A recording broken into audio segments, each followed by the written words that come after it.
Yeah, she's also joining us virtually, standalone session. Then we move to panel 3. Okay, moderator Dhaval Katkar. Yep, Mr. Supratik Sen Gupta, Mr. Abhirup Chatterjee, Mr. Gaurav Karkhanis, and Mr. Surja Kishore. Panel 4, very quickly.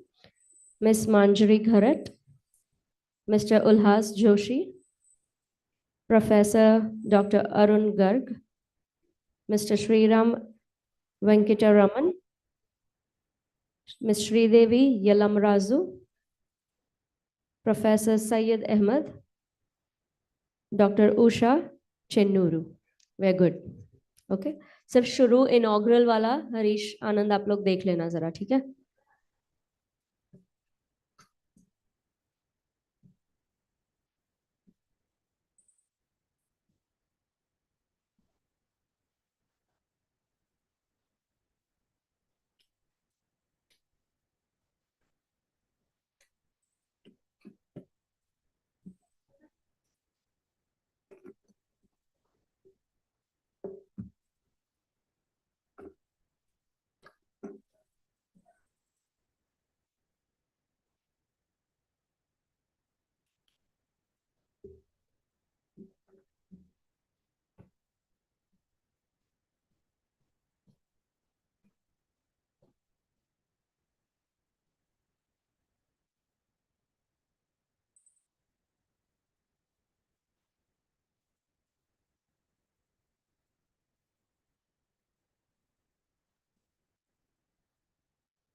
In a world where quick relief is just a pill away, the problems related to self-care can be alarming.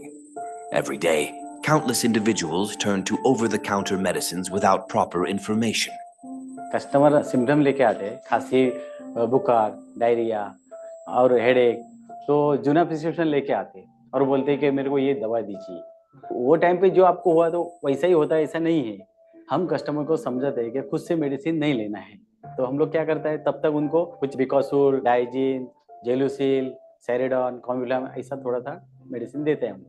Ignorance about products for self-care leaves people vulnerable. Most of them are unsure about which products are best for their conditions. या हम pharmacist एक important role play कर सकते हैं कि हम लोगों को बता सकते हैं सेल्फ केयर करने से प्रॉब्लम बढ़ सकता है। Enter Channel Pay by GoActive, a platform that connects digitally with more than 1.8 lakh pharmacies across India. We are committed to the continuous education of pharmacists. We spread awareness on responsible dispensing, information about healthcare products, promoting self-checks using point-of-care self-monitoring devices, supporting the setup of separate OTC counters in pharmacies.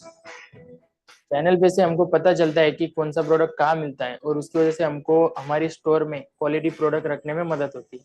Channel Pay by GoActive boasts an extensive network, collaborating with more than 35,000 distributors and 1.8 lakh retailers and healthcare providers. We're harnessing this network to bring access to healthcare products, proper information, continuous education to last-mile healthcare providers. Channel Pay by GoActive, promoting healthcare, promoting access.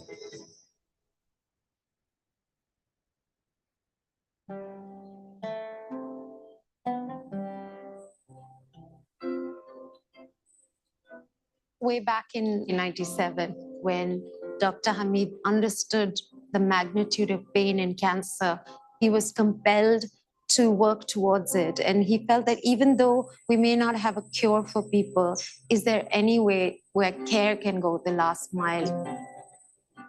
Test केल्यानंतर आम्हाला कळालं की she is suffering from 3rd stage of cancer. नंतर day by day ती जास्त सफर होत होती problems मध्ये. तिला तो पेन सहन होत नव्हता. ती रात्र रात्र जागत होती. शेवटी माझ्या फ्रेंडनी सजेस्ट केलं की आपण सिप्ला मध्ये येऊयात, कारण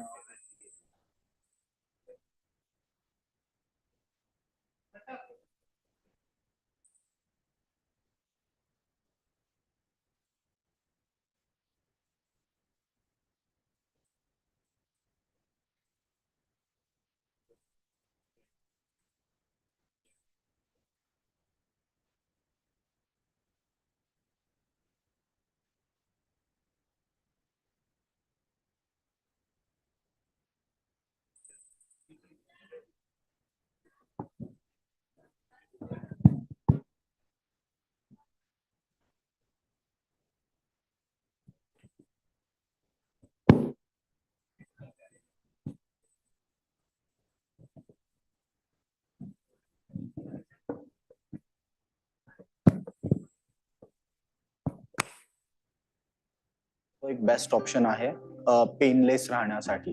Dr. Hamid was very, very keen that since family is so integral to our life here in India, that the palliative care center that he was building be built around the concept of a family. And so from the very beginning, it was understood that you would come here and your family would come with you.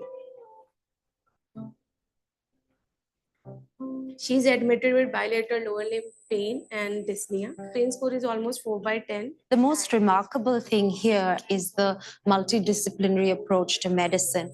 When you come here, you are here with an entire team that takes care of you and your family. Whether it's your pain management, your diet, your physiotherapy, your social and emotional needs, it's comprehensive, it's holistic, and most importantly, it doesn't begin at the end of your life. It begins at the time of your diagnosis. सकाळी उठून ready झाल्यानंतर every day त्यांच्या एक नवीन activity असतात. त्याच्यामध्ये ते तुम्हाला inspire करतात की तुम्ही अजून कसं हॅपीली राहू शकता. तुम्ही फक्त त्या चार भिंतींच्या आतमध्ये तुमचं आयुष्य नाहीये. Check check. Come and open yourself. आप भी बोलिए वहां से. Awards are, Hello, named after check, flowers. check, But we one, felt that award 1, for 2. children should be named after a tree. Hello, मेरा Hello, वॉइस क्लियर है? check. It's called the Gulmohar Award. And बोलिए. I think that Yogesh ji, मेरी आवाज आ रही है? Clear है? हाँ जी, and ठीक है, their moms. क्लियर है. Okay. Okay. There's so much you learn about being happy and enjoying their toys and having fun and fulfilling last wishes, making sure that everyone leaves with a sense of peace and strength for the next day. Has anybody heard about palliative care? So what we're really expanding is our training. So we are training doctors and nurses across India. And by investing in that training, we're making hundreds of CPCs because it's not about bricks and mortar. It's about the people that are taking care of their patients where they need to be, either at home or at a center. It's a place of peace where you can come and spend, whether it's your final moments or difficult moments during your illness, and be surrounded by a team that cares for you with a lot of warmth and with a lot of love.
whether it's your final moments or difficult moments.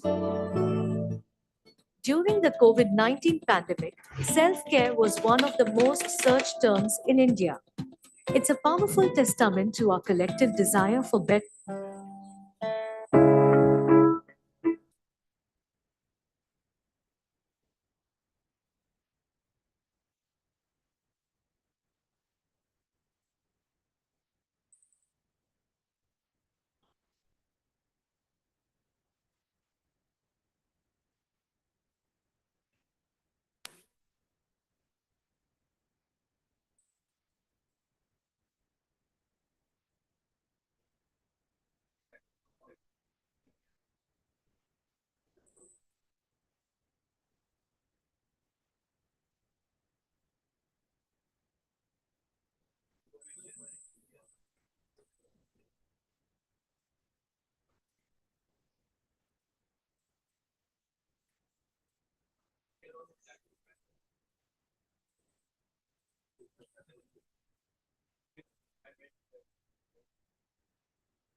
In a world where quick relief is just a pill away, the problems related to self-care can be alarming. Every day, countless individuals turn to over-the-counter medicines without proper information. Customer symptom लेके आते हैं, खांसी, बुखार, diarrhoea और headache, तो जूना prescription लेके आते हैं और बोलते हैं कि मेरे को ये दवा दीजिए। वो टाइम पे जो आपको हुआ तो वैसा ही होता है, ऐसा नहीं है। हम कस्टमर को समझाते हैं कि खुद से मेडिसिन नहीं लेना है, तो हम लोग क्या करता है, तब तक उनको कुछ विकोसूल, डाइजीन, जेलुसिल, सेरेडॉन, कॉम्बिफ्लाम ऐसा थोड़ा सा मेडिसिन देते हैं हम। Ignorance about products for self-care leaves people vulnerable. Most of them are unsure about which products are best for their conditions. या हम फार्मासिस्ट एक इम्पोर्टेंट रोल प्ले कर सकते हैं कि हम लोगों को बता सकते हैं सेल्फ केयर करने से प्रॉब्लम बढ़ सकता है। Enter Channel Pay by GoAptive, a platform that connects digitally with more than 1.8 lakh pharmacies across India. We are committed to the continuous education of pharmacists. We spread awareness on responsible dispensing, information about healthcare products, promoting self-checks using point-of-care self-monitoring devices, and supporting the setup of separate OTC counters in pharmacies. Channel पे से हमको पता चलता है कि कौन सा product कहाँ मिलता है और उसकी वजह से हमको हमारी स्टोर में क्वालिटी प्रोडक्ट रखने में मदद होती है। Channel Pay by GoAptive boasts an extensive network, collaborating with more than 35,000 distributors and 1.8 lakh retailers and healthcare providers. We're harnessing this network to bring access to healthcare products, proper information, continuous education to last mile healthcare providers. Channel Pay by GoAptive, promoting healthcare, promoting access.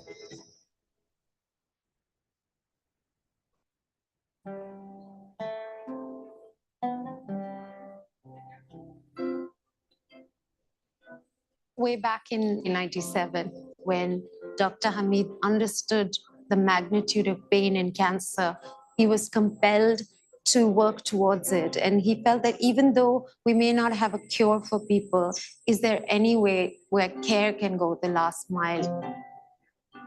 Test केल्यानंतर आम्हाला कळालं की she is suffering from 3rd stage of cancer. नंतर day by day ती जास्त सफर होत होती problems मध्ये. तिला तो पेन सहन होत नव्हता. ती रात्र रात्र जागत होती. शेवटी माझ्या फ्रेंडनी सजेस्ट केलं की आपण सिप्लामध्ये येऊयात, कारण तो एक बेस्ट ऑप्शन आहे पेनलेस राहण्यासाठी. Dr. Hamid was very, very keen that since family is so integral to our life here in India, that the palliative care center that he was building be built around the concept of a family. And so from the very beginning, it was understood that you would come here and your family would come with you. She's admitted with bilateral lower limb pain and dyspnea. Pain score is almost 4/10. The most remarkable thing here is the multidisciplinary approach to medicine. When you come here, you are here with an entire team that takes care of you and your family. Whether it's your pain management, your diet, your physiotherapy, your social and emotional needs, it's comprehensive, it's holistic, and most importantly, it doesn't begin at the end of your life. It begins at the time of your diagnosis. सकाळी उठून ready झाल्यानंतर every day त्यांच्या एक नवीन activity असतात. त्याच्यामध्ये ते तुम्हाला inspire करतात की तुम्ही अजून कसं हॅपीली राहू शकता. तुम्ही फक्त त्या 4 भिंतींच्या आतमध्ये तुमचं आयुष्य नाहीये. Just come and open your self. Awards are named after flowers, but we felt that award for children should be named after a tree. So it's called the Gulmohar Award. And I think that there are 2 patients, kids and their moms. There's so much you learn about being happy and enjoying their toys and having fun and fulfilling last wishes, making sure that everyone leaves with a sense of peace and strength for the next day. Has anybody heard about palliative care? So what we're really expanding is our training. So we are training doctors and nurses across India. And by investing in that training, we're making hundreds of CPCs, because it's not about bricks and mortar. It's about the people that are taking care of their patients where they need to be, either at home or at a center. It's a place of peace where you can come and spend, whether it's your final moments or difficult moments during your illness, and be surrounded by a team that cares for you with a lot of warmth and with a lot of love.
In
a world where quick relief is just a pill away, the problems related to self-care can be alarming.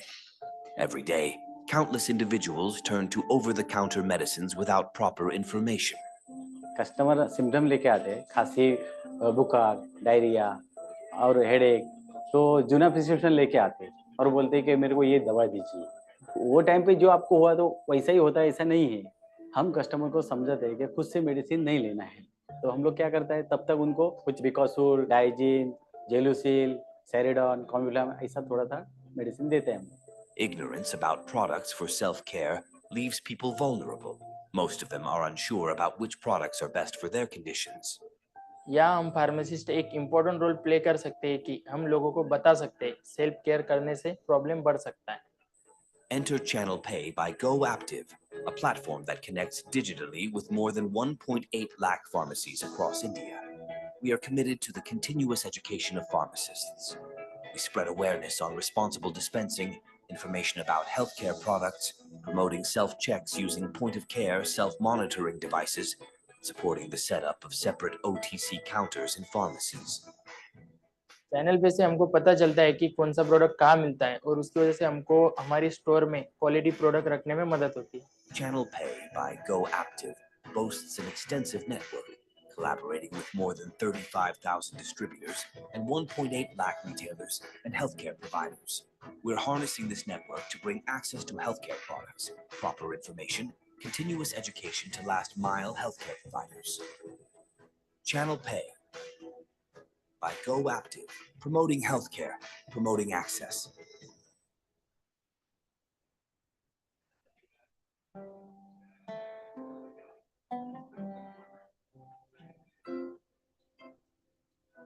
Way back in 97, when Dr. Hamid understood the magnitude of pain in cancer, he was compelled to work towards it. And he felt that even though we may not have a cure for people, is there any way where care can go the last mile?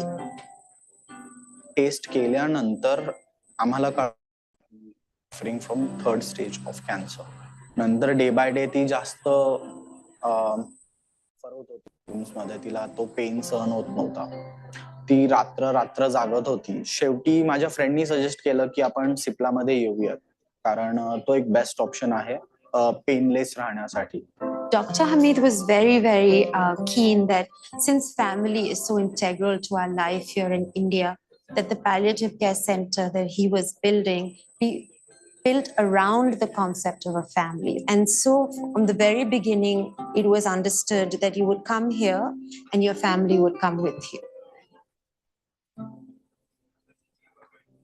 She's admitted with bilateral lower limb pain and dyspnea. Pain score is almost 4/10. The most remarkable thing here, the disciplinary approach to medicine. When you come here, you are here with an entire team that you and your family, whether it's your pain management, your diet, your physiotherapy, your social and emotional needs.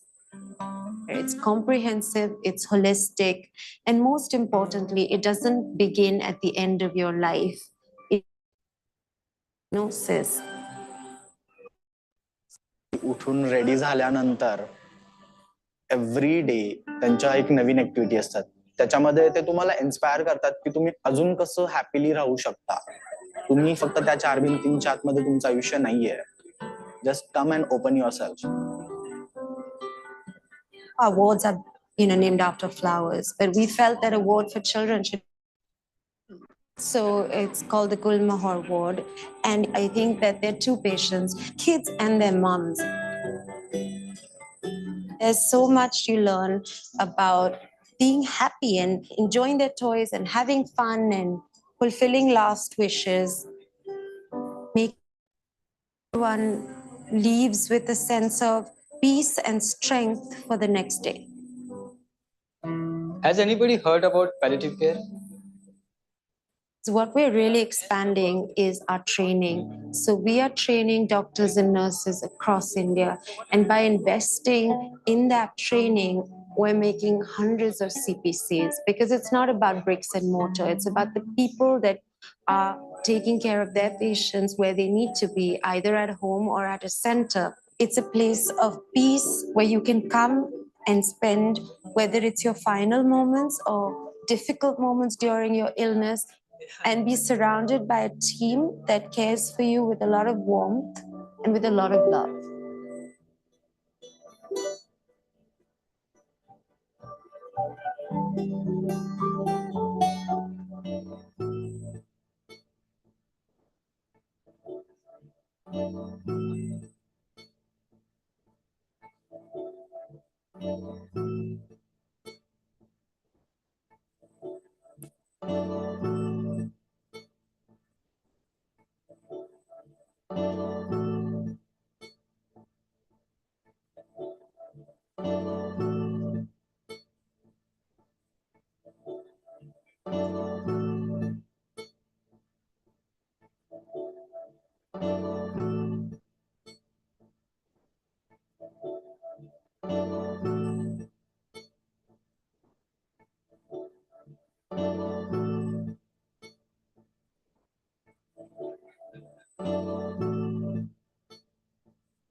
A very good morning, ladies and gentlemen.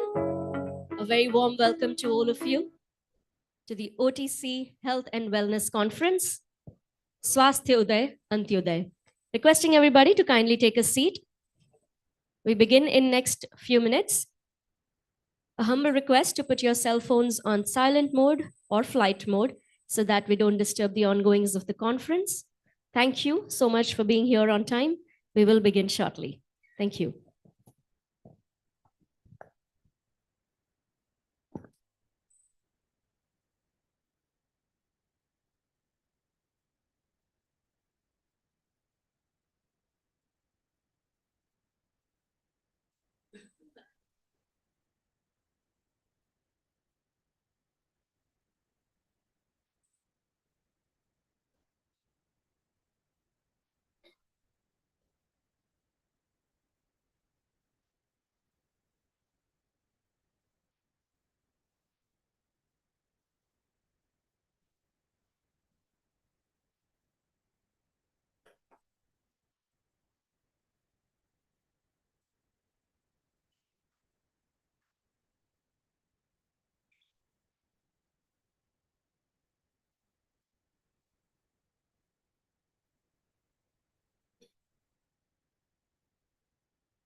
Once again, a very good morning, ladies and gentlemen.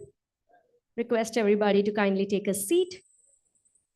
And if you haven't already done so, then take these 10 seconds to please put your cell phones on silent mode or flight mode so that we don't disturb the ongoings of the conference.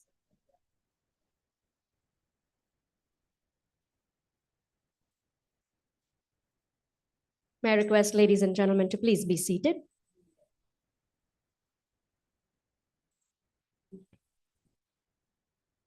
At the onset this morning, I'd first like to welcome all of you to OTC Health and Wellness Conference 2023. Thank you for joining us, taking out this time and being present here this morning. As we begin this day, I request everybody to please rise for the national anthem and respect and honor our nation by this tribute. Thank you.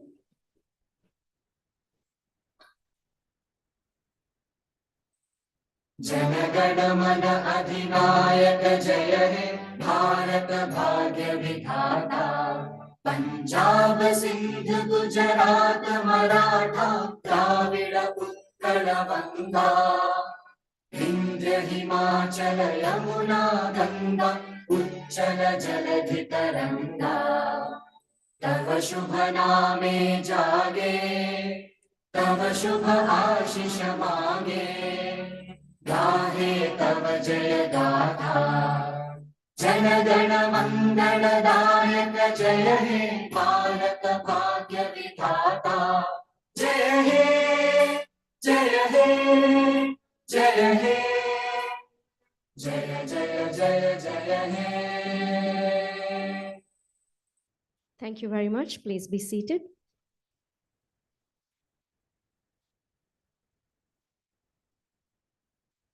Ladies and gentlemen, as our nation's auspicious day begins with lighting of the lamp by dispelling the darkness and moving towards the light, we will begin this auspicious day by the ceremonial lighting of the lamp.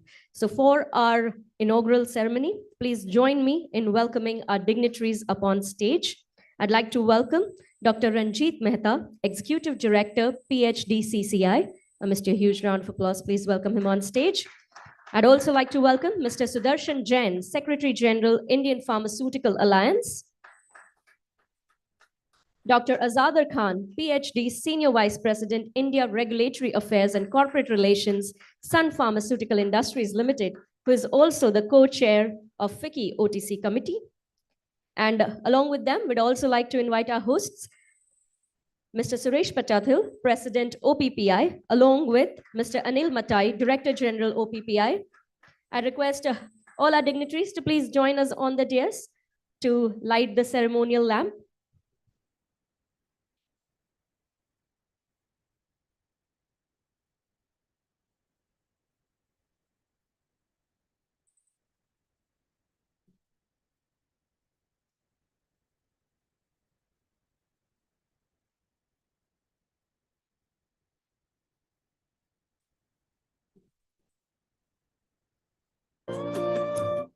We may all join in this auspicious ceremony by taking a small little prayer for a beautiful day.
Yes, we'd like gentlemen to please come together.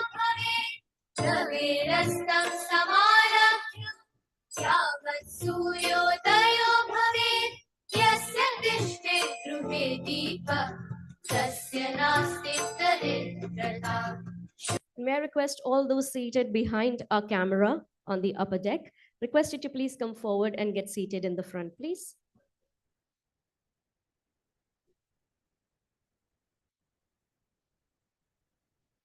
Yes, please, come, sir, forward.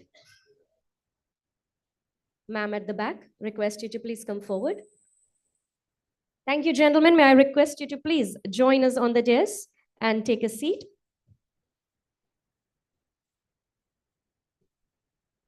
And we are joined by Dr. Ranjit Mehta, our Executive Director, PhD CCI. Thank you so much for joining us.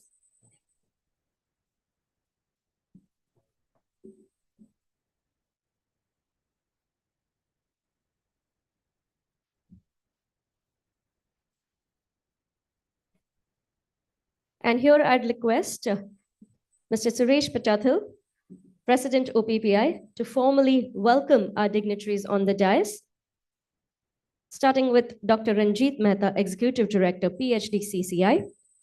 May I request you to just step forward. So please step forward. We'd like to welcome you formally here. Ladies and gentlemen, please put your hands together and welcome Dr. Ranjit Mehta, Executive Director, PhD CCI. Warm welcome to you, sir. Mr. Patathil, I'd also like you to please welcome Mr. Sudarshan Jain, Secretary General, Indian Pharmaceutical Alliance. Ladies and gentlemen, join us in welcoming Mr. Jain.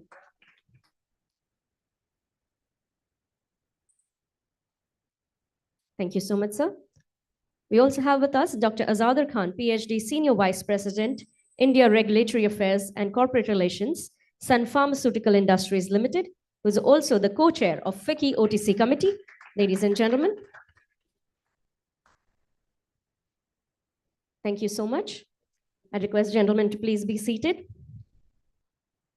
I'd also like to inform all of you that we will be joined by our chief guest, Shri A.K. Pradhanji, the Joint Drug Controller, CDSCO, Ministry of Health and Family Welfare, Government of India, just in a short while. Now, as we move forward to our inaugural ceremony, I'd once again like to wish all of you a very good morning. I'm Khyati Kawa, your host for this event. And on behalf of OPPI, I extend a very warm welcome to all of you and also thank you for taking out your precious time this morning and being present here for this event.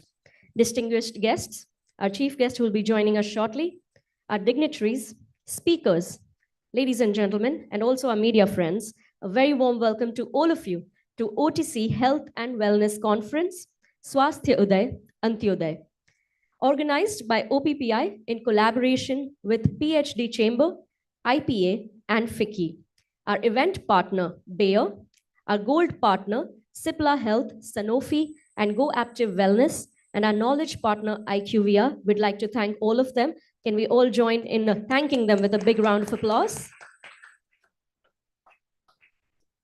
And now to formally welcome all of you, this August gathering right here, I'd like to welcome on stage Ms. Nitika Garg, Director Research OPPI, who is also the lead for this conference. Ladies and gentlemen, let's welcome Ms. Garg on stage.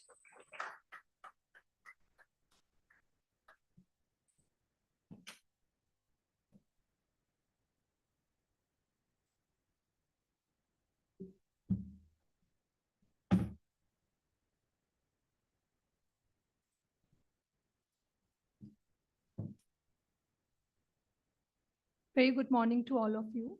I am Nitika Garg and lead for this conference. It gives me immense pleasure to be standing in front of all of you and welcome everyone to this much awaited OTC Healthcare Conference, Swasthya Uday, Antyodaya at PhD Chamber. With me on the stage, we are joined by dignitaries. We have Mr. Ranjit from PhD Chamber, Mr. Sudarshan Jain from IPA, Suresh, President OPPI, Anil, and Mr. Azadar Khan. These are the stalwarts who have really guided through that we could shape this agenda for the OTC.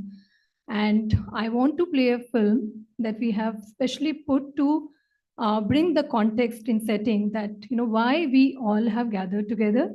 So first we'll play that film and you enjoy the day and I come back to you. Thanks.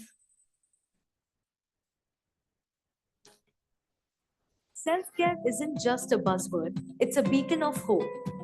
During the COVID-19 pandemic, self-care was one of the most searched terms in India. It's a powerful testament to our collective desire for better health and well-being. It's not just a trend, it's a pathway to empowerment. A glimpse into India's healthcare system. Shortage of doctors with only 0.62 doctors per 1,000 people. Uneven healthcare access, leaving rural population underserved. Low health insurance coverage with less than 1/3 of households covered. In a landscape where challenges like these exist, self-care isn't just a trend. It's a lifeline. It supports and eases the burden on our healthcare system. Caring goes beyond symptom relief. It's about reclaiming and sustaining good health. While self-care is about individual well-being, responsible self-care is about well-being for all. Through responsible self-care, India can save up to 30,720 crores rupees. Developing the over-the-counter and self-care framework provides valuable and clear information about products for specific ailments, minimizes the risk of misuse or abuse of medications, helps individuals make informed healthcare decisions, reduces out-of-pocket expenditure, contributes to overall health and wellness.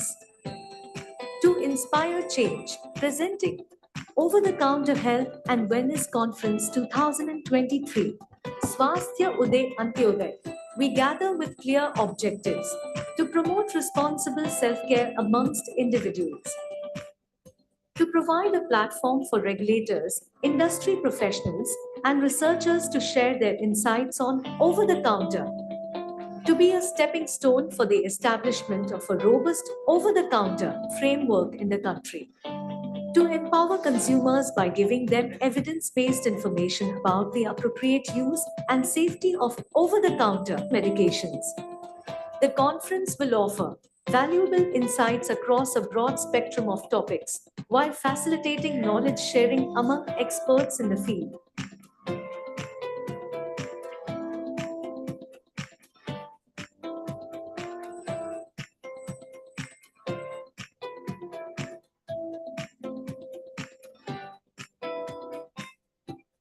Let's collaborate and be the driving force for responsible self-care in India.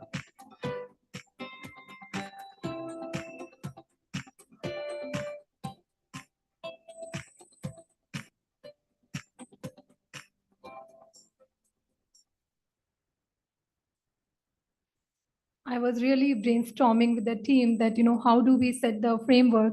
So, ladies and gentlemen, this is what we look forward, for the day. We have amazing sessions lined up with various stakeholders, whether it's a patient advocacy group, industry captains, and also global stakeholders. Thanks, Anama, for really making a trip to come all the way. Also to, yeah. So we are joined by our chief guest, Dr. A.K. Pradhan.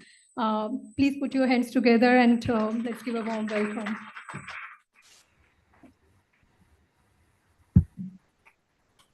So without much ado, the idea and the objective for this conference is how do we align all these realities that we have presented to ensure that we have Swasthya Uday, Anta Uday, that is last mile access for the patients here in India. And this conference really endeavors to answer all this, and we would wait to hear from dignitaries on the stage. Back to you, Kathy. Thank you, Ms. Garg. And ladies and gentlemen, as we are joined by our chief guest, Shri A.K. Pradhanji, so I'd like to request Mr. Suresh Patathil, President OPPI, to please formally welcome him on the dais, and all of us can join him in welcoming our chief guest, Shri A.K. Pradhanji.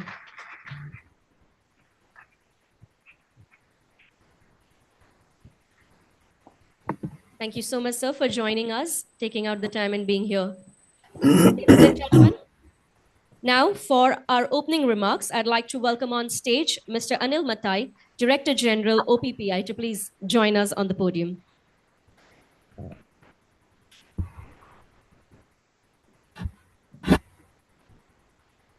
Thank you, Nitika. Thank you, Kathy. And good morning, ladies and gentlemen. It's indeed a pleasure, a privilege, and a delight for me to be standing here in front of you. As some of you might perhaps be aware, I am myself very new to OPPI. I am in my third week, to be very precise. It's been a fantastic journey so far, and I'm even more privileged to be here at a very early phase of my life cycle at OPPI, attending this conference and trying to get to know more about the business, more about OTC in particular, and more about engaging with industry leaders, experts, regulators, and all of you. So I thank you all for being here. Now, self-care is not something new to us. In fact, it has been practiced for ages together. I mean, at least from the time I have been born, or even before my parents were born, self-care was also there. So it's not anything new. But what we intend to do today, and as Nitika said, we would like to be this day to be a very productive day, a very engaging day, a very enthusing day, whereby each one of us is engaged in trying to shape OTC, because I remember in late 90s, 98, 99, when I was at GSK, the then managing director had asked me, Anil, can you work on something for OTC? I remember it was in 1999. And today we are here almost 23, 24 years, almost seeing the light at the end of the tunnel. And hopefully we will have an environment which is much more conducive for the OTC segment. Now, while I said self-care has been there and it got compounded during post-COVID era, where each one of us was self-caring ourselves in terms of trying to build our immunity, taking all kinds of vitamins. There were related cold cough issues that was being taken care of all by ourselves. But what we need is, the critical word is responsible self-care now. I think that is most critical. How do we engage in responsible self-care? And we as a group carry that onus on us. So I think first and foremost, we need to make this a responsible self-care environment in which we work. Second is, it's a humongous opportunity for the industry to engage with potential consumers in a manner which is acceptable, conducive, ethical, and also which helps us in our overall endeavors. So I think that is again very crucial. And the third thing is most important is, how do we enable regulators in achieving this? Because if we don't do that, then we will ourselves be responsible for creating a stumbling block. So I think these three things are very important. And like all of you, I too am keenly looking forward to a day full of engagement, excitement, thrill, and going back home a very different person from what I had entered in here. Thanks a lot. Thank you very much.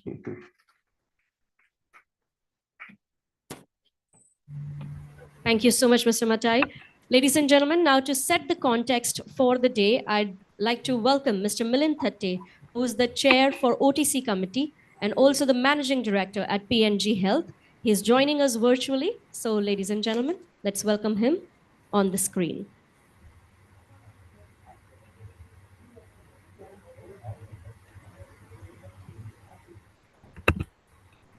Good morning, everyone.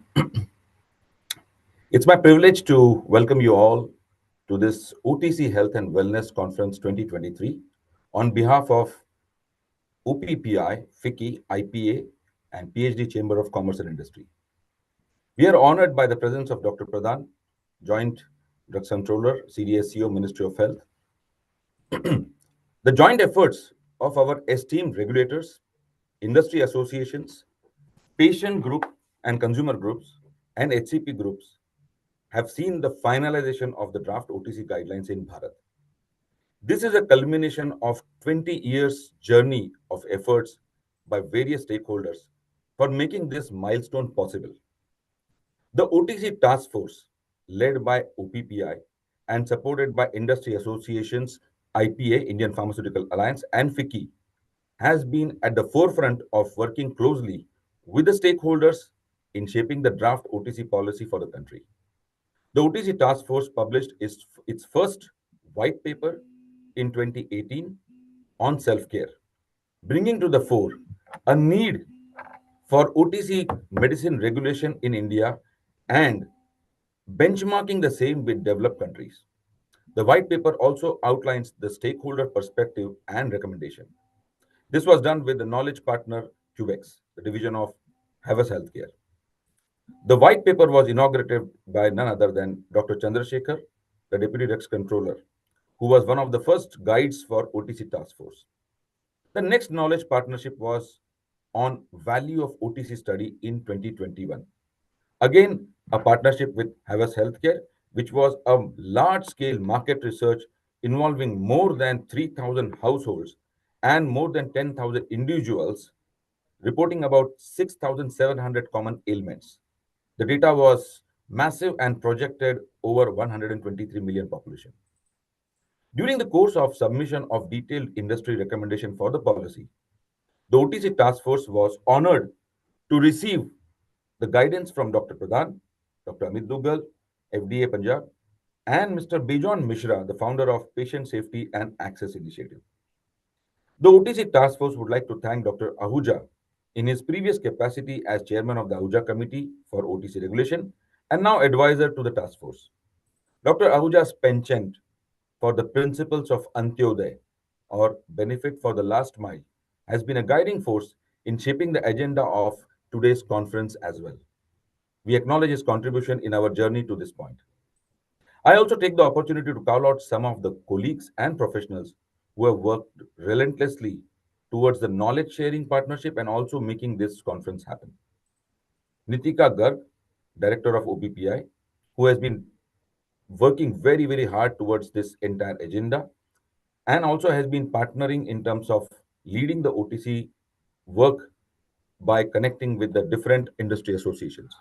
Susan Joshi, MD, ex-MD of Havas Healthcare. Mr. Venu Ambati, who was the first chair of OTC Task Force. Satyanarayan, again ex-chair of OTC Task Force. Dear colleagues, the OTC Health and Wellness Conference today has an exciting agenda with topics like responsible health self-care, enabling the last mile access to basic healthcare, global consumer health trends, India's self-care readiness index, digital consumer, the role of pharmacist in self-care. And therefore, I hope that you will find the topic very, very engaging, interesting, and thought-provoking. I also take this opportunity to make a humble submission to Dr. Raghuvanshi and Dr. Pradhan on behalf of OTC Task Force to bring the OTC guidelines into effect for the benefit of patient and consumers. As a chair of OTC Task Force, I also thank our sponsors, Bayer, Cipla Health, Sanofi, GoActive, and IQVIA. With that, I thank everyone and have a great time at this OTC conference. Thank you very much. Thank you. Thank you so much, Mr. Thatte, for setting the context for the day. Now, as we are all set, we move forward. Here we will have our collaborators addressing this gathering, starting with PhD CCI. I'd like to invite Dr. Ranjit Mehta, Executive Director, PhD CCI, to please join us on the podium for his remarks.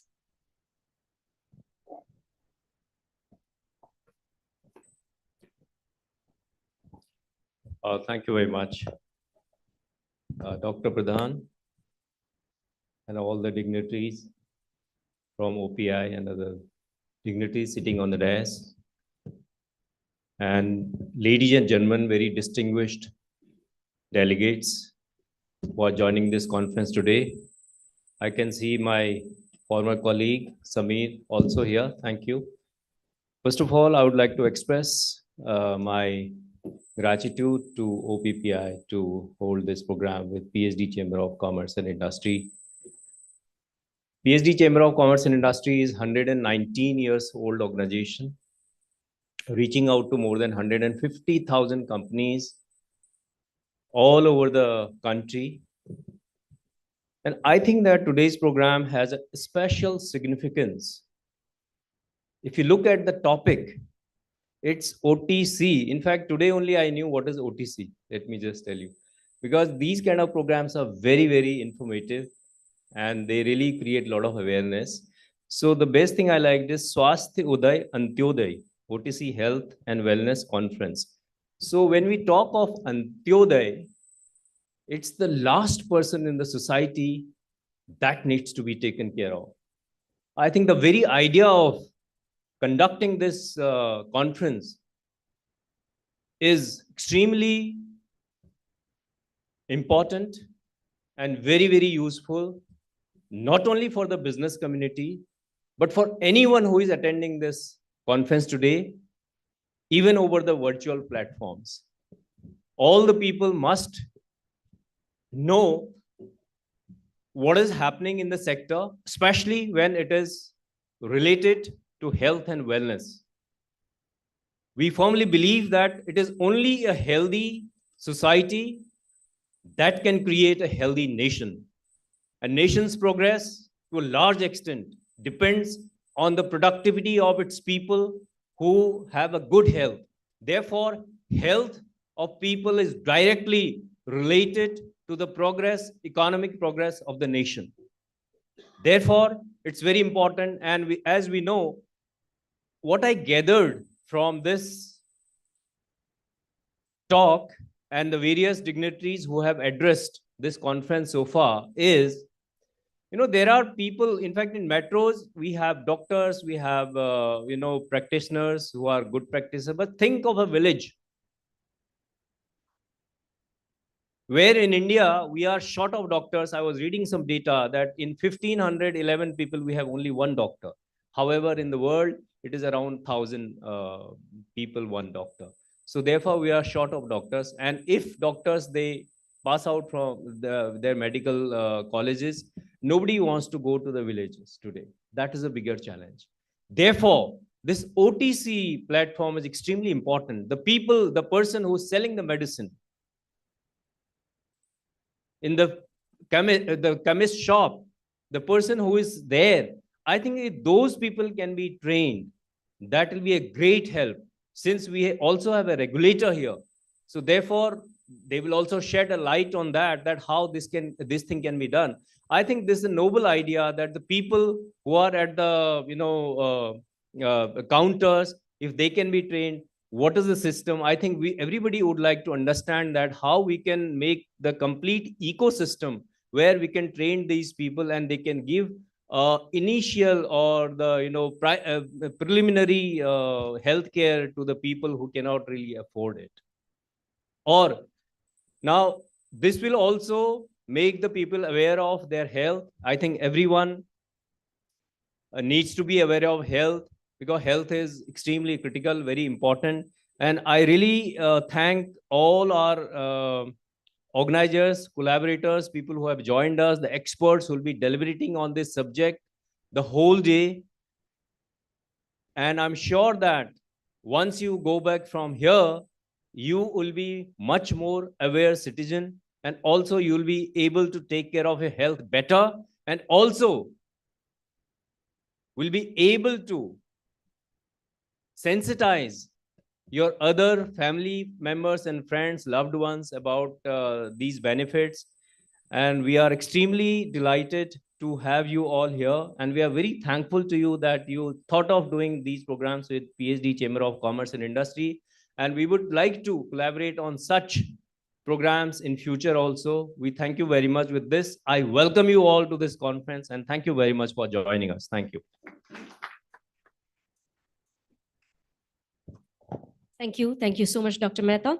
And now we will have our address by our collaborator, IPA. I'd like to request Mr. Sudarshan Jain, Secretary General, Indian Pharmaceutical Alliance, to please come forward.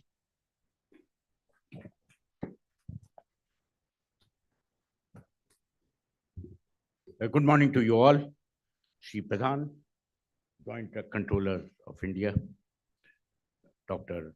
Mehta, Suresh Pathali, very good friend of mine and a very good colleague, Anil Mathai, a very, very dear friend, and we welcome him to OPPI. Dr. Khan, again, a very senior, respected colleague and has done tremendous work over the years in the Indian industry. Praveen Mittalji, sitting here, who has played a very important role for the OTC conference. Ahujaji, he has been a great support for this OTC policy, and it is such a privilege, Ahujaji, you being here today.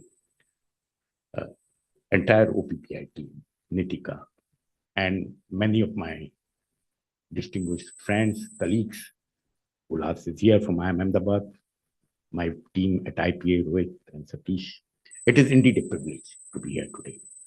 And thank you very much, Nitika and the OPPI team, to organize this meeting, which is very, very transformative. I've got a very short time, but what I like to talk is there are 4 mega trends which demands that we need to come out with a policy on responsible healthcare. And there are 5 interventions which are required going forward. Big mega trends, what we know, that healthcare is central to everything. And the patient wants empowerment. COVID demonstrated the penetration of oximeter in every house, glucometer, blood pressure instruments, zinc preparation, paracetamol preparation. And we took charge of ourselves in healthcare. John Brush, Second big agenda is Sustainable Development Goal, UN Sustainable Development Goal, that 80% of the patient, 80% of the consumer by 2030 should be able to avail healthcare wherever, whenever they want it. We are almost only at 30 to 40%. This demands immediate attention of World Healthcare stakeholders. Third area, I've been part of diabetes care over the years. I used to launch insulins, work on insulins in 1980s when we used to have blue-colored insulin at Boots factory. And we used to go to a doctor to get my insulin injection. Big, large syringes, glass syringes. And then I used to wait for my report, right? And I wonder today, with 8 to 9% of population suffering from diabetes, what would have happened if many of the companies who are in the diabetes field, today we have got pens, even a blind man can take insulin. We have got glucometers, we have got patches. Abbott has launched patches where glucose can be monitored for 14 days, which shows that integrated healthcare is very, very important. Self-care is very, very important. You don't talk only of management of diabetes, you talk management of diet, exercise, and diabetes, or chronic illness. Third big trend, we are moving from acute to chronic illness, and preventive care is fundamental. In fact, Dr. Rajiv Raghuvanshi is not here. He has been a great proponent of proactive healthcare. And the third is fourth is digitalization. Smart watches, you can consult the doctor if you need it, otherwise you continue with the normal medicine. These are four big trends, and we can elaborate on this trend, but there is a need for a policy, there is a need for movement forward as far as responsible healthcare is concerned. Healthcare is at inflection point, and I would like to congratulate the government and thank the government for a number of policies which have come in. We have got API, Reliance PLI 1, we have got PLI 2, we have got research policy which has been announced last week, sir. And there's a number of measures which have been taken. Quality policy, Schedule M is going to be announced. Our request to the government and Shri Pradhan, we need to work on and move forward as far as OTC, responsible healthcare policy is concerned. It will reduce the healthcare burden on the doctors. It will make healthcare accessible in all parts of the country. 5 big asks, and Dr. Ahuja is here. I would like to first thank the government, come out with the draft policy 25th May 2022. And there are many members who are sitting here. Praveen is here, and Nitika is here. CIPLA members are here. Bayer is here. We submitted our proposal. Dr. Khan Sahib is here. What can be further done on that policy? 5 big areas. We request the government to come out with a regulatory framework suggesting what are the shift criteria of prescription products to OTC products. Point number 1. If there are guidelines which are available, if the guidelines are set in, sir, it will be a big movement forward. We have made change in the world. We have given direction to the world. And this is the area which requires going forward. Second is advertising policy. 16 drugs were included. What is the advertising guidelines? That becomes very, very important. And including that, label guidelines. Because OTC products label, if we see pharma product label, it is very difficult for a person to understand what is there in the label. If we can come, it will be a great movement forward. And all our stakeholders, we have got consumer people here in the panel discussion. They will be of tremendous importance. Third area, sir, pricing. Because pricing is not only pricing of a pill. Healthcare pricing is a total cost of healthcare, including doctor cost and others. So when we are looking at integrated healthcare, sir, it's not only price of the pill. So can we look at the pricing dimension, which will move forward the healthcare agenda? Fourth is distribution. Very, very important. Can we do something given the vast population of the country? We have got significant population of the chemists, but for OTC product, can there be opportunity to broaden the system? And the last point is capability building. In fact, we have been working very closely with the pharmacist. Can we improve the capability of the pharmacist, like chemist, who can play very important role, complementary to the doctors and as a bridge with the patient. These are 5 suggestions. I hope, and there's a lot of experts who are sitting here. I'm talking from a very different perspective because I started my career working on sepsis, cold and Bernal in early days. So I'm just trying to go back to my memory, what can be done. But I think there's a great opportunity to make difference to the healthcare. It is at inflection point, and responsible healthcare is a way forward. Thank you very much for your time.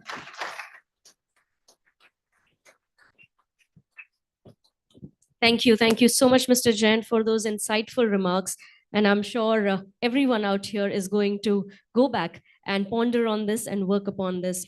Ladies and gentlemen, here I would like to request our collaborator from FICCI, Dr. Azadar Khan, PhD, Senior Vice President, India Regulatory Affairs and Corporate Relations at Sun Pharmaceutical Industry Limited, who is also the co-chair at FICCI OTC Committee. A very warm welcome, Dr. Khan. Over to you.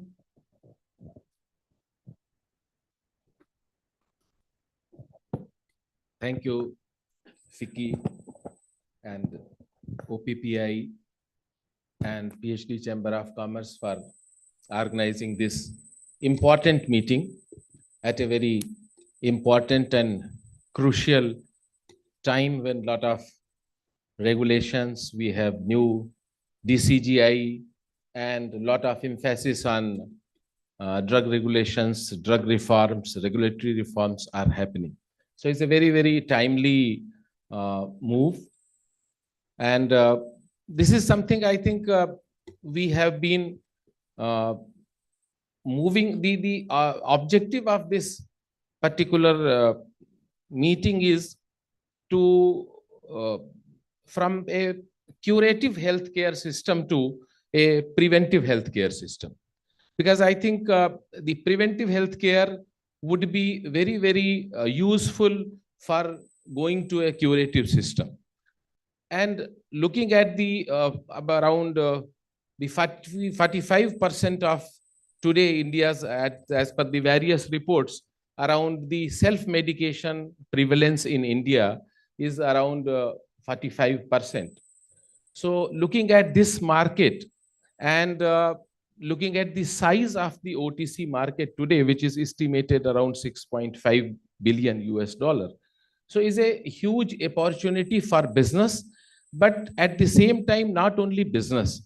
I think when we talk about OTC, it is also a consumer-centric approach, because the very transparent and clear regulation will put a lot of ease at the companies, at the manufacturers, and at the same time it will also have a lot of clear information available at the patient level, and the industry also will have a very clear guideline in terms of advertising within the stipulated framework of the regulation.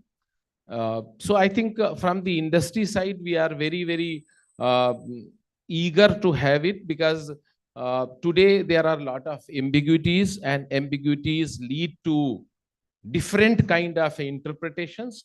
So a very transparent, clear guideline from the Ministry of Health, from the DCGI, CDSO, if is available, it will create a lot of clouds from between the industry as well as the consumers also. And I think talking something about OTC in presence of Narendra Ahuja ji and Mr. Dr. Arun Pradhan ji, I think is something which would be very, anything which I think we talk would be a repetition of what Sudarshan ji has already enumerated in his very, very short and crisp this. But I think it's a very timely intervention required from the government, and this issue has been hanging on from a long time. And I know that at present the priority of CDSO is new schedule M, sensitizing the industry, preparing the industry for this, that is on the top agenda. But at the same time, this is also an agenda which needs an attention, because we have been waiting for this clear regulation since a very, very long time. So thank you very much, and thank you for organizing this conference. Thank you so much. Thank you. Thank you so much, Dr. Khan. India achieved another milestone by becoming the most populous country in the world with 1.47 billion individuals, citizens of the country. It gives a big responsibility to an industry like ours, where the health of each of these citizens' responsibility is on us. And ladies and gentlemen, what better time to come together for this OTC conference and have all the stakeholders to come together, collaborate, and curate self-care, which is responsible and also preventive. So on this note, ladies and gentlemen, it is our honor to have the presence of our chief guest, Shri A.K. Pradhanji, Joint Drug Controller, CDSCO from the Ministry of Health and Family Welfare, Government of India, and also get this opportunity to listen to his thoughts and insights. Ladies and gentlemen, please join me in welcoming Shri Pradhanji onto the podium. A very warm welcome, sir.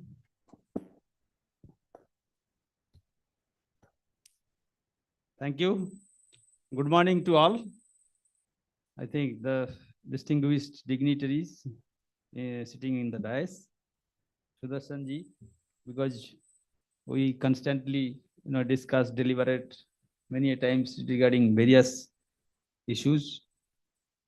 Dr. Mehta, Dr. Sureshji, Mathaiji, and Khan Sahab, I think, and all distinguished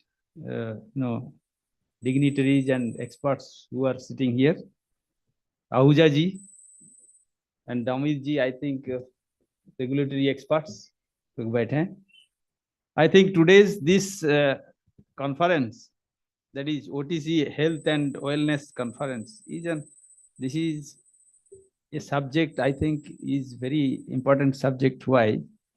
One way business and all these things, that is a different aspects, but it is directly related to an important issue, which is access to medicine. Because we know access to medicine is a problem all over the globe. It is not only in India or any other country, even in developed countries also. There are problems in access to medicines. And all, organization internationally, nationally, and healthcare providers, whoever are involved in these health sectors, this is an important issue. How to improve access to medicine.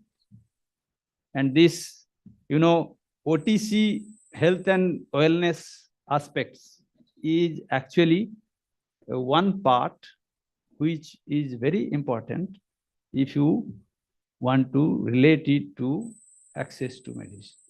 That's why this OTC related guidelines or, awareness or dispensing issue, this is very important in any, country so far as health sector is concerned.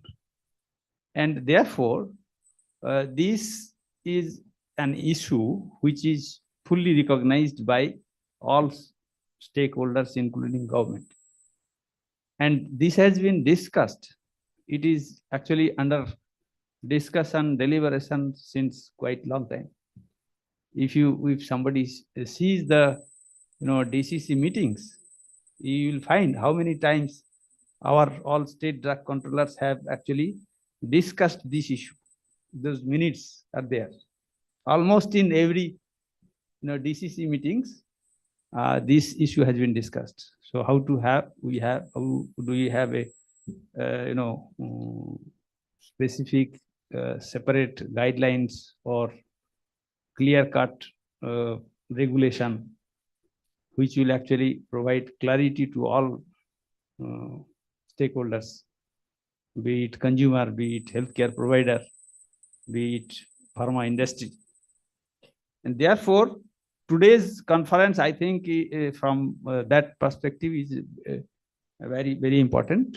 And I congratulate OPPI, IPA, FICCI, and PhD for organizing this workshop in today. So we actually very frequently use this terminology, OTC or self-care. But if you find in our country specifically, neither this OTC is, OTC is used by stakeholders very frequently, not self-care.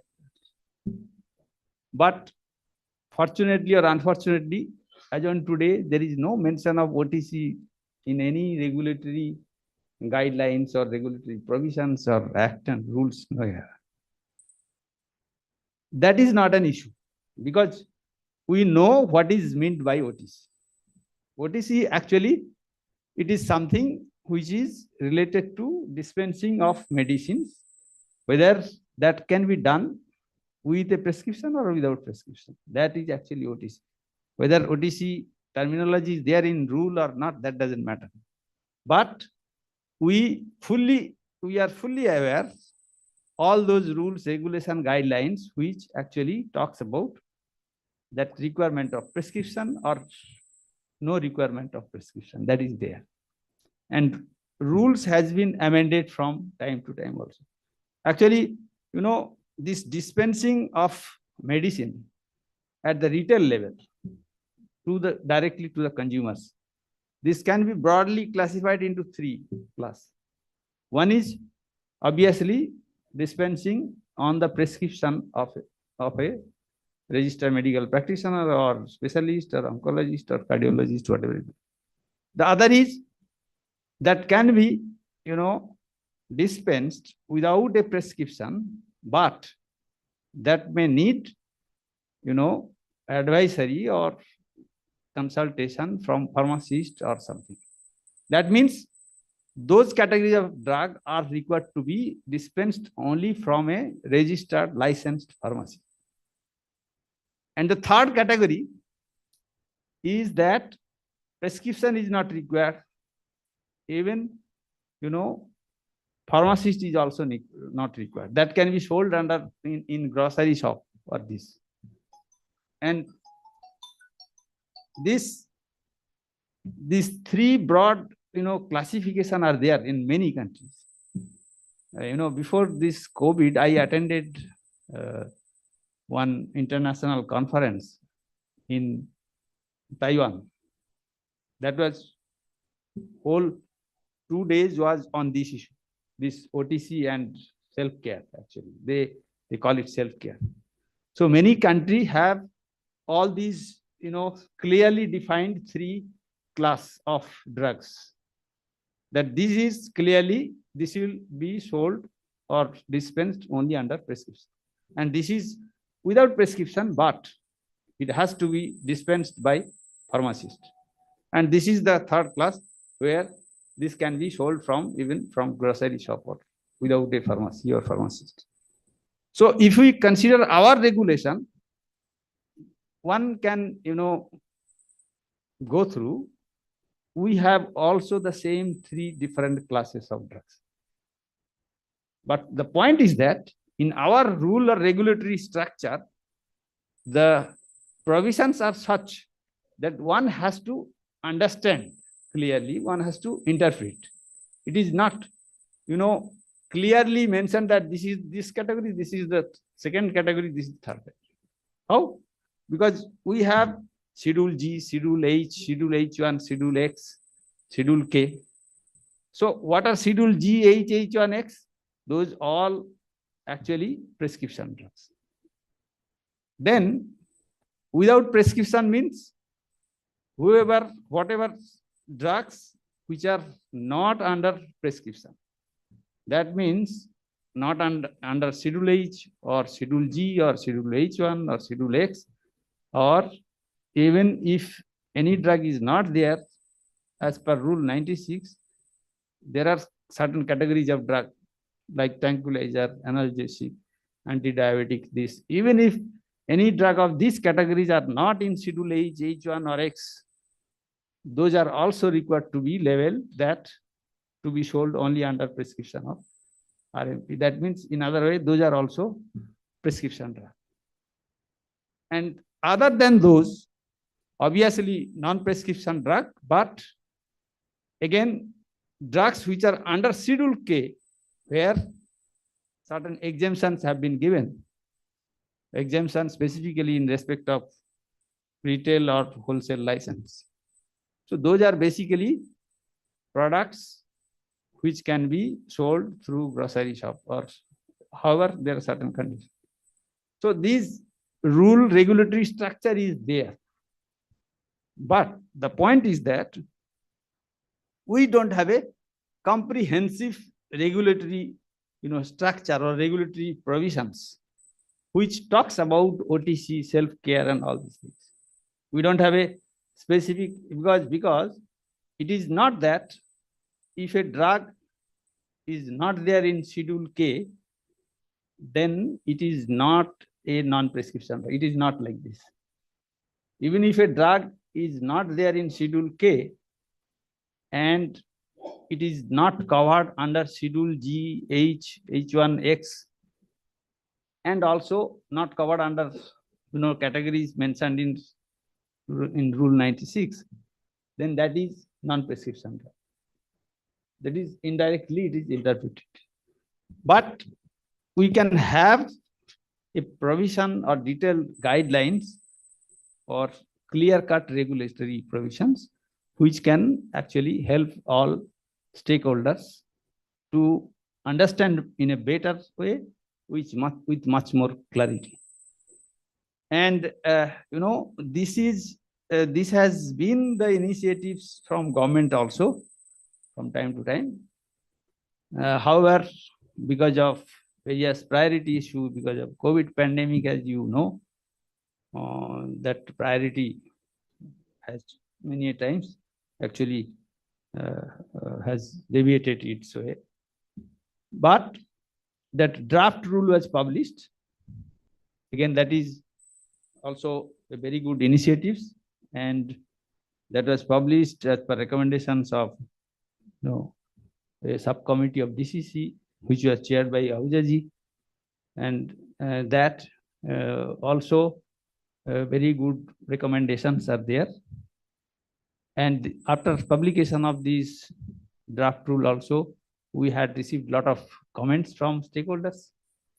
And there are comments which actually need to be considered very seriously. And we have to address those concerns, because those are real concerns. Because why those concerns have been raised? Exactly the way I have told, that we have all regulatory provisions, but one has to actually understand clearly and one has to interpret. It is not a straight way regulatory provision that this is means OTC, this is prescription drug, and this is something which is OTC and also can be sold through grocery shop, without a pharmacist. So those things are being considered, and it is already under discussion. But as I have already mentioned, there are certain concerns which needs to be considered, because this draft notification actually is the first notification where this terminology of OTC is there. Now that we have to consider, because once we say that these are the drugs which are OTC drugs, then what about the other hundreds of drugs which are also non-prescription drugs? So means if you notify first time today that these are the 5 drugs which can be sold without prescription, then what about other drugs which are already non-prescription drugs? Because in Schedule H also you will find that there are more than 500 drugs are there, but at the footnote it is mentioned that the topical preparation of these products, except topical steroid or ophthalmic drops, etc., are not covered. Means those are not prescription drug. Like diclofenac tablet is a prescription drug, but diclofenac gel is not a prescription drug. So we have to actually consider holistically, because our regulatory provisions, and I fully agree that we need to consider in a much more broader way, and those are being considered by government also under consideration. And I think this today's workshop on this issue, this is one a very important issue from patient's health perspective, because it is directly linked to the access to medicine. Other way, it is a very complex issue also in Indian scenario, because as one of our previous speaker was mentioning, that in village area, if you say that this is a prescription drug, so in village area, if there is no RMP, then who will actually prescribe? So I think it is mentioned that we have one doctor for every 1,500 population, but that is okay. But in village area or other areas, you will find that even in 10,000 population, there is no doctor. That is a ratio in whole country, because doctors are mostly in city, metro cities, town, and all these things. So in village area, you will find even in 10,000, 15,000 population are there without a doctor, and there may be quack and all these things. So this is the issue. So this is a complicated issue also in our system, and therefore this needs to be considered and deliberated in a much more details. And from that perspective, I think today's this workshop, that OTC Health and Wellness Conference, and I was going through this agenda also. So all these topics are really, these are relevant topics of today, so far as dispensing of drugs in India is concerned. Because one way we say that we are pharmacy of the world, but still we have problem in access to medicines. Nobody can deny that. We have to continuously work together to improve access to medicine for our population. So with this word, I think I would like to thank OPPI, IPA, FICCI, PhD for bringing all relevant stakeholders into this forum and deliberating these important topics, which will actually benefit for all. Thank you.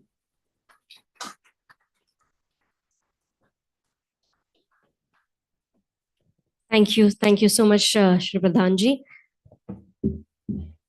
Thank you. As we talk about the most populous country, of course, the responsibility comes to this industry, but along with that comes those challenges that Pradhanji spoke about, where we cannot just coexist, but we need to co-create to provide health for each and every citizen of the country. Ladies and gentlemen, now we will move towards celebrating the Consumer Health Awards. And here I would like to first take a moment to thank our jury members and appreciate their efforts in evaluating the entries and giving us our winners. Ladies and gentlemen, I'd like to take a moment and acknowledge our jury members. We had on our jury, Dr. Shailesh Iyengar, Value Accelerator, Secret Advisor at Goldman Sachs Asset Management Healthcare.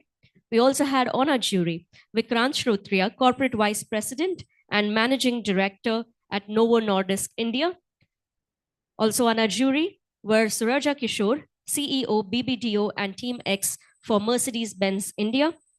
On the jury, we had Monica Gangwani, Executive Director, India, Advisory Services at Eversana. And on our jury, we had Susan Josie, independent healthcare consultant. Can we give a big round of applause to our jury in appreciation of their efforts?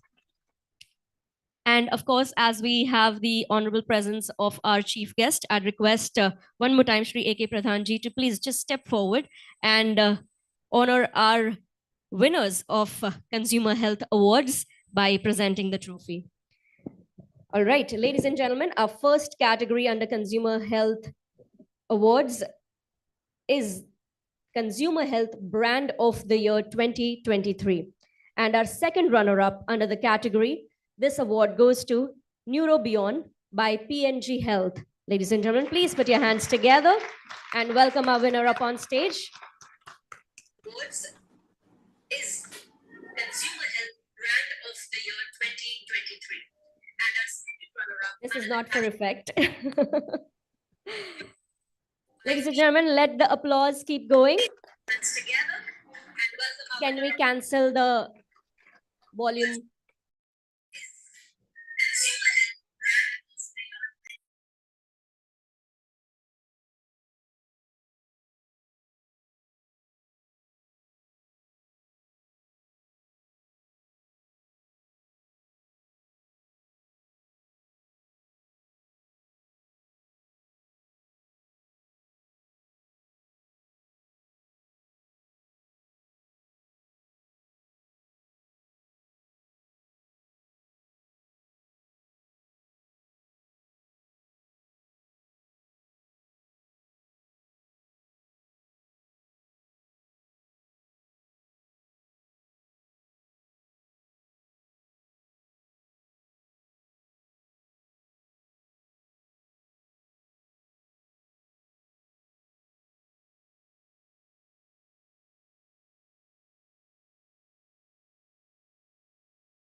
Please come together.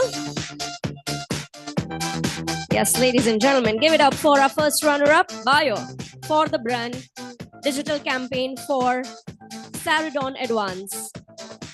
Everybody look to the center camera, please. Many congratulations.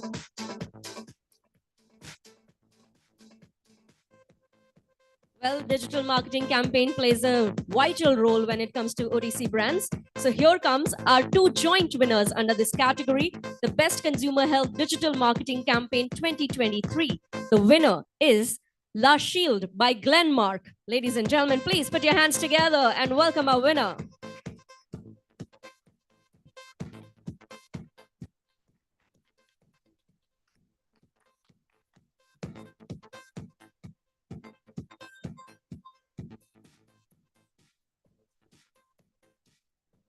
Ladies and gentlemen, we should do better with our applause for our winner, La Shield Glenmark.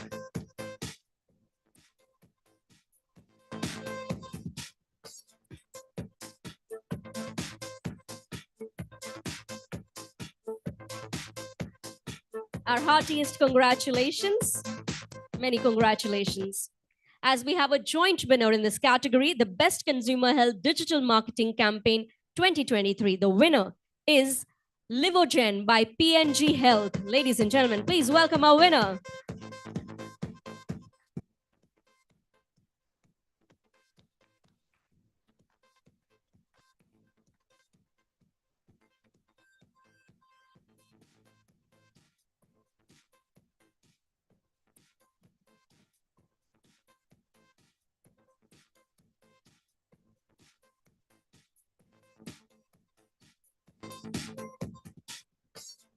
Please come to the right as well.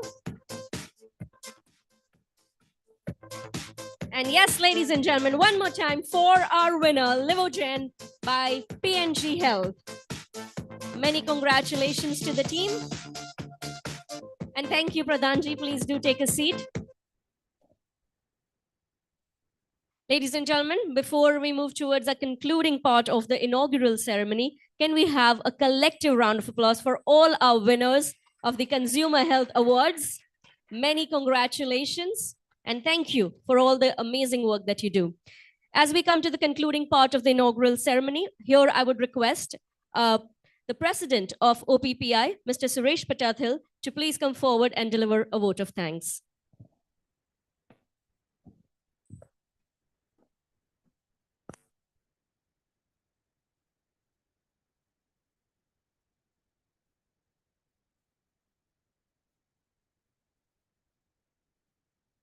Good morning, everybody. And on behalf of OPPI, as lead and host of this conference, I don't think we could have asked for a more exciting start.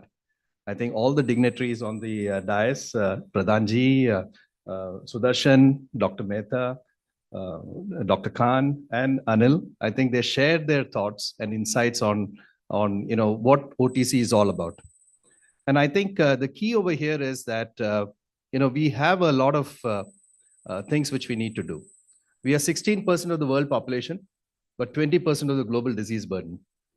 And as I think Pradhanji mentioned, 75% of our healthcare infrastructure is sitting in 25% of the urban centers. And 75% of the doctors are also sitting in these centers.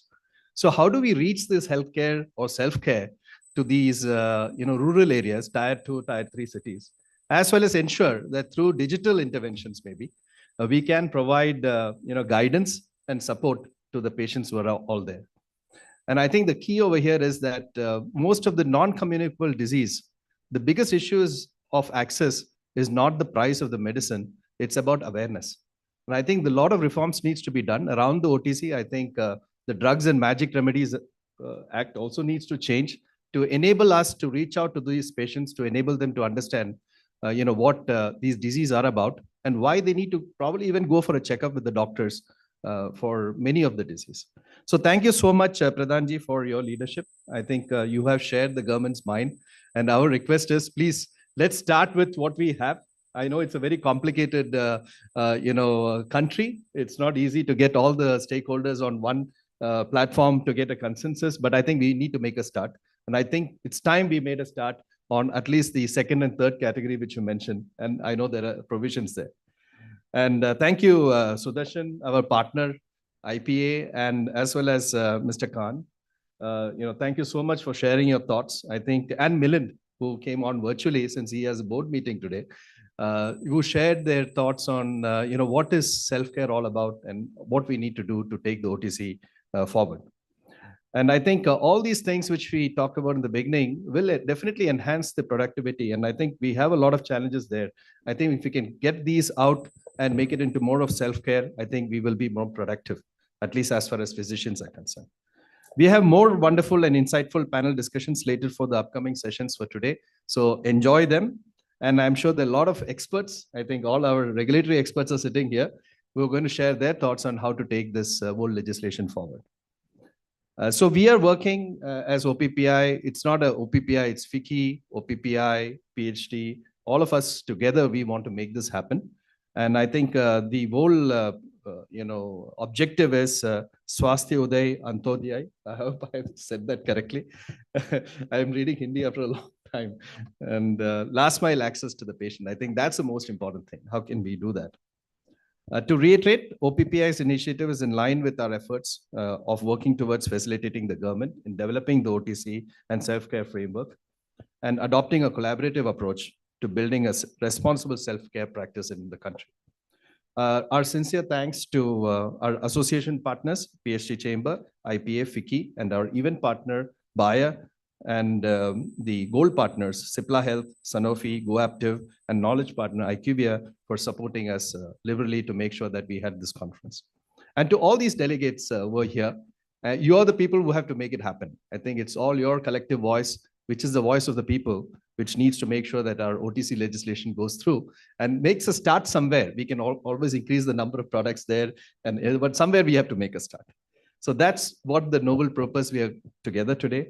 And our idea is that we need to reach the underserved consumers across the nation. Thank you and enjoy the sessions.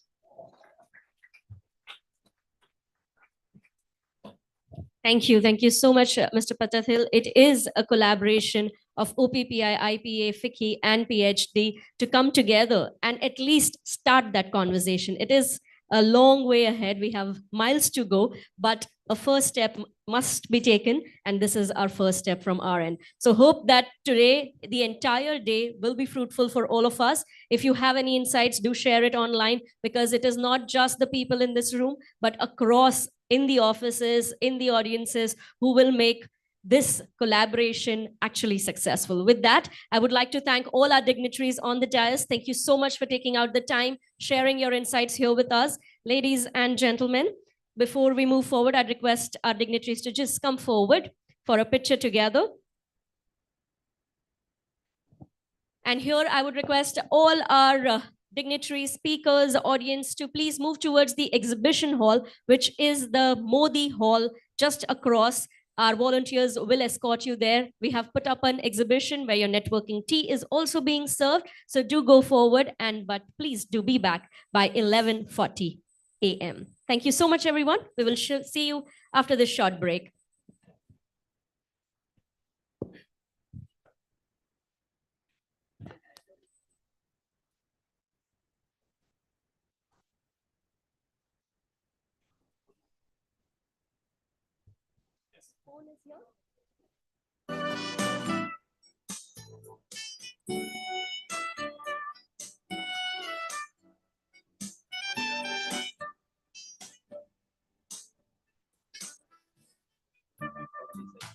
Should not be okay.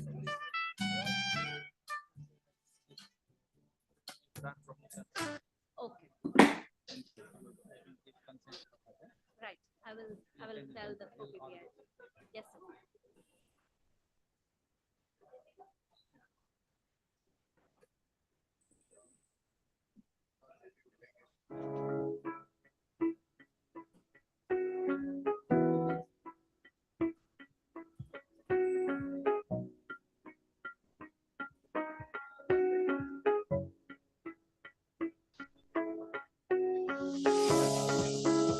Am I audible?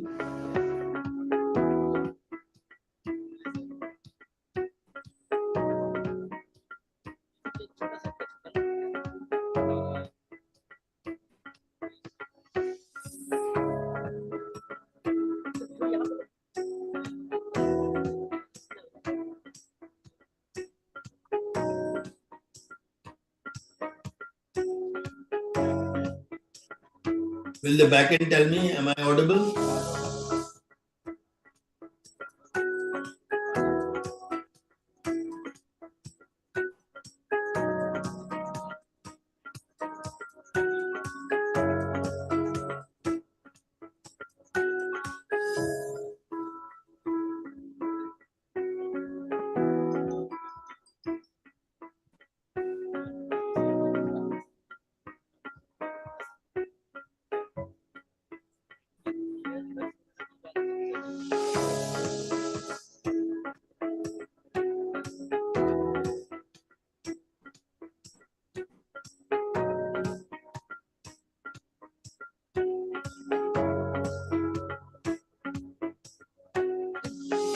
Am I audible?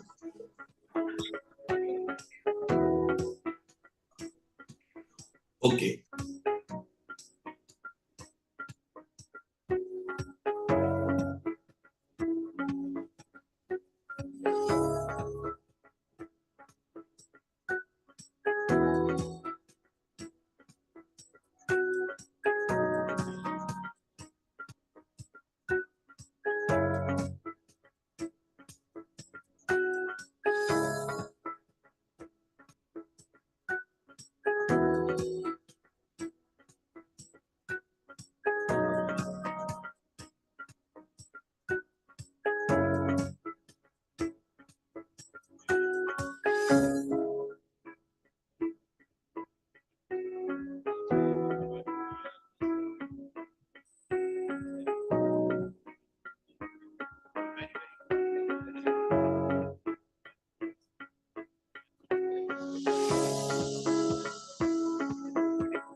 In a world where quick relief is just a pill away, the problems related to self-care can be alarming.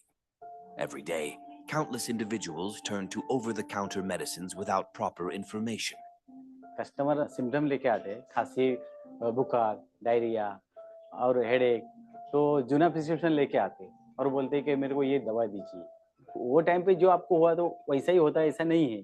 हम customer को समझाते हैं कि खुद से medicine नहीं लेना है, तो हम लोग क्या करता है, तब तक उनको कुछ बिकॉसूल, डाइजिन, जेलुसिल, सेरिडॉन, कॉन्विलाम ऐसा थोड़ा सा मेडिसिन देते हैं हम। Ignorance about products for self-care leaves people vulnerable. Most of them are unsure about which products are best for their conditions. या हम फार्मासिस्ट एक इम्पोर्टेंट रोल प्ले कर सकते हैं कि हम लोगों को बता सकते हैं सेल्फ केयर करने से प्रॉब्लम बढ़ सकता है। Enter Channel Pay by Go Active, a platform that connects digitally with more than 1.8 lakh pharmacies across India. We are committed to the continuous education of pharmacists. We spread awareness on responsible dispensing, information about healthcare products, promoting self-checks using point-of-care self-monitoring devices, supporting the setup of separate OTC counters in pharmacies.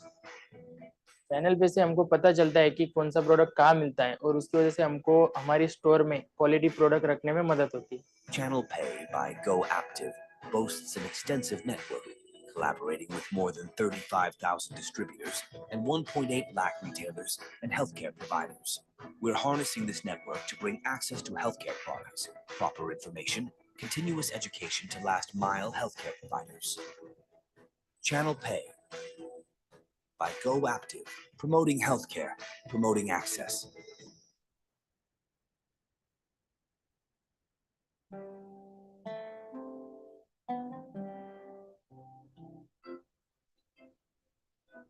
Way back in 97, when Dr. Hamid understood the magnitude of pain in cancer, he was compelled to work towards it. And he felt that even though we may not have a cure for people, is there any way where care can go the last mile?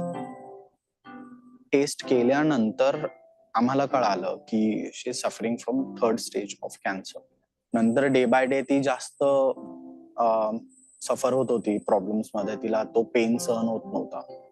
ती रात्र रात्र जागत होती. शेवटी माझ्या फ्रेंडनी suggest केलं की आपण सिप्ला मध्ये येऊयात, कारण तो एक बेस्ट ऑप्शन आहे पेनलेस राहण्यासाठी.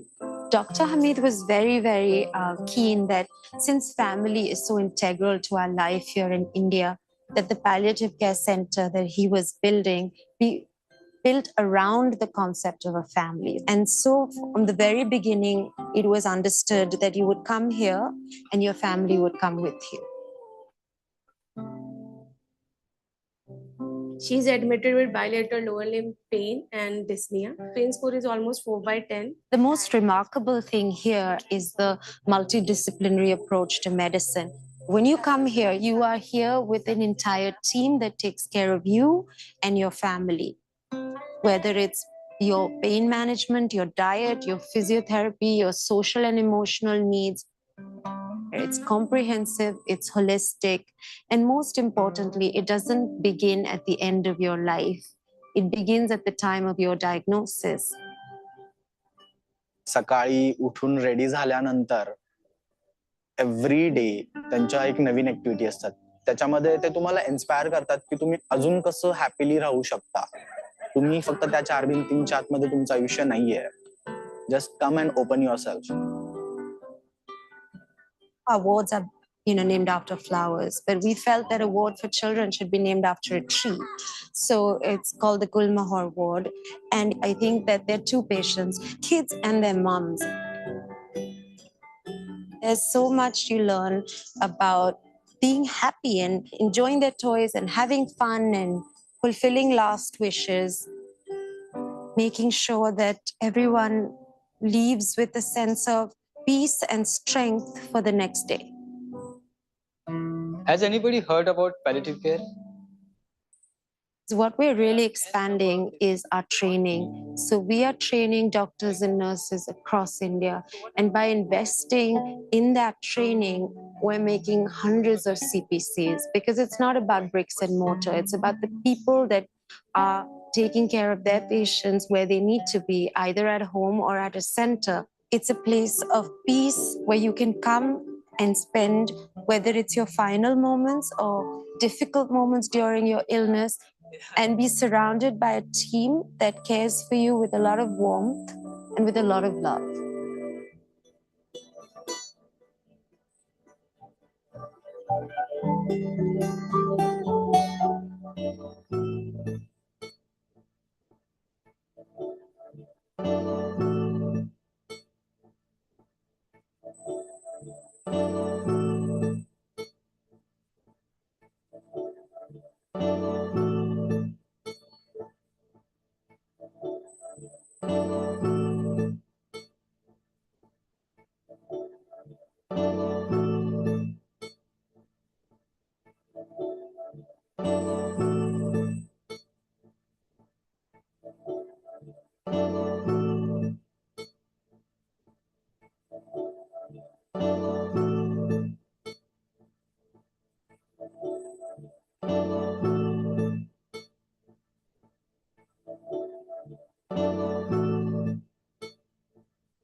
In a world where quick relief is just a pill away, the problems related to self-care can be alarming. Every day, countless individuals turn to over-the-counter medicines without proper information. Customer symptom लेके आते हैं, खांसी, बुखार, diarrhoea और headache, तो जूना prescription लेके आते हैं और बोलते हैं कि मेरे को ये दवा दीजिए। वो टाइम पे जो आपको हुआ तो वैसा ही होता है, ऐसा नहीं है। हम कस्टमर को समझाते हैं कि खुद से मेडिसिन नहीं लेना है, तो हम लोग क्या करता है, तब तक उनको कुछ विकोसूल, डाइजिन, जेलुसिल, सेरिडॉन, कॉम्बिफ्लाम ऐसा थोड़ा सा मेडिसिन देते हैं हम। Ignorance about products for self-care leaves people vulnerable. Most of them are unsure about which products are best for their conditions. या हम फार्मासिस्ट एक इम्पोर्टेंट रोल प्ले कर सकते हैं कि हम लोगों को बता सकते हैं सेल्फ केयर करने से प्रॉब्लम बढ़ सकता है। Enter Channel Pay by GoActive, a platform that connects digitally with more than 1.8 lakh pharmacies across India. We are committed to the continuous education of pharmacists. We spread awareness on responsible dispensing, information about healthcare products, promoting self-checks using point-of-care self-monitoring devices, and supporting the setup of separate OTC counters in pharmacies. Channel पे से हमको पता चलता है कि कौन सा product कहाँ मिलता है और उसकी वजह से हमको हमारी स्टोर में क्वालिटी प्रोडक्ट रखने में मदद होती है।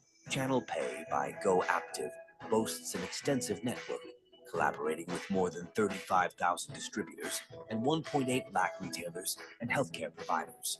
We're harnessing this network to bring access to healthcare products, proper information, continuous education to last-mile healthcare providers. Channel Pay by GoActive, promoting healthcare, promoting access.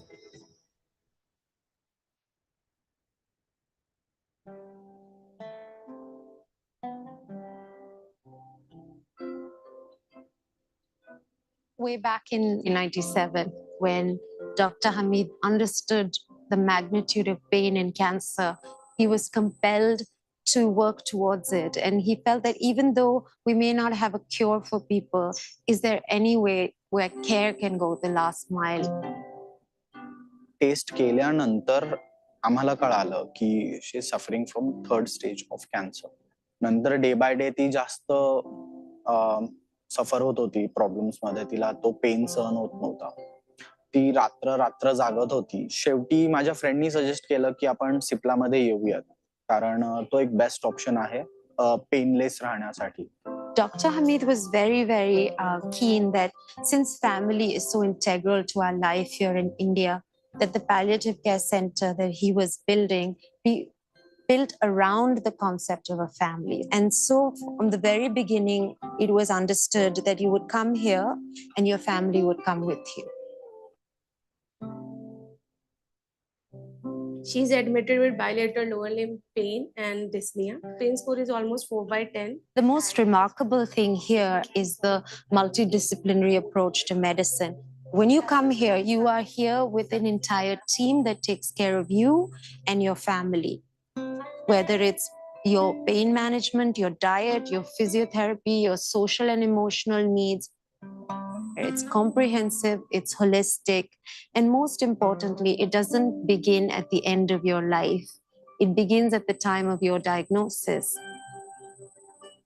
सकाळी उठून रेडी झाल्यानंतर एव्हरी डे त्यांच्या एक नवीन ऍक्टिव्हिटी असतात त्याच्यामध्ये ते तुम्हाला इन्स्पायर करतात की तुम्ही अजून कसं हॅपीली राहू शकता तुम्ही फक्त त्या चार भिंतींच्या आतमध्ये तुमचं आयुष्य नाहीये just come and open your self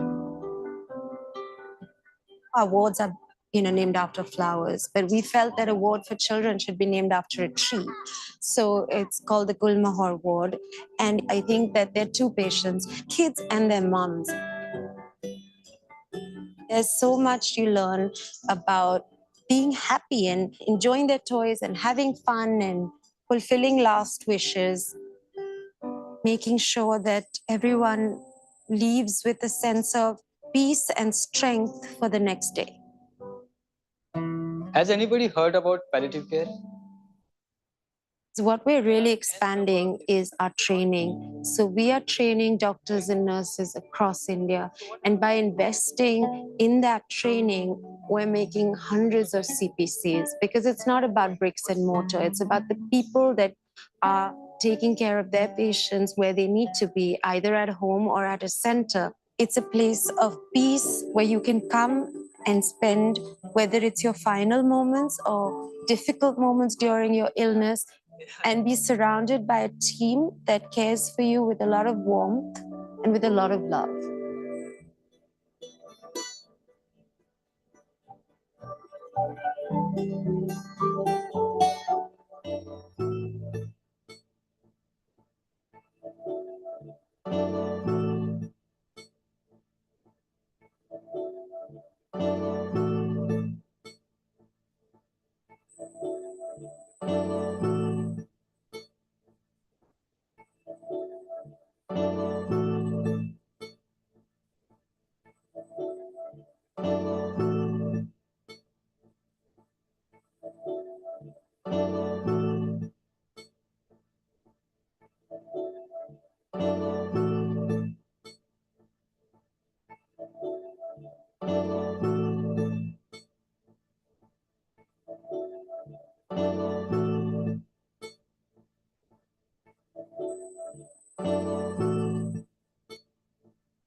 Good noon, everybody.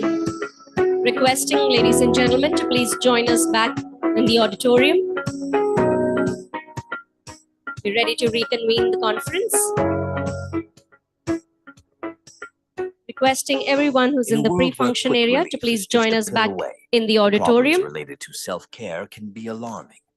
Every day, countless individuals turn to over-the-counter medicines without proper.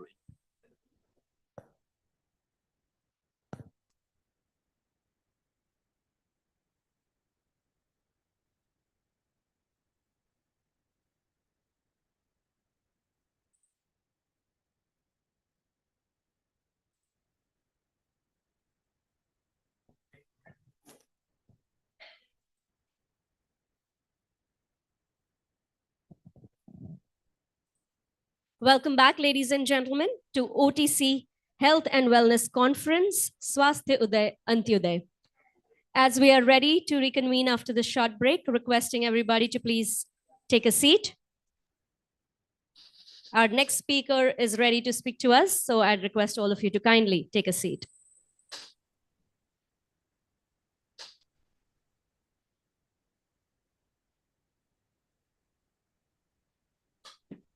Gentlemen, ladies, we will find more time to network. Definitely, we will give you that time. Request you to please take a seat as we are ready to invite our next speaker. Please do take a seat. Thank you. Well, a lot of emphasis in our inaugural ceremony was given on responsible self-care, and that is the topic that our next speaker is going to talk about, what it takes to foster responsible self-care. And we have Mr. Bijon Mishra, founder, Patient Safety and Access Initiative of India, who will be joining us virtually to deliver his address. So can we have Mr. Bijon Mishra on screen? A very warm welcome, Mr. Mishra. Thank you. Thank you very much. Am I audible? Yes, sir. Loud and clear. Lovely to have you here. And all of us are waiting to hear your thoughts and insights on the topic. Thanks a lot. Thanks a lot. In fact, I have been also anxiously waiting for the last 30 minutes to get on air, to get in touch with you all. I'm missing the Jadoo Ka Jappi. I wish I was there physically to meet all my friends whom I have been interacting for the last more than a decade in talking about responsible self-care. You see, what I want to stress on, and I heard all the panel members in the inaugural session, and I was happy that Dr. Pradhan was there on behalf of the regulator. Every minute matters. The health and safety of the citizen is paramount. There is no negotiation on that. We cannot afford to lose time. We have done enough conversation on OTC, on self-care, on how to improve further in terms of bringing in quality, safety issues in self-care in the interest of the patients. Her minute हम लोग सोच रहे हैं कि क्या करना चाहिए, और हम लोग अब इस जगह पे आए हैं कि हर एक मिनट मैटर करता है. अब हम लोग डिले नहीं कर सकते.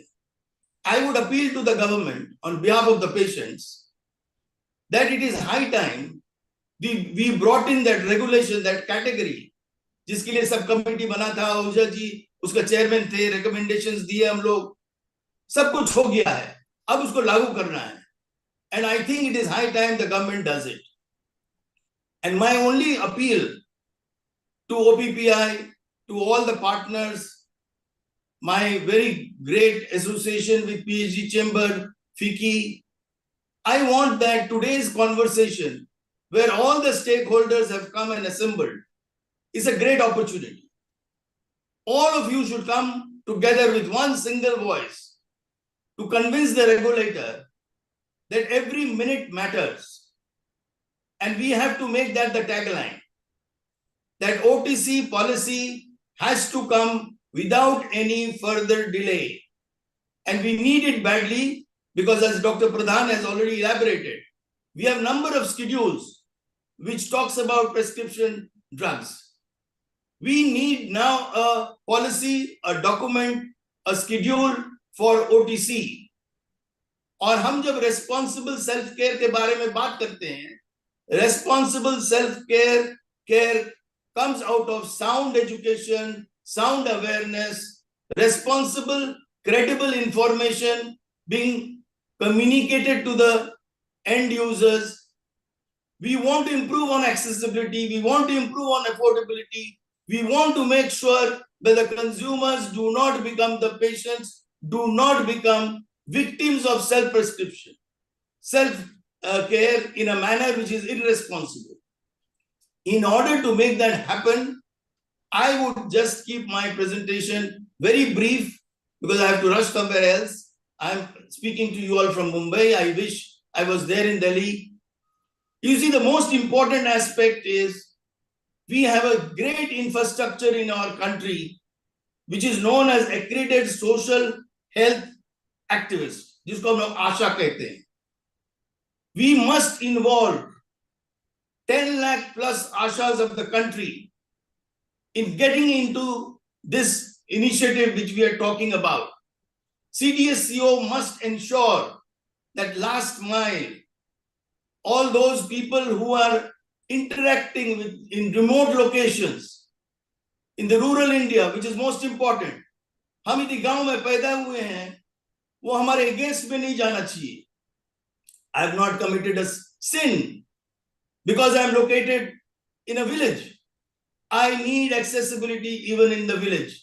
As a patient, as a patient's voice, I would demand that the government cannot delay any further.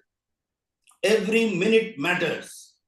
हम ये कहना चाहते हैं कि we must have a proper prescription monitoring program in our country, which is not there. We want to bring in Jago Grahak Jago campaign to take it to its next level, to spread awareness, to spread education. There has to be proper labeling, information sharing in the language the end users want, the patients want, the caregivers want. We want to make sure that the recommendation of the subcommittee which has gone to the government, which has been deliberated in details by all the stakeholders. Today, the pharmacist plays a very important role. Several of my studies have revealed that the consumers depend more on the pharmacist than the medical practitioners. So I would recommend in today's deliberation on behalf of the patients and citizens, please link with the common service centers of the country. Today we have common service centers digitally linked to the citizens. We all must come together, OPPI, IPA, the pharmacists associations. I can see all the important people today emerging in this conversation. I would appeal to them. Please use the infrastructure which has been created out of the taxpayers' money. Please use the infrastructure which is already existing. If the matter is complex, that is why we are there. If the matter was easy, we wouldn't have been there. We are engaged because it is a complex matter and we need solutions. And in order to have these solutions, we have to use technology. We have to ensure that everybody in the village are able to get the right credible information on telephone through proper credible channels, and industry has to play that role. Because at the end of the day, we have to make sure healthcare in India is most affordable. Finally, I would like to say that when we are talking about universal health coverage, we are talking about ensuring that the health and wellness centers, 1.5 lakhs of them, which has to be established in the next 3 years, we have reached 20,000. Government agreed that all these health and wellness centers would be on a PPP model. As far as I know, not a single industry or a private sector has engaged with the state governments to make these health and wellness centers a dream come true for the citizens. All these health and wellness centers should be the point of contact, should be the point of creating a kind of a relationship which is lacking. So my friends, I would like to request all of you, deliberate in details today, but don't give any more time in not bringing in this regulation of OTC. We have to bring in responsible self-care. We have to bring it under some kind of a regulation. It could be voluntary, it could be a mandatory requirement, but please do it. Okay, every minute matters. And I would like to conclude by saying that the health and safety of the patient is paramount. It cannot be negotiated. It cannot be delayed any further. I request the regulator, Dr. Pradhan, you are representing the government today in front of us. Take this message forward to them and tell them that the patients can't wait any longer to compromise on their health and safety. I wish all of you all the best. I congratulate OPPI and the organizers, PhD Chamber, FICCI and others for organizing this. And thanks a lot for getting me into the loop. And I'm very happy to be in the loop. I will keep speaking the same language which the patient wants till you do it and make it happen and make a dream come true. Because as Dr. Kalam always said, you have to dream. You have to dream to fulfill the dream. So we are dreaming of a Amrit Kal in this country. When we are dreaming of Amrit Kal, we need health and safety to be paramount in the country. Thank you very much once again to all the organizers. Congratulations. See you all soon.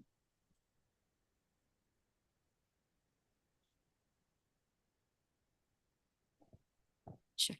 Thank you. Thank you so much, Mr. Misra, for a very enthused remark and actually telling us the urgency of what we are doing. Thank you very much. Ladies and gentlemen, as we move forward towards our first panel discussion of the day, we have our CEO panel, which will talk about how have consumer health companies inculcated a responsible marketing approach. Now, we all know that marketing plays a crucial role in promoting products and services in the healthcare industry. It helps companies reach out to potential customers, increase brand awareness, and of course, build trust. Responsible marketing approach remains the key to build responsible self-care practice in India.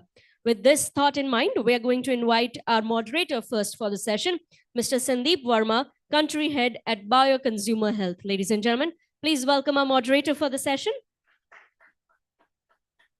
A very warm welcome to you. I'd now like to invite our panelist for this discussion, Mr. Dhaval Katkar, Senior Vice President at Glenmark Consumer Products and Generics. A very warm welcome to you as well.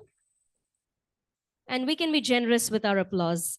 Ladies and gentlemen, please welcome our next panelist, Mr. Shivam Puri, Director and CEO at Cipla Health Limited. Ladies and gentlemen, please welcome him.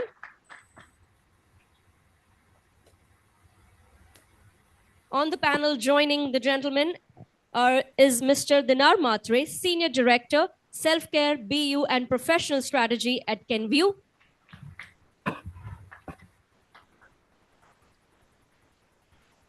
A very warm welcome to you. We are also joined virtually by Mr. Milind Thatte, Chair OTC Committee and Managing Director at PNG Health, who will be joining the discussion. Welcome back, Mr. Thatte.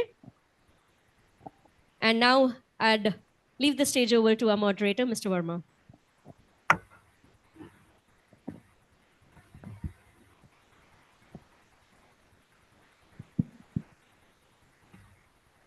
Okay, good afternoon. This is supposed to begin in the morning, but it's begun in the afternoon. So very good afternoon and a very warm welcome to all of you. I think the session before us by Mr. Pijon was a perfect segue into this particular session, which is all about responsible marketing. So firstly, a very warm welcome to all my panelists. This is clearly a very power-packed panel, as all of us can see. And thanks a lot, Milind. I can see you joining virtually. I know that you have a board meeting. I think Shivam also has a board meeting. So given that you guys have given us your valuable time, thanks a lot for both of you and to the other two panelists as well. So let me just quickly get on specifically to our topic for the day today, which is on responsible marketing. And let me start by going a little broad and asking a very broad question to our panelists. All of us know that self-care, the big challenge in self-care in India, or why a lot of the people or most of the people don't practice self-care. is clearly a lack of awareness, leading to a lack of knowledge, and hence leading to a lack of action. Yeah, so there are very few people who are practicing self-care, and this number can go up very, very dramatically. So the first question or the first thing that we want to deliberate on is how can a responsible marketing approach, or how can responsible marketing approaches educate the consumers about firstly the need to do self-care and also provide them with the right kind of ammunition to practice self-care. And Milan, let me just start by putting you in the hot seat. What are your views on what have you been doing about it? Yeah. Yeah, so thank you very much, and a very interesting topic, and you already kicked off a question which was being discussed right since morning. And I think what you used the right word here was about responsible marketing in self-care. So um, unlike the FMCG industry, where the healthcare actually has a different approach to consumer related marketing on consumer health, is about being responsible, because there are a lot of undue effects also attached to that. There are not just about side effect, but also if we are able to create that awareness about certain disease conditions or common ailments, then I think overall it creates an ecosystem where every time people are not rushing to doctors towards seeking treatment, but they can also approach the pharmacist, and also if their awareness is improved, they can do self medication to a certain ailments which can be managed at home. Now this becomes very important, because if you look at our doctor ratio in this country, there is about the last data I just saw was about 91 doctors per lakh population. So with that kind of a skew, the pressure on the healthcare system for the doctors access is already too high, and therefore this is an industry where the self-care can really make a big difference and reduce the pressure on the healthcare system. Thank you. Shivam, let me put you in this spot now. What have you been doing about it? And at Cipla Health and at Cipla in general, can you share your views on this particular topic? What have you guys been doing around this? I think Milind again gave you the broad parameters on responsible marketing. So it would be great to learn from you. What have you guys been doing about it? Yeah, this proves that you should exchange notes before you speak. Milind ended up speaking many things that I had in mind to that. But let me try and put a perspective to it. So when you talk about responsible marketing in an FMCG arena, there it's about saying your product should be right, your communication to consumers should be right, you should ensure that the communication is ethical, etc., etc. I think in case of OTC, the products being right is a given conclusion, right? I'm yet to come across an unethical OTC product selling in India, and I'm talking about all the organized players. Second, then, is the way you communicate it to consumers, right? And I think the task for responsible marketing in OTC industry is actually about convincing consumers to adopt OTC products. And I'll tell you why. And let me take, let me take one example of one of the brands we sell, ORS, right? Oral rehydration solution. Now, you try drinking ORS, when you're tired. You try drinking ORS when you're suffering from a sunstroke. You try drinking ORS after a party, right? And many youngsters here can actually take the cue from that. You try drinking ORS when you're down and you're feeling low. Within an hour, you'll actually feel a difference, right? Now, but however, the way ORS sells today is it's a drug for dehydration and diarrhea, right? So it's considered a medicinal product. But imagine if we were to increase the adoption of ORS amongst consumers. So every time your hand goes out to pick up a beverage which is loaded with sugar, versus your hand goes out to actually pick up ORS, you actually end up adopting a healthier lifestyle. So the responsibility for a marketer in case of selling OTC products, and giving you ORS example, is to convince consumers to go and adopt ORS as a product in their day-to-day life. Try it, you guys should try it. You feel tired and sweaty and you're feeling low on energy, you take an ORS drink. Within an hour, you'll start feeling significantly better. And if you were not to have drunk ORS, what would you do? You would end up picking up a sugar-laced drink in the market. Yeah. So I think the responsibility as a marketer, and I feel that it is actually an overwhelming responsibility, where the products are so fantastic that the objective is to actually convince smokers to adopt them in their day-to-day lifestyle. And when they do that, you're actually talking about a healthier country for all of us. Yeah, so that's my perspective of responsible marketing here. Thanks a lot, Shivam. And Dhaval, I'll put the spotlight on you now. Just to understand from you, your views. You heard Milind and Shivam. And I'm aware that all of us will be doing a lot of common things. But over and above, let's say whatever you've heard, what are your views on how self-care companies can talk about and can propagate responsible marketing, with the end goal being that you get more people to practice responsible self-care? Thanks. I think, firstly, I agree with him that every time I'm in the market, when doing market visit, I end up drinking ORS many times because I think that helps you. But I think coming back to the question, there are two things that come to my mind, Sandeep. One is that unlike consumer goods industry, and building on to what he said, if you look at the OTC industry and have a 2x2 on incidence and frequency, in FMCG, you can increase the incidence, you can increase the frequency by what he mentioned, marketing activities. But that's not a case in our business in OTC. If you don't have a issue or a problem, you are unlikely to consume many of the OTC products. So there is a reason why incidence and frequency is less, because it's broadly treated as an SOS product. So one is that. Second thing is also in the marketing thing, like for example, and it's always not about drugs. I'm also talking about some other non-serious ailment things like dandruff. Like we have a Scalp Plus shampoo, but it's a medicine. We don't encourage people to use Scalp Plus every day. The packaging calls out straight away. We don't, tell that use it every day regularly, because it's a medication for a certain duration. And we encourage consumer through our content and through our thing that it's a medication, take it for some time and after that stop. Because it's very unlikely a FMCG player will ever say stop consuming it after this period. In fact, they will want you to consume morning, afternoon, evening, whenever they can, right? And I have been a guilty person on the other side of the FMCG side to do that. But here it's a very different challenge. You have to be true to the product, what he said, because the products are fantastic. The question is, how do you consumerize science using the incidence frequency and the need of the product? That's typically how we do encourage responsible self-care. Dhaval, I'll hold you on to that thought, and I'll come back to you with another question which has just sprung to my mind. But Dinar, your thoughts on responsible marketing? Yeah. So I think all the three members have spoken different perspectives. So let me put a different perspective.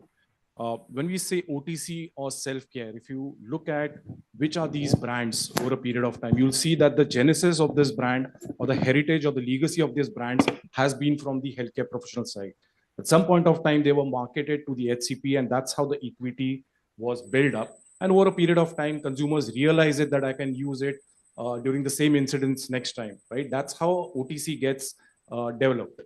So the first and foremost, I think marketing it to the HCP in the right way for the right conditions, right indications with the side effects is going to be very critical, because a lot of the consumers will pick it up from the doctors at that point of time. The second part is the stakeholder that we talk across is the chemist or the pharmacist. I know we have a pharmacist panel later in the afternoon, but I think pharmacist plays a very critical role in terms of really passing on the information to the consumer when the consumer is buying anything. Fortunately, unfortunately, we don't have the concept itself of community pharmacists. And even in the pharmacist, most of them are assistants who are in the pharmacy. And I think that's an area or a roadblock. If you're able to improve that over a period of time, it will lead to more information awareness that you're talking across. Last but not the least is the use of digital or use your packaging with a QR code to really inform the consumer about what is responsible self-medication. So I think that's my perspective on it. Again, your last point was a question that I wanted to raise as a second question. And Dhaval, you spoke about giving the consumers the right kind of information, okay? Not just to start using the product, but also to when to stop using the product. And that was going to be my second question, which is about the role of responsible messaging, okay? And here I know that we all are aware of the practices which we need to do.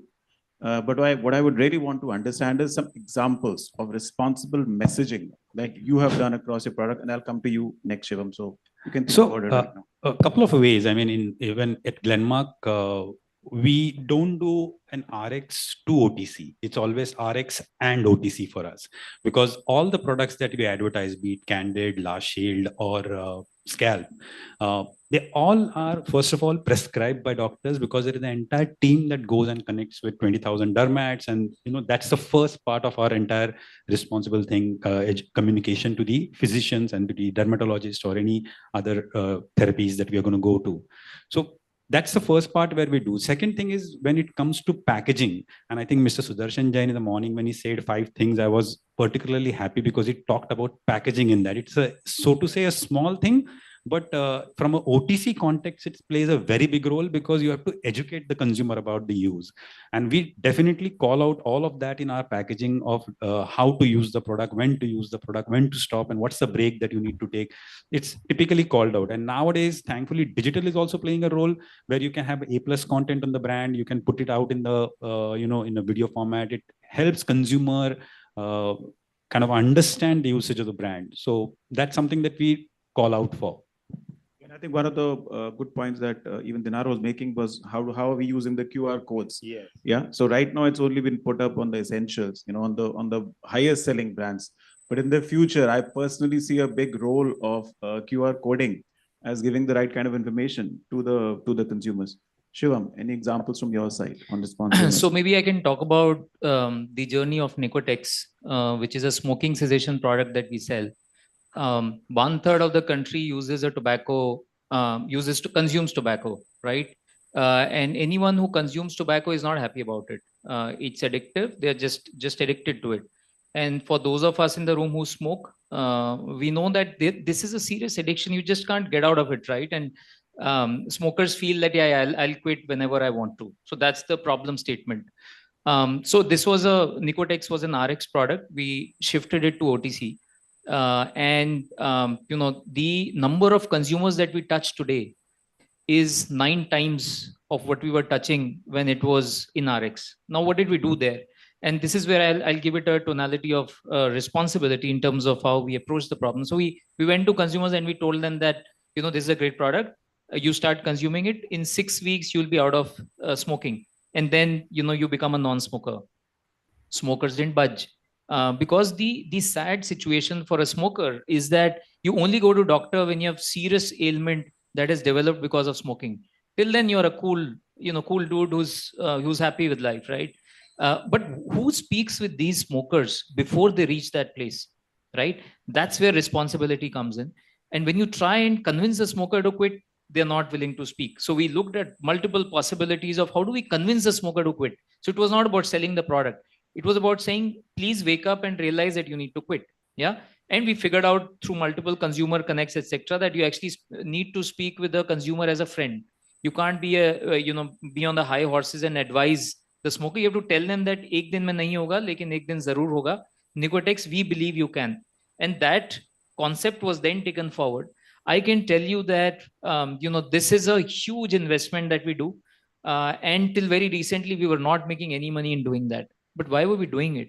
Because just the sheer purpose, you speak with the smoker who has quit smoking because of Nicotex, and just listen into that conversation. It's so touching. They actually tell you the transformation that they've seen in their life.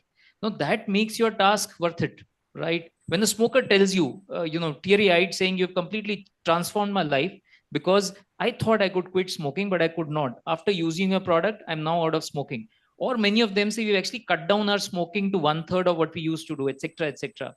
It's a huge transformation in their life. The responsibility of the joy of what you hear back from consumers is what keeps us going in there. Huge investment. Many global players have tried to come into India. I don't want to name them. Many local players have tried. Nobody could do it, right? We persisted for 6-7 years before we actually started to convince them to quit. And we are talking about more than 1 crore smokers in the country who we believe have quit because of the product that we sell. What can be more responsible and more empowering than that, as a marketer and as an organization? Yeah. Yeah. And I think responsible messaging is one thing. What if your consumer doesn't trust you?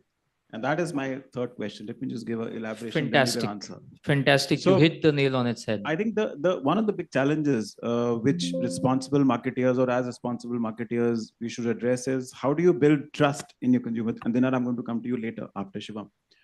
How do you build trust in the consumers? How do you get consumers to actually believe what you're saying? Yes, you are a smoking cessation product. Yes, you have all these warnings on the smoke packs as well. All the cigarette companies are supposed to do that.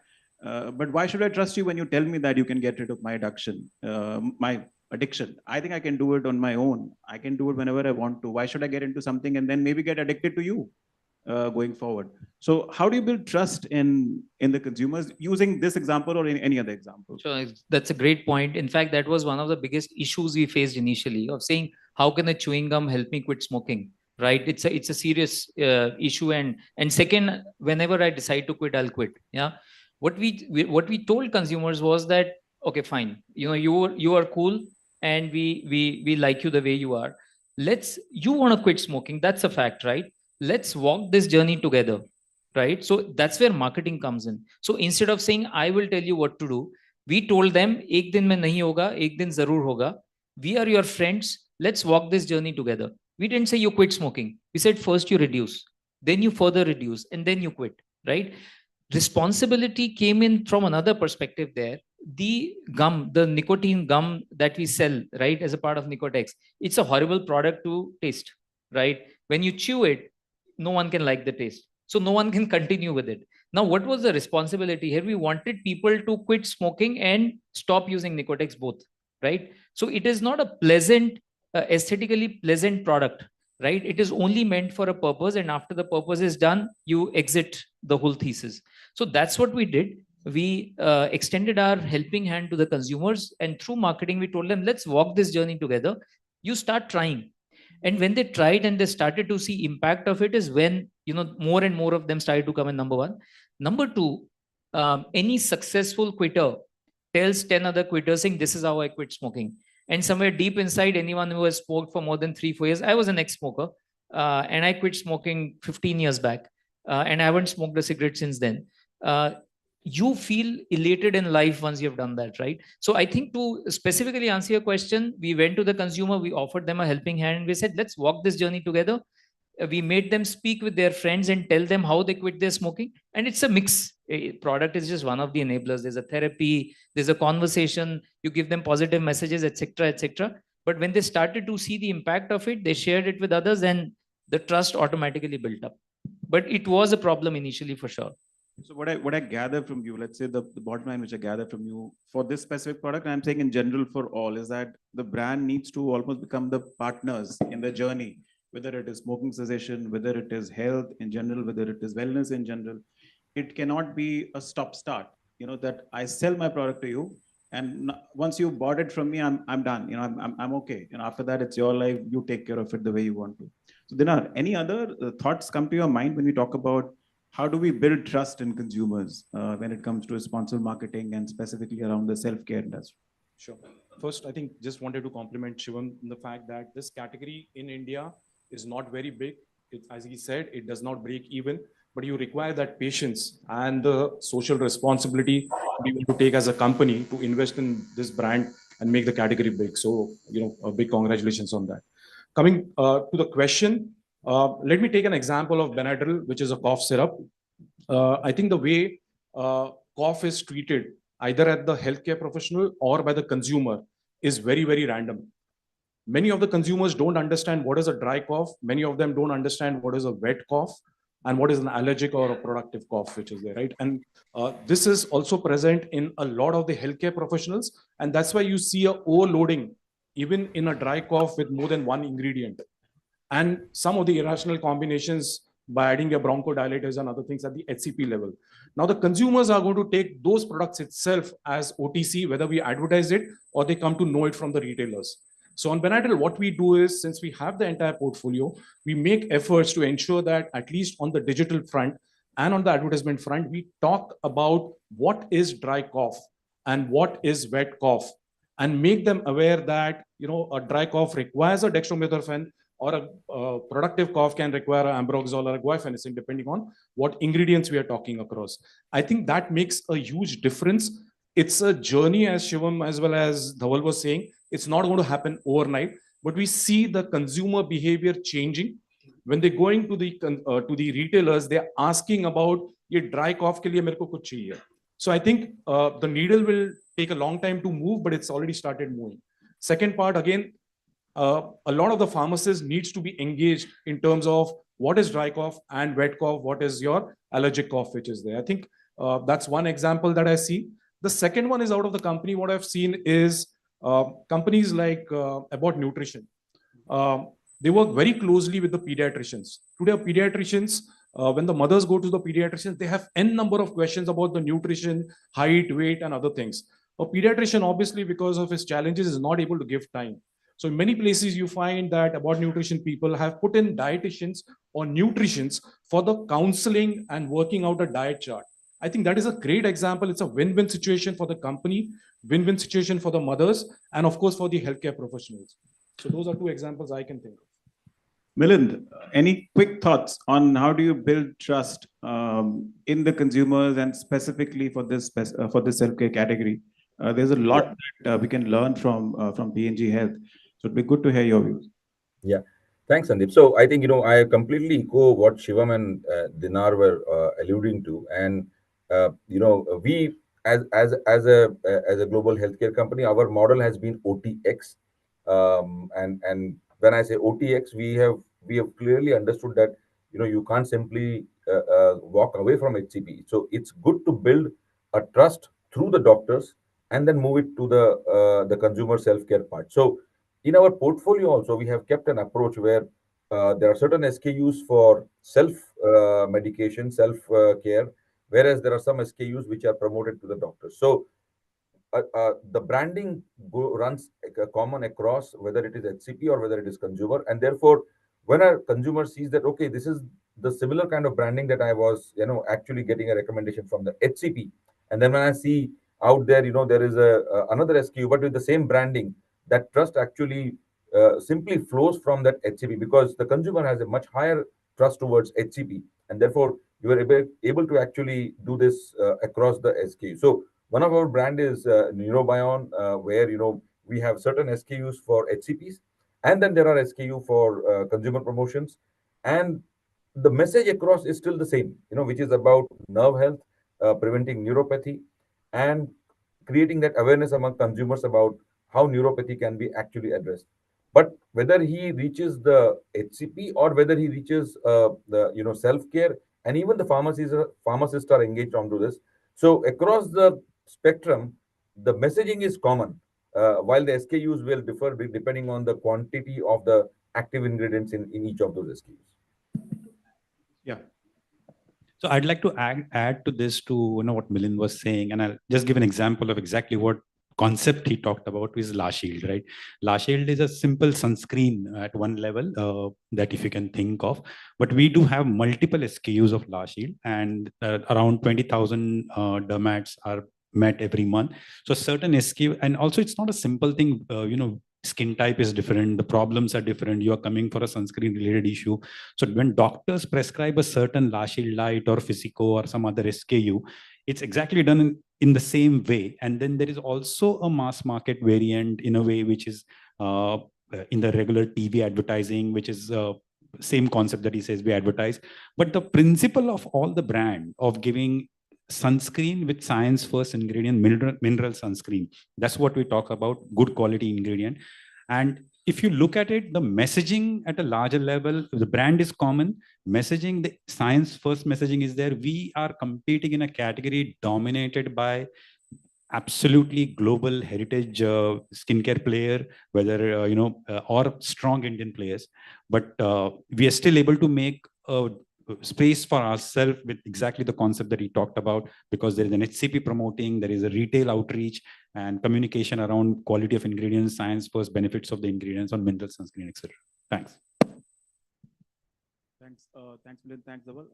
Okay, now let me just change the mood a little bit and bring some controversial questions. You guys are looking very comfortable, and I don't like that. Okay. Now, given the advent of social media, given the advent of fake news, given the advent of everyone from my plumber to my car mechanic becoming a doctor during COVID and giving me suggestions on what I need to do to keep COVID at bay. So given this whole barrage of data, information, I don't know if I can call it information, that is now available to the consumers, what challenges does this, throw upon responsible self-marketers, responsible self-care marketers? And more importantly, how are you guys dealing with it? And I'm not going to call out anybody here. Anyone can start with their opinion on how are they dealing with this whole barrage of social media information, barrage of opinion-led recommendations, etc. So it would be good to hear some of your views on it.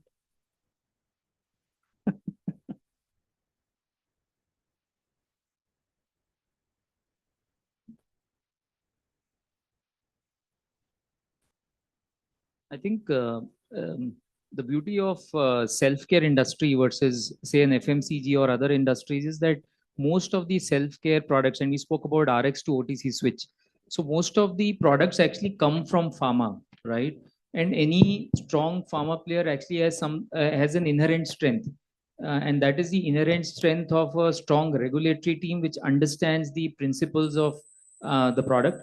Having a strong medico team, for example, we are blessed to have some of the best doctors in the team who actually look at everything that gets done. And having these strong ethos ensures that every time you even communicate, right? So every word that you put out actually goes through these individuals, right? So it's not an open for all FMCG marketing where the creative can have his or her own ethos and put out whatever message they want to put. It goes through a very strong a set of protocols within the organization. I think that's one very, very critical lever that we use. And secondly, being very aware, right? Because you're right, in this world of very strong social media, you need to actually be conscious and keep a check on what's being spoken about. So second is being very alert and active on trying to figure out what's being said about the brands, and any misinformation can be immediately tracked and picked up, because not everything is in your control. There are consumers also who are having conversations. So we end up doing both of these. And the point is that we say that whatever we put out first will go through a very strong ecosystem to ensure it's all kosher. And second, any misinformation externally also can be immediately tracked, and we can have a conversation with the person who is spreading that misinformation. But thankfully, we haven't seen too many of these in the self-care industry, because I think somewhere the nature comes in and colludes to make you successful when you're doing the right thing, right? And I think in this case, in case of OTC, there is clearly a nature coming in and helping these brands because they're the right products for the consumer. And I think that's what is helping the ecosystem grow as well. Let me just add on to that. So I think it's a reality. Digital consumer is a reality. We are talking about 680 million consumers who have internet connection, urban plus rural penetration at 48%, metro penetration at 80%. Indians are present on an average on 9 social platforms as compared to globally where they are present on 4 platforms. So that's a reality which is here to stay and only going to grow bigger. Coming to the point of how do we manage this? I think as Sean was saying is first, internally, there has to be a strong ecosystem, very clearly legal, medical and corporate communications play a gatekeeper role in terms of whatever marketing wants to communicate. So that's the first and foremost gatekeeping activity, which ensures that whatever is going out is in line with what the policy is. The second part is also company usually have very strong social marketing policies, what to do, what not to do, how to use it. So I think that's the second check, which really helps us in terms of ensuring whatever is going out is happening well. On the WhatsApp universities, I think you cannot stop it, but you need to have the way we use it. We have a lot of social listening, which happens in the internet. So anything which is picked up on the brand, either a positive or a negative one, immediately gets escalated and which gets addressed. The second part is all our products have a helpline number or a call number, which really help us that if consumers are really having a challenge or any adverse event, or there is a product quality issue or anything which is there, they can reach out digitally or on the helpline, which really helps us to address in real time any consumer complaints which are coming in. So that's what we do. And you've raised a very good point, Dinar. You've spoken about the internet penetration, the mobile phone penetration, the number of platforms. I think one of the things that now I'm just putting putting off my hat as a moderator and just contributing. So one of the things that we need to realize is that the same number of avenues are available to us as well as they are to the people who are spreading the fake information or wrong information, etc. So I think it can be a double-edged sword, essentially. So that's important. Milind, your quick thoughts on how do you deal with this whole barrage of information, misinformation on social media? Yeah, absolutely. And just to add to the WhatsApp universities and all that you keep hearing here and there, today, if you were to ask me, I would even dread the self-proclaimed experts on the YouTubes, which Yes. you pick up. Influencers. Yeah, influencers, self-proclaimed experts, and then they pick up many medicinal products that you come across, with on the YouTube, where they will be talking about off-label usage and all, and that's where it actually makes me more scary about the kind of expertise they demonstrate, which sometimes can really put the company also on spot. So as far as we are concerned, we are again, as Shimam was talking or Dinar was talking, as a company, responsible company, we also have a very strong processes internally in terms of having medical compliances, regulatory compliances, or even legal compliances, where every messaging that is going out to the consumer is completely threadbare check. And much to the sometimes unhappiness of my marketeers, we have to curtail certain messages, because we have to always look at it from a regulatory and a legal standpoint, as to we are not really actually crossing that thin line, which can lead to a misinformation or a misinterpretation of what we are trying to say. So we are very particular about that. And at the same time, if we come across any platform where there is some kind of an off-label use which is being promoted by influencer or anything, we are the first one to quickly raise the hand and say, hey, we don't endorse this and we don't subscribe to this. So it's very important as a responsible marketeer. I think companies should stand up for such such kind of topics, where sometimes things can really go out of your control.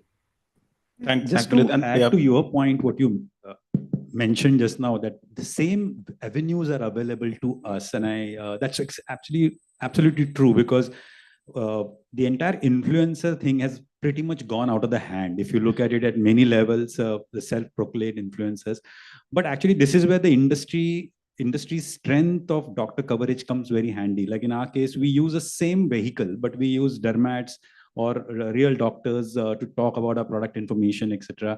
And it has its own following, because, for example, some of the dermatologists are out there in open. Okay, they are talking the right, responsible dermatological practices, etc. So we use those kind of guys, which are again recruited through the field force of the pharma side.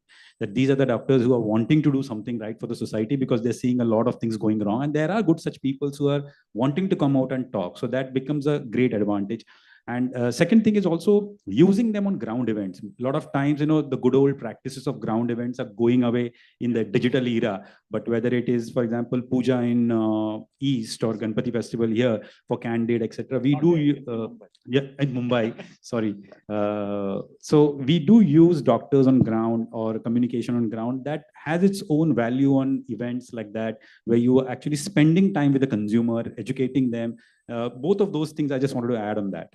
Yeah, and my last question, and Shivam, we'll start with you on this one, and it's connected to this point, and a lot of the stuff has been covered here. But given the current situation and the current awareness that we have of the OTC policy, and the fact that some of the points in it are still a little bit confusing, especially from a marketing perspective, and especially when you look at some of these new challenges, which I just spoke, which was the previous question. What kind of checks and balances have you put in place in your company to ensure that we are never on the wrong side of the line? So what would be good to have from your experience and whatever you've done at Cipla? Sure. I think again, we have a massive network of doctors on the RX side, right? And I think that's the best check that we have, because we are so well connected with the massive community of doctors who actually view every message that we put out on the OTC side as well, with a lot of interest. So I'm just talking about the number of checks that we have. So you have doctors who you are actually talking to, who actually feedback in case they feel there is anything which is not appropriate. We've not yet had a single doctor talking about anything, right? Second, a very strong set of protocols put up internally. And Bilen spoke about it. We also face it all the time. Marketeers can come up with creative ways of communication, but we have the Medico team, which actually cuts it down at times into exactly half. Because you have to communicate. You it must be right. really popular with the marketeers. Yeah, very popular. Some of them are sitting here and giving me those looks. But the point is that you speak with consumers the way a doctor will tell a patient. And at times when all of us have our favorite doctors, right? There are those doctors who will not use technicalities every time. They'll figure out a way to tell you why this drug is right and how to use it, and etc. etc. So our doctors actually play that role of a nice family doctor. And the way a nice family doctor will narrate the story to you is the way you do media and OTC, right? So it's interesting, it's engaging, but it never crosses the line, because a professional doctor will never cross the line in the communication. So I think there are these self-made multiple checks that exist, which ensure that we will never end up crossing the line, as you call it. We also keep speaking with consumers, right? That's another point, to ensure that the message that is going out in the right manner. At times your intent can be right, but the pickup can be different than how you intended it to be. So I think this consumer loop also helps us. And again, the doctors and regulatory experts in our company are a part of those consumer conversations as well, to ensure that the message is landing exactly the way it's supposed to land. Yeah. So there are these multiple loops. And I think because of years of existence in the industry at our end, same is true for many of our colleagues here, it has just ensured a self-checking mechanism that exists. So it's not like a new fang OTC setup which has just come in, which is trying to figure out life. It's a 86-year-old organization which has huge number of checks and balances that have been auto created as a part of this long existence, which ensures that very confident we will never and can never cross the line. Yeah. Thank you so much, gentlemen. I think as long as responsible marketing is in place, responsible self-care will be in place. That's the bottom line that I want to stress on. So thanks, Milan. Thanks a lot, Dhaval. Thanks, Shivam. Thanks, Dinar. And the audience, thank you so much for patiently listening to us. I hope it was useful. Thank you. Thank you so much to our panelists and moderator. May I request you to just step forward as I invite Ms. Anama, MEA Head of Corporate Affairs, Consumer Healthcare Sanofi, to please join us and felicitate our moderator and speakers. Amidst a huge round of applause, ladies and gentlemen.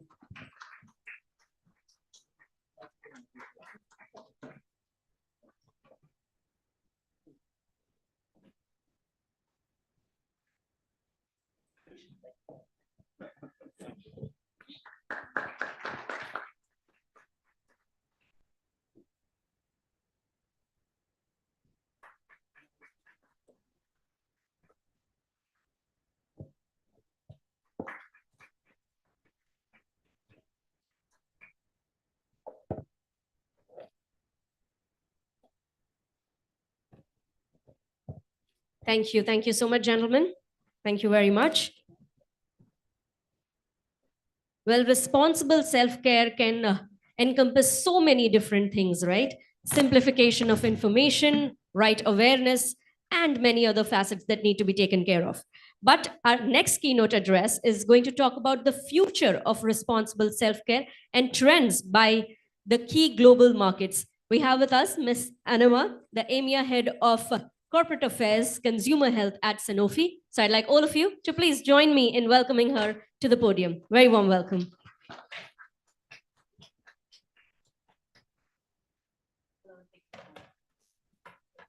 Hello. Hello. Thank you so much.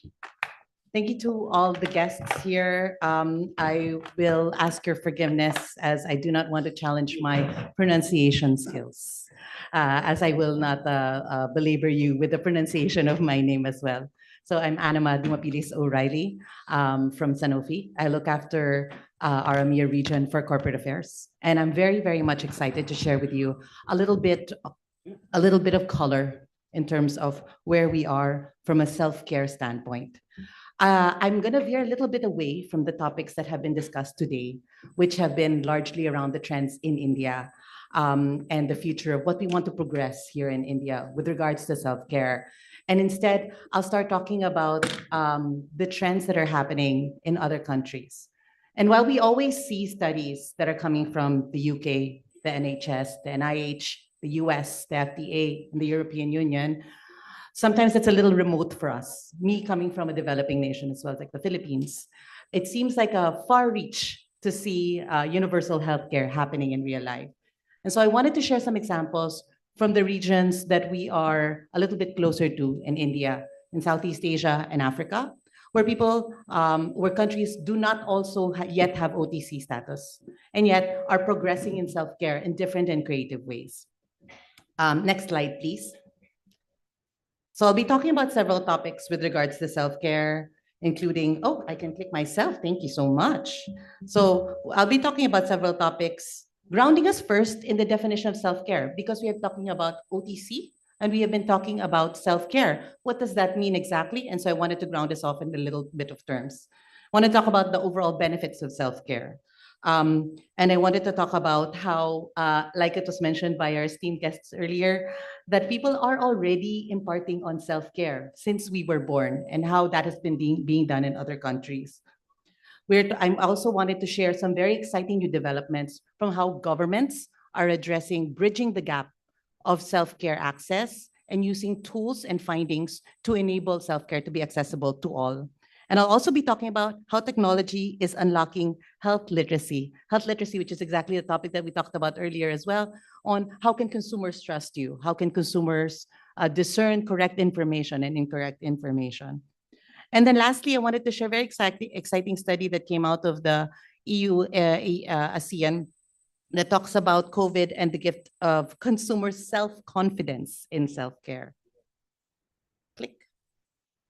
So just touching base again on what is self-care. Self-care is not just taking care of my cough before it gets worse. It's not just having a minor headache.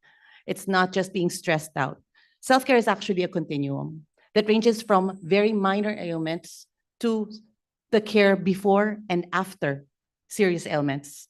If you think of a patient who gets confined in a hospital for a serious cardio or neurological disease or a chronic disease, after they leave the hospital, they still need to receive care. And in the strictest definition of self-care, self-care is the care that you get without a medical professional. And that ranges through the entire lifetime of an individual. And so that's what we mean when I talk about self-care. A study that we mounted in Vietnam with KPMG talked about the multiple benefits of self-care, ranging from patient benefits to government benefits to industry benefits. And this is how we try to pull multiple stakeholders together when we try to progress the strategy of self-care in different countries, different associations, and different interest groups. For a patient, it's obvious, right? If they have access to self-care, they'll have better days, they'll have less pain, they'll have more productive days with their families. For governments, it saves money. In many studies, it's in UK, there's an example of an investment in self-care will save 1.4 billion pounds for the government, and that's for a government founded self-care. But many of us here, as we've seen during COVID, that the government is still strictly burdened by the pressures of an overloaded health system. And self-care can help alleviate that. From an industry standpoint, which is exciting for many of us workers, it takes away less days where you have to take off of work. And for many people in countries like India, Philippines, and Southeast Asia, a day missed of work is a day missed of salary. And it's a day missed of food on the table, not just for the worker, but for the entire family. And so we looked at the different studies that we've been doing. In transparency, Judy Stedmark is going to be speaking remotely later on in the day. We are members of the Global Self-Care Federation, and we've seen their studies on the value of self-care all over the world. But sometimes you need to drill down in a country to make it more real. What does self-care mean for your country? What do these numbers, what do these scores mean in your individual country? So in the Philippines, we partnered with a former Minister of Health and also former member of the World Health Organization personnel, Dr. Manulet Dariet, and a research facility in one of the leading universities in the country. And what we found is really not surprising to the conclusion earlier said today. People have been self-caring. People have been self-caring for generations and for centuries. And I wanted to break out 3 key findings that kind of underlines the urgency of why we need to address self-care as an organization and as governments too. How are people self-caring, right? Let's take prescribed medicines. There is some OTC status, but very heavy restrictions in the Philippines. And so people are taking prescribed medicines, but you don't always need a prescription to get prescribed medicine in a drugstore. In a country with over 7,000 islands and 120 million people, separated by seas and oceans, you can just walk up to your pharmacy store and ask for amoxicillin. You can ask for any kind of antibiotic, and in many places you can even ask for an opioid without a prescription. And these people are sharing it within their families. They are splitting dosages, and they are not finishing antibiotic cycles. And we're finding this very prevalent in the Philippines, that antibiotic-resistant bugs are being prevalent as well. Over-the-counter medicines. Now, the good thing is there is already OTC status, fairly recent in the Philippines. And so they're able to access it. And there are a lot of pharmacies that you can get it from in the cities. Half of the country are not in the cities. They are in rural areas, very remote areas. Half of the country doesn't even have piped-in water in their schools. And so the Philippines is, nowhere near able to access licensed stores. And so they do this thing where people who own little mom and pop stores in the provinces will go to their licensed pharmacy. They'll get a sheet, they'll cut it up, they'll put it in a jar. And that's how a person will get their medicine, their cough medication. I'm looking at Tanvi, a former colleague of mine. We've dealt with a lot of things in the past as well. And so this is unfortunate because people think that they're getting the real thing. But this is a great prime example of an opportunity that will be taken place for counterfeit. And I do know that India has also a large prevalence of this. As well as, but for many times, this is the only option. Right? For 70% of the region, self-care is the only option.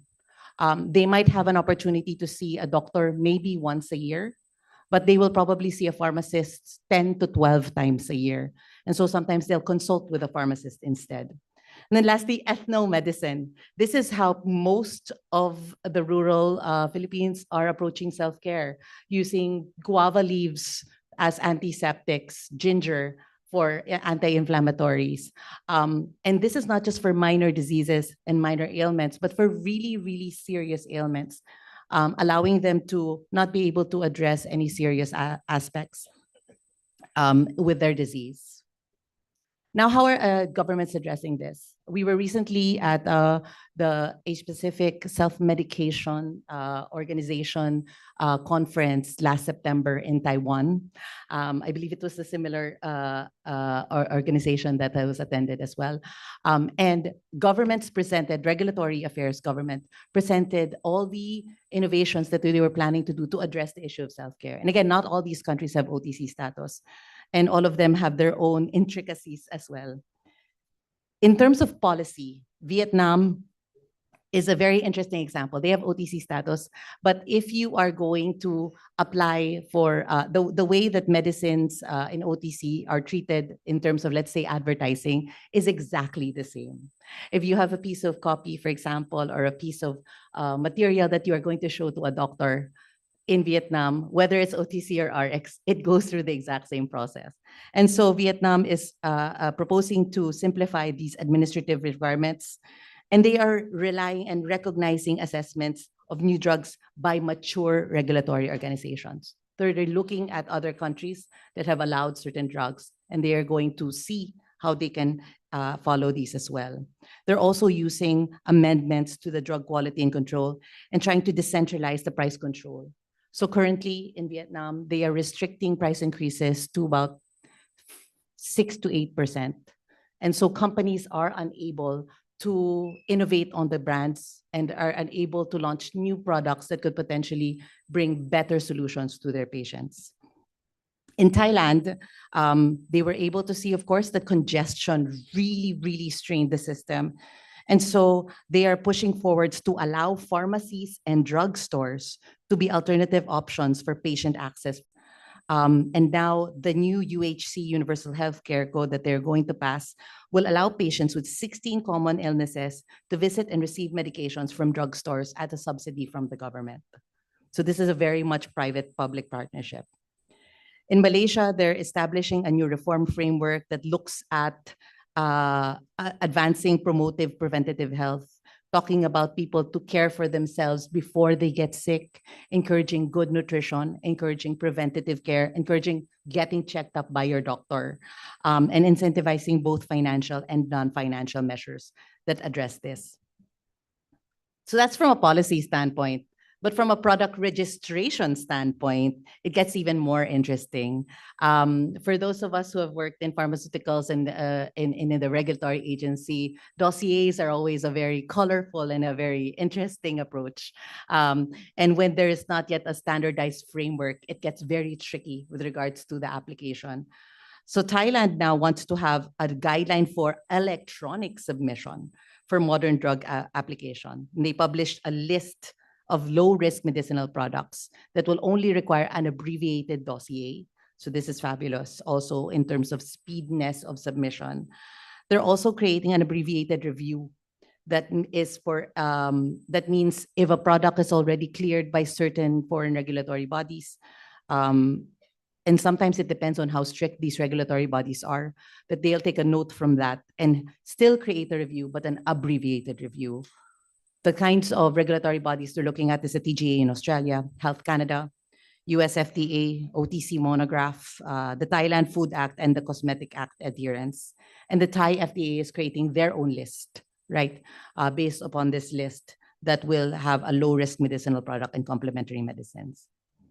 In the Philippines, where I'm from, a pilot implementation of a program called ROTCA was launched where they created tier 1 and tier 2 medicines that required reduced amount of dossier requirements. And that required less preparation time and less preparation documents, which aims to shorten time instead of, and shorten requirements as well. Freeing up the government resources, but also freeing up the submission time for many companies. In Taiwan, where the convention was held, there's also a simplified registration process for OTC drugs. So for example, in Taiwan, if you're planning to launch a new drug that has been granted marketing approval in any of the A10 countries, so that's European Union, and many of us know sometimes the EU is more strict than many other regulatory bodies.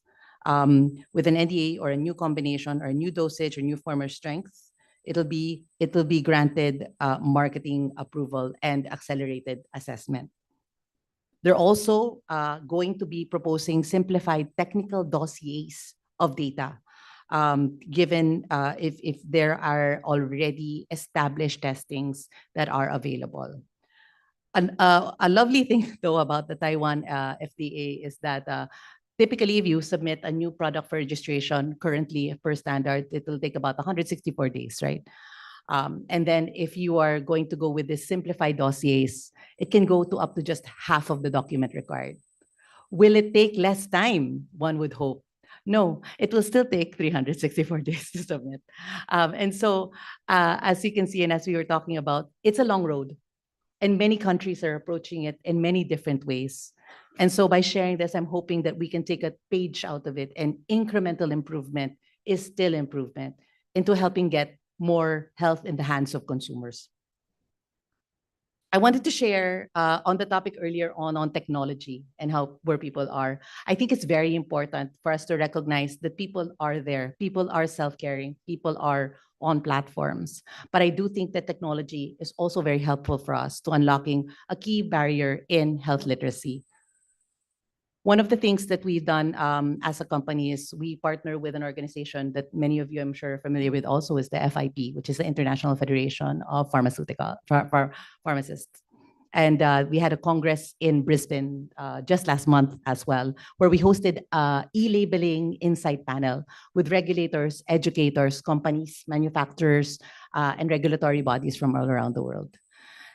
Can anyone guess, in a PIL, patient information form, when you take your medicine and you take out the page and you read it, how much of a percentage of people in general around the world, actually take out the PIL and read it? Can anyone guess? Throw out a number. Percentage of people. 7% of people. 1% of people. Yeah. It's less than 1%. Less than 1% of. Now, let's take a step. I want you to think about the number of hours we spend writing those things, reviewing those things, correcting the language so that we are reducing risk, identifying all the possible human interactions that can happen. And less than 1% are reading it. What are patients doing? It's impossible that they're not checking up on their symptoms or side effects. They go online. They Google it. Do they know where they're getting their information from? It could be anyone. It could be a company-owned site. It can be a government-owned site. And different companies are addressing it in different ways. In South Africa, where we have the Self-Care Association, we had a project, we with several other members of the Global Self-Care Federation, said that, look, this is happening already. People are checking it out. Let's put all of our PILs online. And so we've piloted it with 17 low-risk drugs, and the government regulation has given us the go-ahead to pilot it and see, is there any behavior change? Are people going to report? The fear is people are going to report more adverse effects. And we're like, good. If people are finding adverse effects are happening, we know how to deal with that. But if that's the only reason why we're not putting our PILs easily accessible, then why are we doing it? So that's a pilot that we're running out of South Africa. In South Africa, also in ASEA as well, and in Egypt.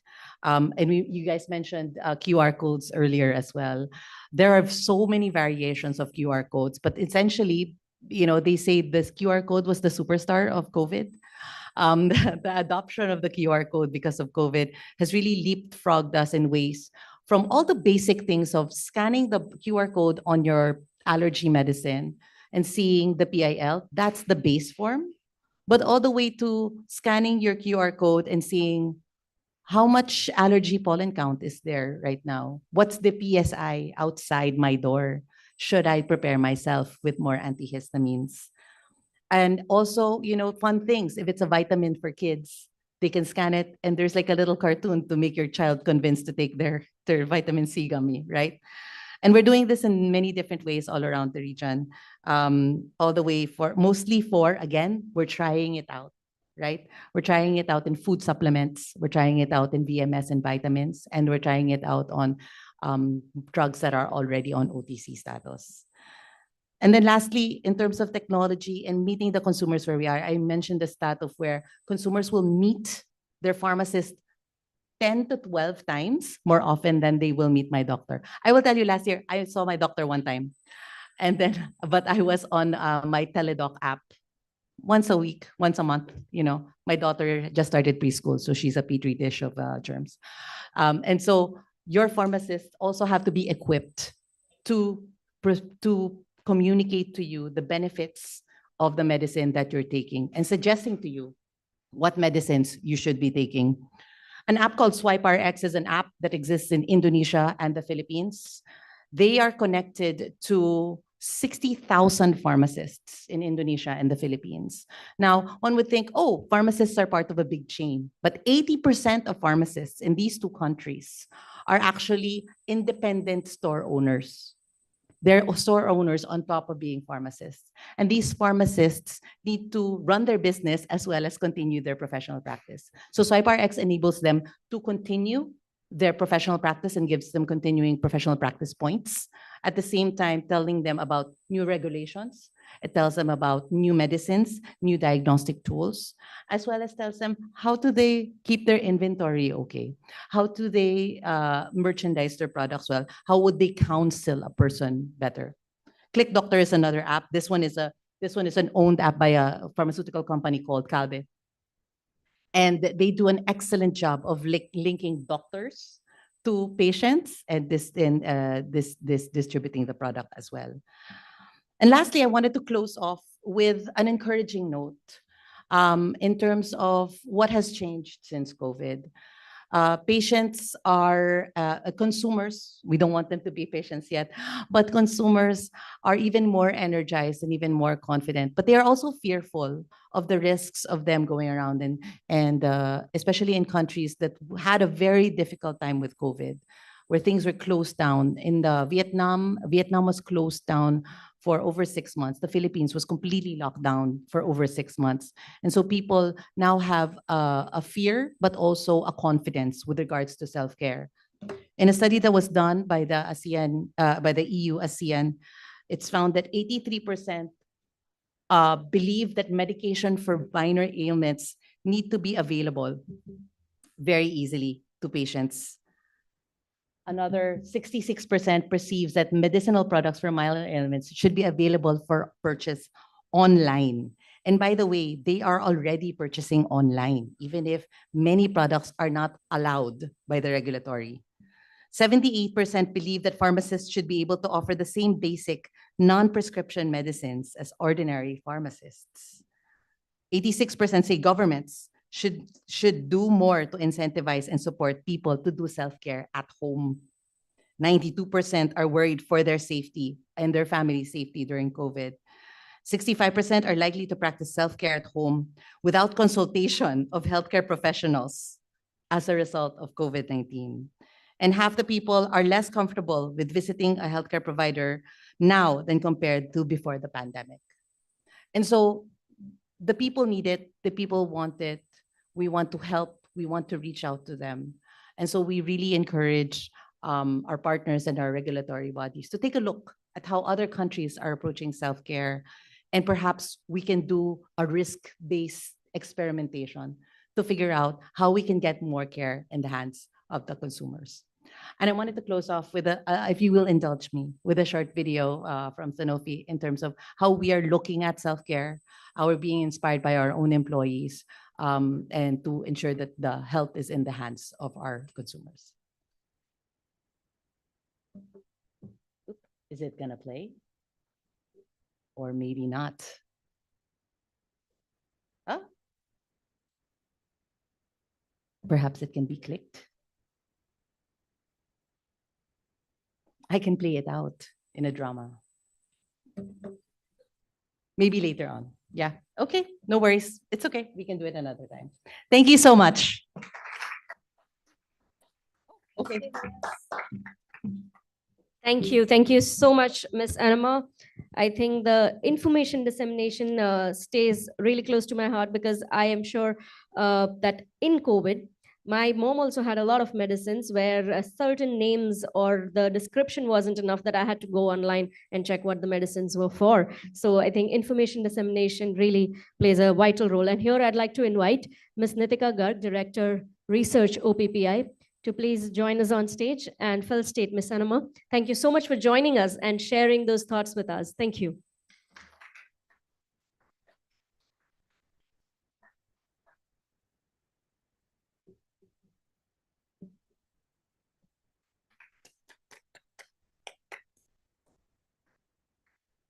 Thank you, ladies.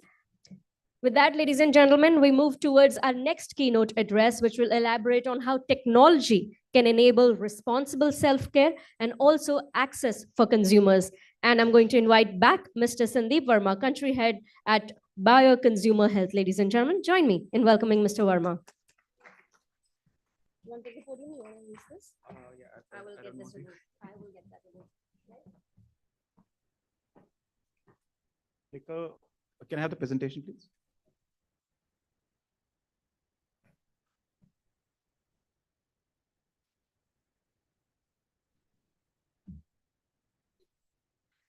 Yeah, can I have the presentation up?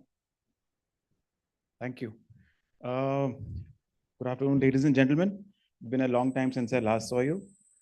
So what am I going to talk about? I'm going to talk about how technology can democratize self-care for all. And given the theme of our conference and the word Antyodaya, I think this is a very, very relevant technology, very, very relevant part or a very, very relevant theme to talk about. So we all know that, okay, the clicker should work. Yeah. So we all know that we are a land of a billion dreams, or maybe 1.47 billion dreams. So we are literally a land of dreamers. We believe in dreaming big, and then we believe in achieving or fulfilling our dreams. Sorry. We are all very proud of some of these facts that, we have a lot of Indian origin CEOs who are heading some of the world's biggest companies. Achievements or achievers on the left side, as you can see, is the biggest value that, Indians sort of talk about and like. We have a living standards going up. Indians earn 30% more than what they did 6 years ago or even more. We have multi-crore Indian businesses which have started out of small shops, tiny workspaces, etc. So a lot of good positive stuff, doing better in life. And I think one of the gentlemen here was talking in the morning about productivity and how can we enhance productivity. And I'm going to be talking about that. But doing better in life, moving up my life standards, moving my family's life standards, and progress from what my past was to what my future can become is what drives India, drives all of us. That's literally in a DNA. Unfortunately, what that also does is that it also makes us one of the most workaholic nations in the world. We are a nation of 1 billion dreams. We are also a nation of 1 billion workaholics, probably. We are amongst the most skeptical employees who want to take leave. We work on weekends. We work during pain. We work during, our headaches. We work if we have any gastric problems. We attend meetings. We just believe in working no matter what is happening to us, right? And as a result, like I said, we are not only the most workaholic nation in the world, this also has an impact on our productivity. Now imagine sitting into a meeting room with a throbbing headache. Okay, imagine what will be your productivity, or imagine what is the kind of thought process going through your mind at that point in time. Idea is what the point I'm trying to make is we need to practice self-care. We need to take care of that pain. But a lot of us also seem to believe that bearing pain is a sign of heroism. It is not, gentlemen and ladies. Winning over pain is a sign of heroism, yeah? And that's what we need to get most of us to believe, and that's where self-care can help. That's where self-care comes into the picture. I don't need to tell you guys what responsible self-care is. You're all aware of it. But pandemics like COVID have accelerated the understanding and the need for self-care. So if done right and timely, and these are not my wording, these are quotes from World Health Organization. If done right and timely, responsible self-care reduces individual healthcare costs. And we've heard since the morning, we've heard many of our speakers talking about the exact same thing. And despite that, why is it that very few Indians actually practice self-care despite feeling the discomfort? And I think if I do a survey in this room and I ask all of you guys, how many of you take a medication as soon as you have any kind of discomfort, any kind of physical discomfort? If you are working in your office, do you actually feel that I first need to take care of my discomfort and then I need to work? Or are you like, no, I need to just soldier on? Okay, I think it'll be in the survey. Soldiering on, people would probably come, they would really rule. Now, some of the reasons for that are very clear. There's a lack of awareness. There's a lack of knowledge. There's a lack of understanding regarding self-care. And the other thing, what is our source of awareness? Again, if I do a poll, if anything in the world you want to find currently, what is the first thing all of you guys are going to do? Exactly. You will just end up Google, which is your current source of information. And this actually sometimes can add more to the confusion and cluelessness. If you go to Google and search for stomach pain, what can stomach pain be? It will probably lead you straight to cancer.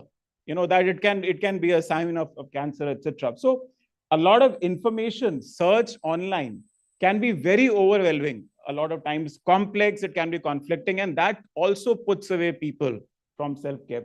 And then we spoke about social media in the panel. A lot of these, a lot of them are sort of very impersonal, very unstructured pieces of information which are coming your way, and you can't make a right decision based on this kind of information. So bridging this whole gap between awareness to knowledge to understanding to finally action is what is critical for people to self-care.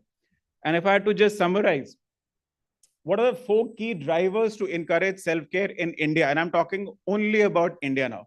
4 key drivers to encourage self-care for all. The first one, and probably the most important one, is simply accessibility. Accessibility of health and wellness for all, across all socioeconomic classes, across all demographics. When we talk about socioeconomic classes, we only talk about, that it should be available to all the poor masses. Yes, of course, it should be available to all the poor. But inclusivity goes beyond that. Inclusivity also means disabled people. Inclusivity means people who can't read, who are blind, who can't see anything. All of that, accessibility for all. The second important thing, if we have to drive self-care and wellness, is that we need to make it very easy to achieve. It should be easy thing to do. It should not be something that I need to bring into my behavior, which is a very difficult thing to do. And the third thing, self-care is all about proactiveness. It is all about anticipation. It is not just about reacting to health, to sort of health issues. But if you really want to practice health and wellness, then we should get consumers to anticipate what is going to happen to you. And last, but definitely not the least, driving the importance of mental wellness. Yeah, again, something that self-care can help in a lot. We're all aware of all the challenges that people in our age, younger to us, even kids are facing these days because of a whole variety of challenges, issues, etc. But stress, for example, is a big driver of a lot of issues which are happening with the bodies. Now, what we believe is that technology can be the unifying force to bind all of these in India. Okay, India is probably the only country in the world, okay, which has shown that what a big difference digitalization can do. We're all aware of the success of UPI. India is the only country in the world where technology can actually bring up this whole vision and this dream of Antyodaya that we have for us. And that's what I'm going to be talking about. Now, most of the points that I'm going to be talking about are around AI. And what I'm going to be sharing with you guys are some of the examples which I have as well of people who are doing it in India. So these are all very India-specific examples. I've kept my presentation and my slides restricted to India and what works for India. The first point, accessibility of health and wellness for all. Now, we all know that there are 600 million or 650 million smartphones in India, right? What nobody talks about is, what about the people who don't have smartphones? What about the people who have mobile phones? So yes, they're connected, but they have a feature phone. They don't have a smartphone. So what about these? How do you reach out to these guys? Voice-driven health instructions is what can do this for you.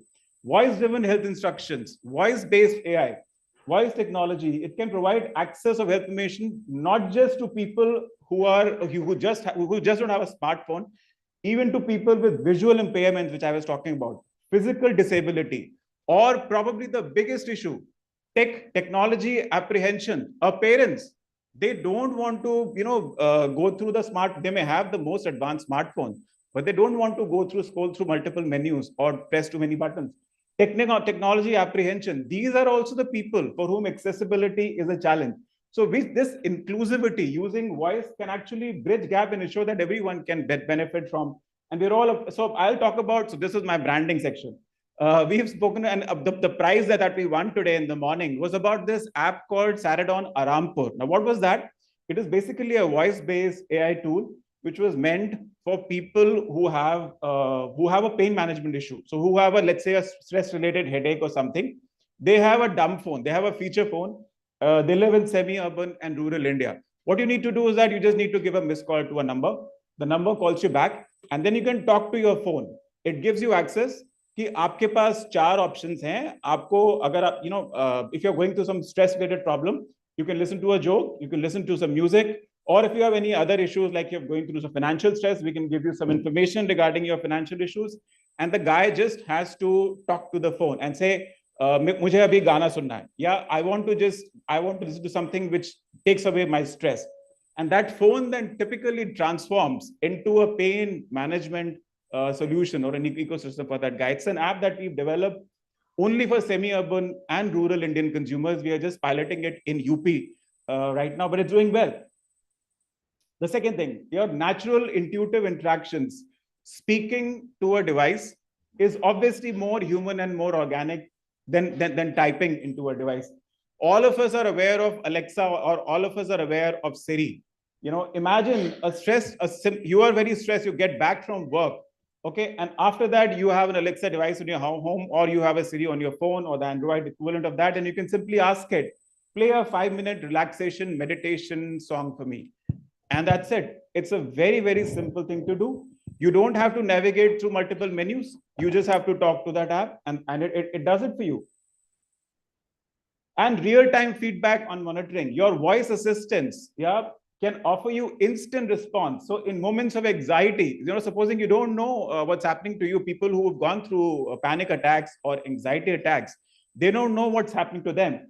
If they have their phone around them, they can just ask their voice assistant to guide them. What am I supposed to do here? You don't have the access to a doctor immediately. You may not have the access to, maybe your friends or your family members as well. But as long as you have a phone, you can help you do that. So voice-driven health interactions can go a long way in solving the accessibility issues for health and wellness. Yeah, how do we make wellness easy to achieve? So I'll just go through this a little bit quickly. Yeah. Sorry. So AI is very adaptive. So it basically goes through your data, it analyzes you, and then it gives you recommendation. A lot of us work with apps like a Gokui, for example, which can give you personalized fitness recommendation. Supposing you don't like to go through the normal exercise routine, you are a dancer. Okay, it can actually give you a workout routine, which is based on traditional Indian dance forms or dance workout itself. Similarly, life stages, self-care needs basis different life stages. For example, if there is a pregnant woman, you have pregnancy apps currently available, which can adjust recommendations on what kind of multivitamins you need to take from your first trimester to the postpartum stages, of course, basis what your gynec is telling you, and also what kind of exercises you need to do from your first trimester to postpartum. So you have yourself, as your self-care needs evolve, your self-care app can actually track that and give you guidance just basis that itself. Data-driven decisions tailored for India. We all know, we've all heard of apps like a Healthify Me, for example, which can give you nutrition plans. Now they all talk about superfoods like kale or quinoa, which we don't like. In our Indian traditional food form itself, we have multiple superfoods. So for example, instead of having traditional meat, or instead of having something like a quinoa or something, what if you start having millets in place of rice for a healthier dosa? So you have these apps which can use the traditional Indian food forms or the traditional Indian customs of preparing food and give you things which are meant for India and meant for Indians. So these are very, very adaptive technology usage and all. And of course, considering we are so diverse and we have such a diverse population in terms of language, you have many meditation apps, but now AI can actually give you meditation apps which are in your regional language using NLP, which is natural language processing. You can actually have a meditation app which talks to you in your local language and sometimes even in your local dialect. You ask it what it wants and then it can play for you like that. So personalization at scale can happen, which is something unheard of in the technology circuits. And last, the whole point of anticipation. How do you do a real-time data analysis? So there's an Indian startup called CardioTrack, which I guess some of you would have heard of, which uses AI which can interpret your ECG data in real time.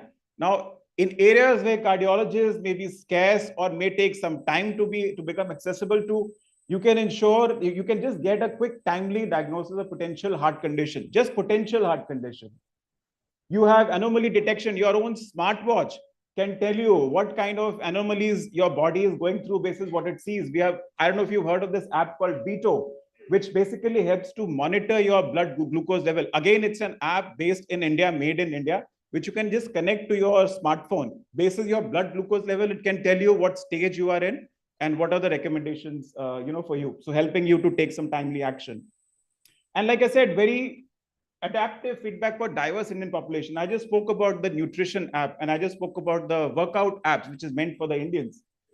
Now, what is needed right now is, and this is currently not available, but an integrative health analysis. So given that I'm a person who likes yoga, I'm a person who also has some treatment going where I'm using modern medication, and I'm also a person who likes, let's say, Chinese food, etc. Is there an app which can integrate all of this, all of my habits, and then give me an analysis, give me a complete holistic overview of what I'm supposed to do etc. This is what I think a lot of people are working on. A lot of the technologists globally are working on this integrative health analysis. But once this comes in, the ecosystem of health and wellness using technology is going to be complete. Mental health and wellness, I just spoke about it. I think you have these conversational therapy bots which can help you a lot in this one, where the bot actually understands when you're talking to it, it can understand your emotions. Yeah. So that they'll do a lot of emotional analysis and can give you real-time support. And now this robot is something that I would want you guys to maybe Google. This is not an Indian app; it's an app in the US. But it's phenomenal the kind of work that it's doing in the area of cognitive therapy and all. I wish something like this comes into India also some point in time. But this is also a big area that AI can help in. So that's it. So in conclusion, all I wanted to say was that there is a big need to embrace AI. There's a big need to embrace technology. The biggest benefit of technology or a technology like AI can give you is that it's a very human set. It sounds it sounds a little ironic, but using technology can make it very human centric. It can give you personalized, accessible, and anticipatory wellness. It can do personalization at scale for you, which is the best thing to do for the Indian population. And it obviously, bases your life stage changes. It can give you the best possible health outcomes. Yeah. So it can bring about a complete transformative approach to self-care and hopefully enables its more widespread adoption across socioeconomic classes, across demographics in India. That's it. That's all I had to share. Thank you so much for patient listening. Thank you. Thank This you. is a topic that I can keep talking about, so I need to stop. Somebody has to tell me to stop. No, thank you. Thank you so much, Mr. Verma. Let's give him a big round of applause. Of course, it is a vast topic, but I think you've done a fantastic job in concising it to the time that we had. Ladies and gentlemen, I know your stomachs are rumbling, but we have a dynamic panel that's waiting to come up on stage. Now, this panel discussion is going to talk about OTC as an enabler for last mile access, enabling last mile access to patients, increasing awareness, access, and addressing the out-of-pocket spending of patients. And here I'd like to invite, as our panelist, our chief guest, Shri A.K. Pradhanji, Joint Drug Controller, CDS CO, Ministry of Health and Family Welfare at Government of India. Amidst a huge round of applause, ladies and gentlemen, let's welcome him back on stage.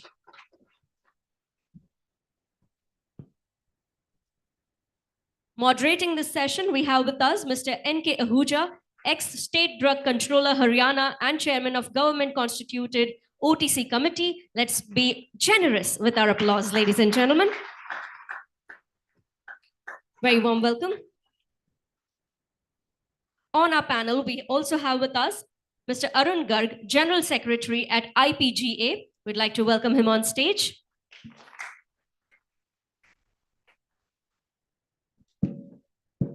Very warm welcome, sir. On the panel, we also have with us Mr. Amit Duggal, Assistant Commissioner, Drugs, FDA, Punjab. Very warm welcome, sir. On the panel joining us, Mr. Vishal Sachin from Delhi Drug Control Department. Ladies and gentlemen, please join me in welcoming Mr. Vishal Sachin. A very warm welcome, sir. And last but not the least, we have with us on our panel, Ms. Martina Gomes, Head Regulatory Affairs CH at Bayer, India. Ladies and gentlemen, please join me in welcoming Ms. Martina Gomes. A very warm welcome to you as well.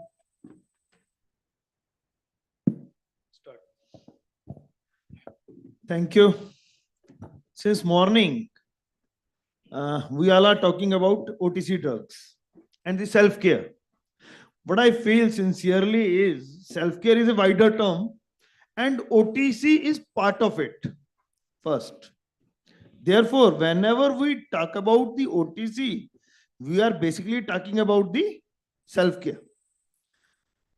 Our constitution provides a right to life, which includes right to healthy life, which includes self-care. मुझे स्वस्थ रहने का, खुद को स्वस्थ रखने का अधिकार है. Am I right? And when I have the right for my own self-care, then I must have the right for the OTC drugs. Shri A.K. Pradhan ji is sitting here, and I will not take too much of time in setting up the context. OTC committee, much talked about. Two types of OTC drugs should be there in the country, which was in the recommendation.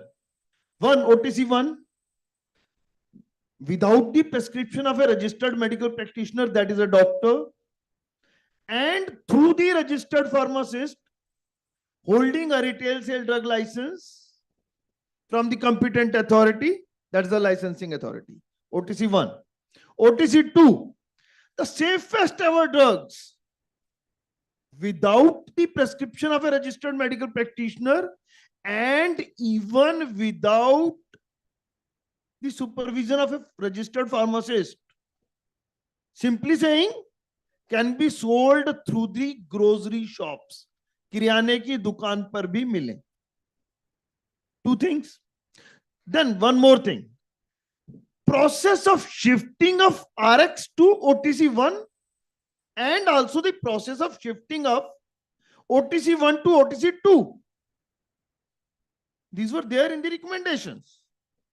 And most talked about in the last session of panel discussion. What about the advertisement? Because we wanted the consented, informed consumer. There should be some regulation for the advertisements. Those were there. Shri Amit Duggal ji also talk about that. I have settled the context. I request Dr. Pradhan to kindly let the House know what is the way forward. Sir.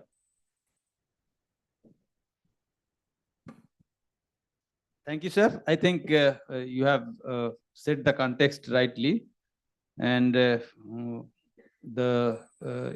requirements and committee's recommendation. Yes, committee has given their recommendation in details, and which is in accordance with the situation or provisions in other parts of the world.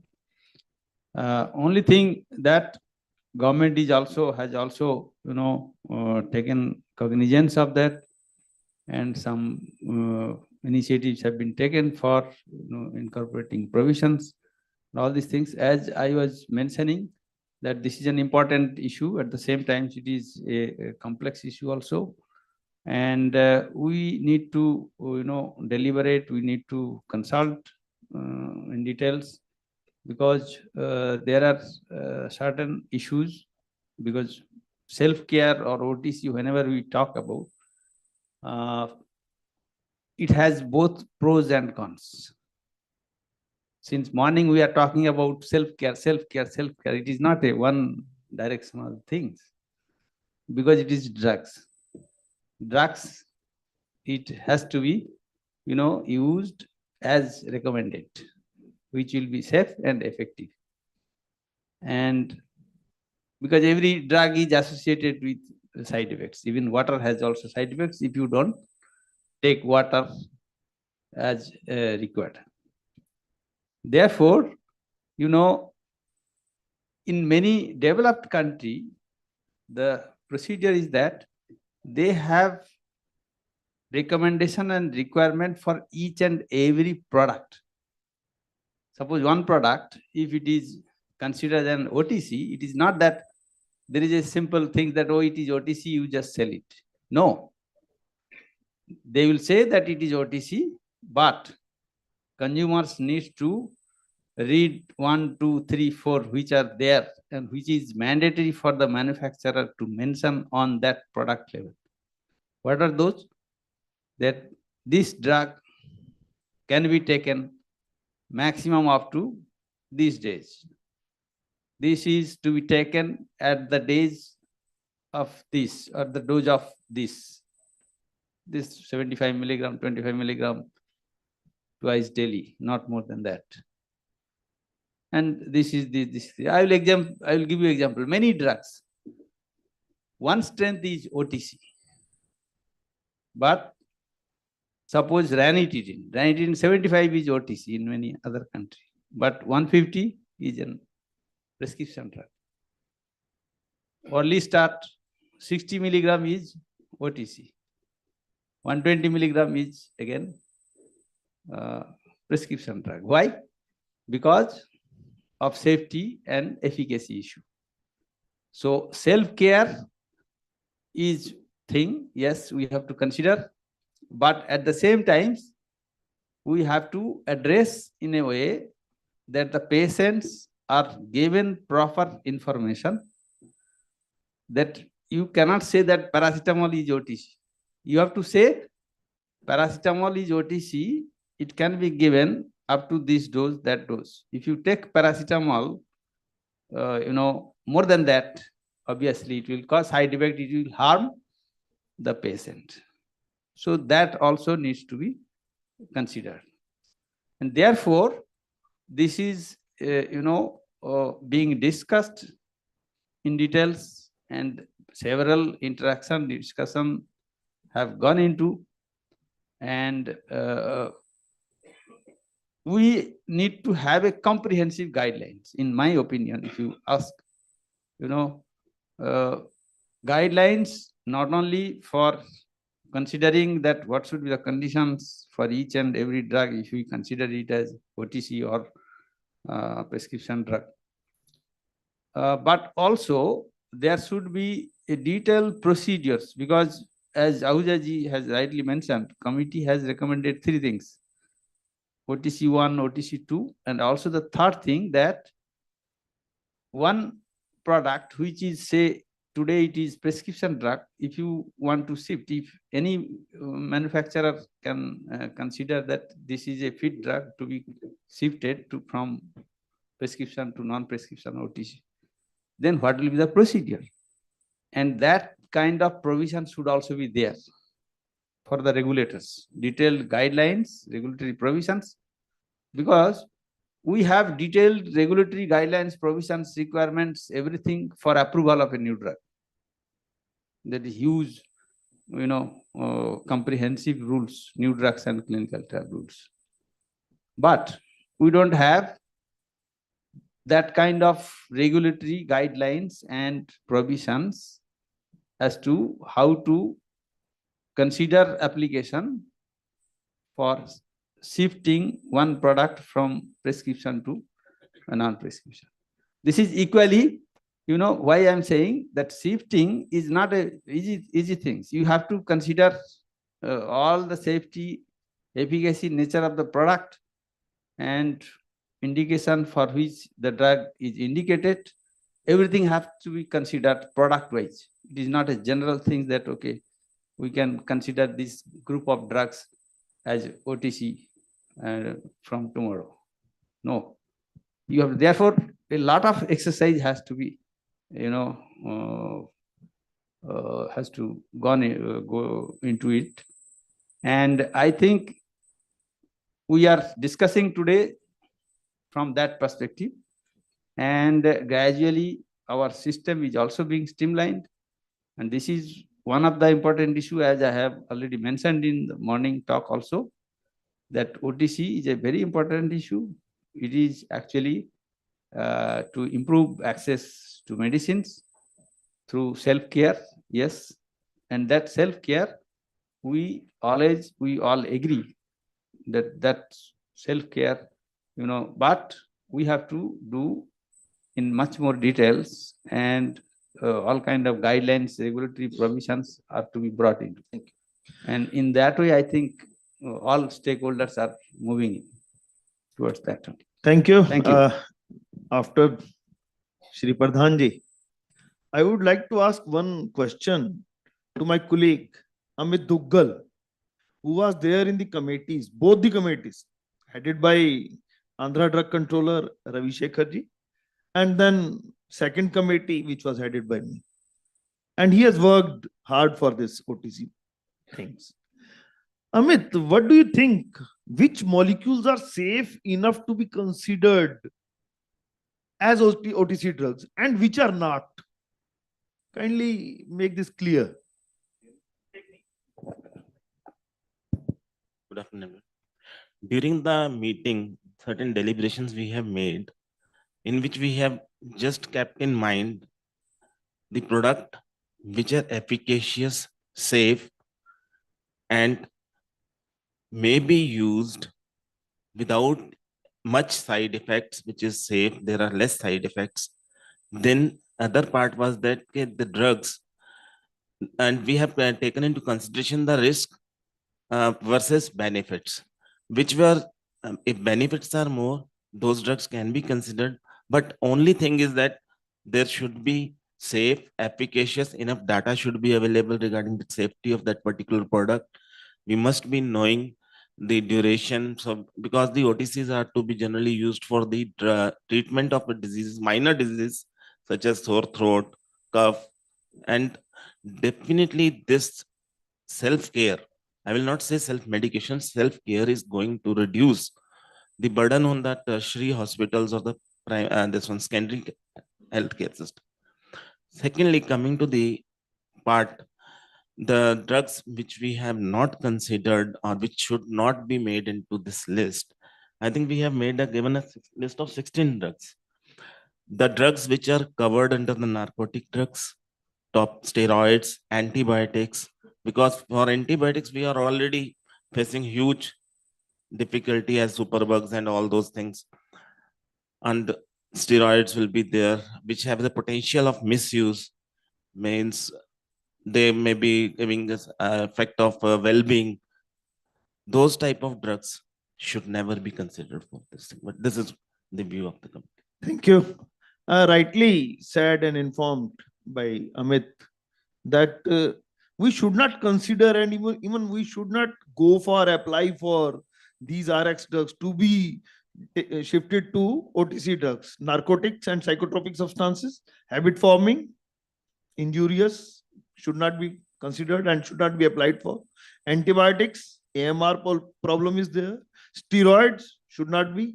Parenterals should not be. And we must know what we cannot do. And we must come to the conclusion that this can be done. Then safety and efficacy is there. That is, you have rightly told this house that these drugs should not be considered and these drugs should be considered. Amit, one more thing I want to ask you.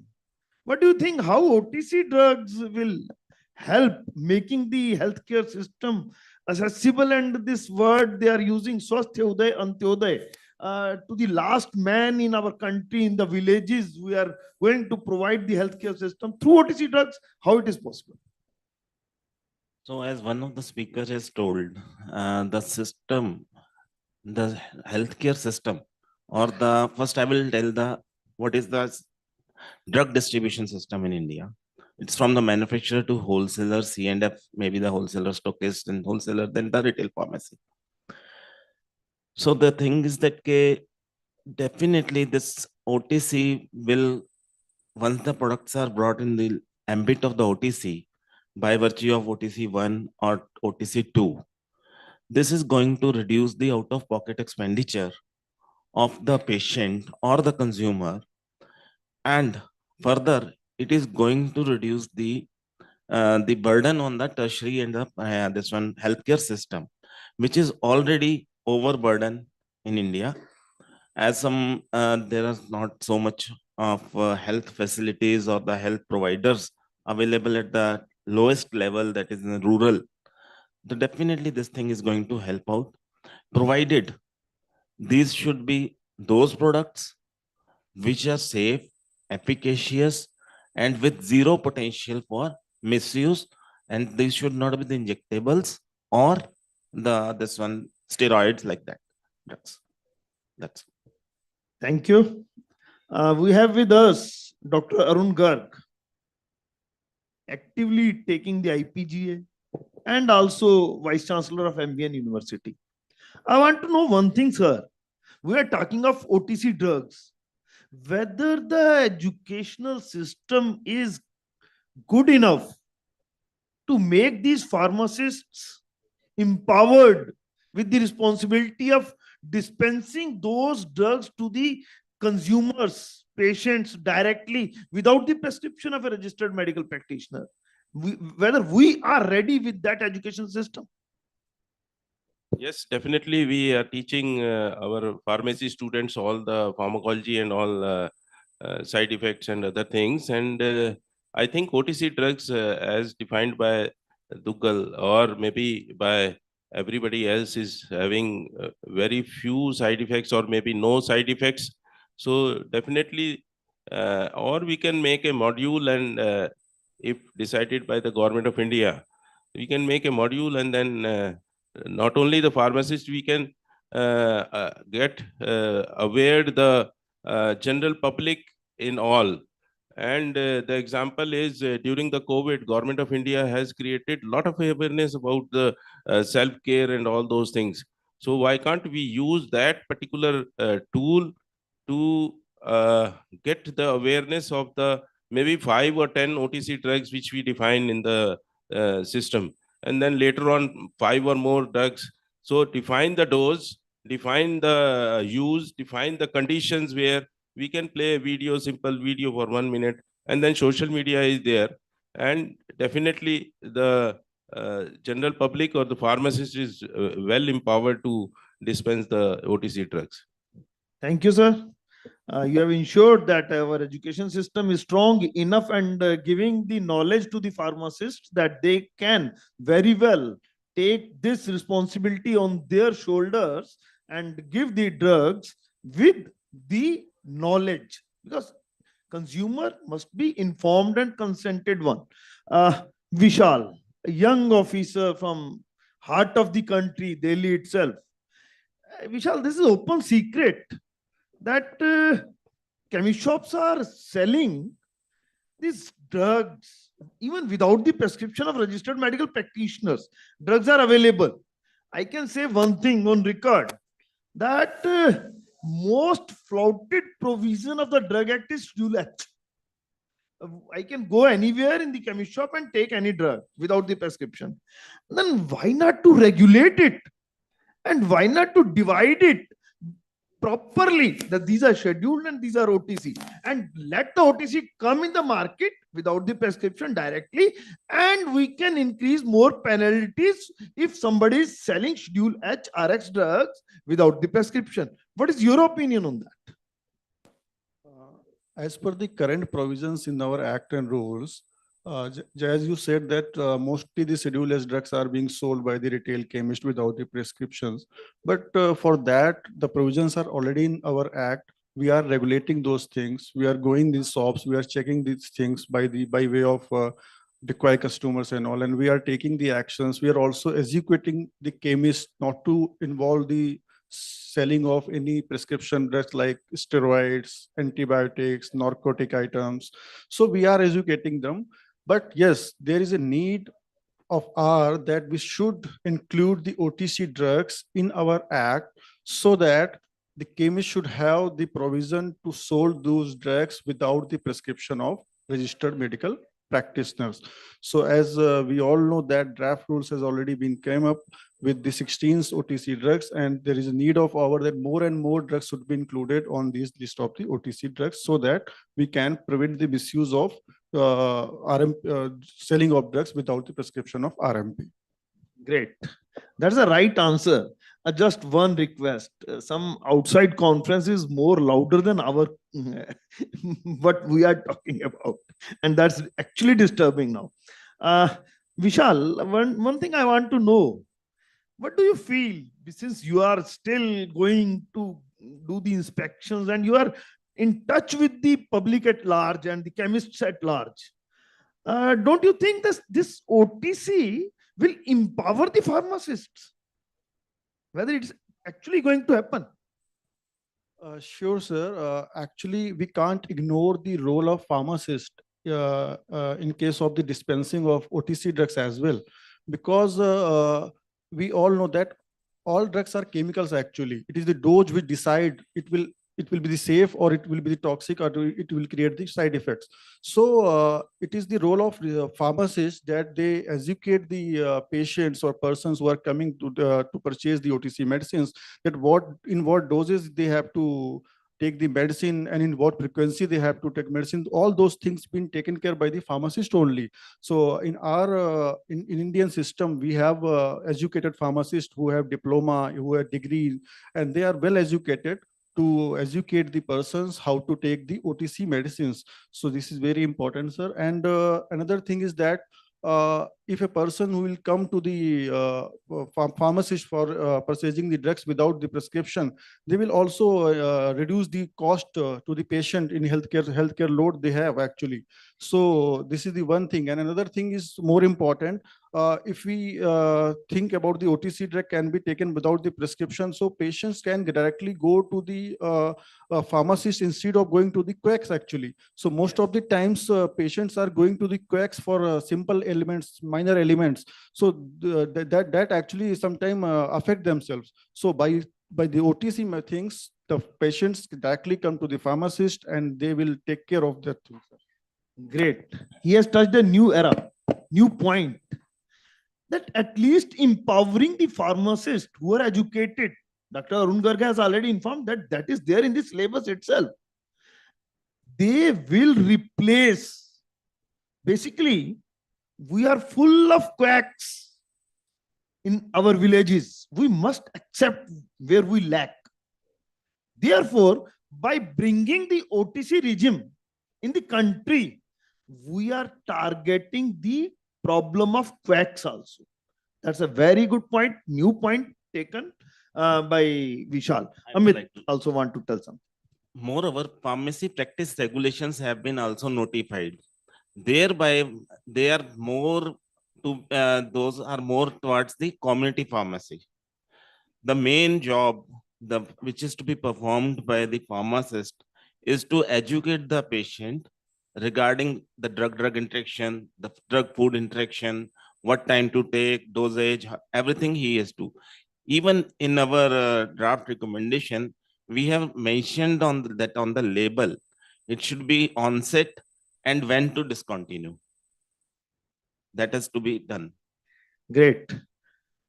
And now to add on, this is an important point. Quacks versus the registered pharmacist. Quacks having no knowledge at all, flouting the law. He can be booked anytime, anywhere. And the pharmacist who has been qualified for this, registered with the council and getting the knowledge. I want the opinion and comments from Dr. Arun Garg on this point. Quacks vis-a-vis versus registered pharmacists. Sir, our CDSO joint drug controller is there, and we have representatives from all the companies, major companies. So I want to raise this point also. It is not in villages, it is there in Delhi, it is there in Mumbai, it is there in, and they are doing so blunders because 10 years back when I met a very good pharmacist in my locality, and I awared him regarding the antibiotic resistance. He told me that there are quacks who gives 3 antibiotics same time, who have all the interactions and all those things. So we should have some solid provisions and penalties on those quack, so that those quack can be banished from our society. Why can't we have been living from the last 70 years. Why can't we take out some special rules and provision or act to banish all those quacks? Heavy penalty on those. Thank you. Thank you very much. And OTC in a way is one of the procedures to vanish those quacks. Penalty is one, but we have to give the alternative also. Before I request again Dr. Pradhan, Martina must be sitting and thinking when my term will come. And I want to bring the Martina. I want to know one thing. In last presentation, it was informed that in how many countries OTC or GSL regulations are there. But I want to hear this particular thing from Martina. In how many countries the regulations for OTC and GSL are there, and what exactly these are, and whether we can consider these as a role model for our country? In short, but Yeah. Yes, sir. a very passionate topic, and being a regulatory professional, I can just go on and on. But in the paucity of time, I'll just quickly give a summary. So the best of the regulations are in the 7 countries, which includes US, it is UK, then there is Australia and Japan from the APAC side. However, there's always been a resistance stating that, we can't compare. These are not comparable to India and Indian standards as well, because they have a high standard of living, etc. So the best suitable for Indian conditions would be the Indonesia regulation, the Brazil regulation, and the Mexico regulation. Again, I can go on and on, but a few topics or a few points which are very important, or characteristics of these regulations could be, one is, the way the Brazil regulations by Anvisa, which is their health authority, was established. It all happened in phases where they understood what the scenario is around self-care and their population. They all introduced pieces of the regulation in phases, and along with the switch regulation as well. And the switch regulation is considered as the best of a class at the moment. For me, Indonesia, Mexico, and Brazil is quite similar. These are developing countries and quite similar to Indian conditions as well. We should definitely consider them as reference for building up our regulations. Now, in the framework that was submitted around 2018 by OPPI, all of these have been added. However, on behalf of the regulatory professionals all present here, we can do a resubmission. We can also include those that were presented by Anama today about the Philippines, the Vietnam, and the Thailand conditions as well, so that we see that, as much as possible from the industry side, we can help the regulators with whatever data they require to bring the regulations in light. Thank Yeah. you. Thank you, sir. One more question before I request Dr. Pradhan for his comments. What do you expect as an industry from regulators, only specifically for OTC regulations? What do you expect from regulators to do? Martina. Yeah. No, question from you. What do you expect? Then he will answer what exactly he's going to give. Okay, sure. So definitely the notification that has been waiting for so long, all my regulatory colleagues will join me in that, stating that, one is the draft notification with 16 draft molecules. Second is also the DMRO notification that has been pending since or before COVID, wherein fever as a condition was to be deleted from the draft.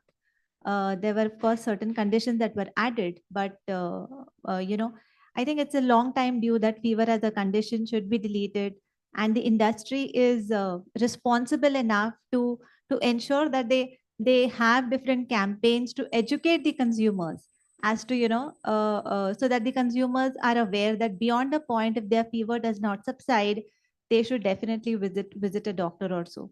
So these two are maybe the beginning of it. And of course, later on, whatever support you require in terms of data, as I mentioned earlier, the industry is definitely here to support, and the regulations can then come in phases, one after the other. Thank you. Thank you. Now you have clearly told what exactly your requirement or expectations from the regulators. To add on this, first is the process of shifting of RX to OTC, one. Process of shifting of OTC 1 to OTC 2, industry as an applicant, what data they should submit, and who is going to be the competent authority to give approval for that shifting. One. Secondly, one thing I want to make very, very clear to the audience and the house, that the regulations are there in place. Very clearly and emphatically informed by Pradhan sir in the morning. Schedule K is there. Condition and extent of exemptions are there. Any query after this, I'm here to answer. And many drugs are there in the Schedule K list. including that one which was talked about in the last panel, nicotine gums. That is also there in the Schedule K. That is why this is OTC. That is why this is available through the grocery shops also. Although these have some inherent other problems also, because nicotine is notified as poison in Haryana, Punjab, and UT Chandigarh. That is a different discussion, altogether different discussion. But two things: from RX to OTC1, OTC1 to OTC2 shifting, and the competent authority for that, and the applicant data to be submitted by the applicant. Two things. Third is advertisement, sir. Some panelists talked about the DMROA also. And I was member of that DMROA committee also, headed by Mahapatra sir, State Drug Controller, Odisha at that time. हम भी थे, आप भी थे, भंडारी भी थे. तो हमने उस पर we have worked on that also, DMROA also. Few conditions are required to be deleted, and that recommendations were given. And there is a one schedule in the Drug Act also. J, Schedule J is there. We want to make those list of diseases in Schedule J and DMROA schedule. That this should be same enough. There's another discussion why we require DMROA, then that is a separate discussion. I'm not going into details of that. But these two things. One more thing before I give final comments to Pradhanji. Label, wrapper, leaflet, all these are included in the definition of advertisement. Kindly go through the definition of amended definition of advertisement. When label is part of advertisement and is a regulated one. Social media problems were discussed in the morning. Just taking 1 minute more. These are also covered in the definition of advertisement. Therefore, we, sir, require a pragmatic change for this advertisement part also, which is to be considered by the regulatory authorities, that material approved by the competent authority then should be allowed to go for the advertisement. Now my request to Pradhan sir for the conclusive comment. Yes, sir. I think very relevant points that has been have been brought during this discussion, and we are now discussing at the concluding phase. Very important issue, that shifting, as Ahujaji is mentioning. This is is a necessity. What is the procedure? What is the requirement of data? Who will be the competent authority? Exactly that things I was telling in my inaugural session also, that we have a system of approval of new drugs where everything is defined, competent authority is defined, and that is a regular process, and that process goes on smoothly, and approval is given for new drugs. So similar type of procedure should be there for shifting of a drug from prescription to OTC or OTC1 to OTC2. Therefore, right now, what has happened? If any applicants request to give them approval for a particular drug to be sold without prescription, that means OTC, then what is the procedures? The procedure is that you have to go for amendment in the rules.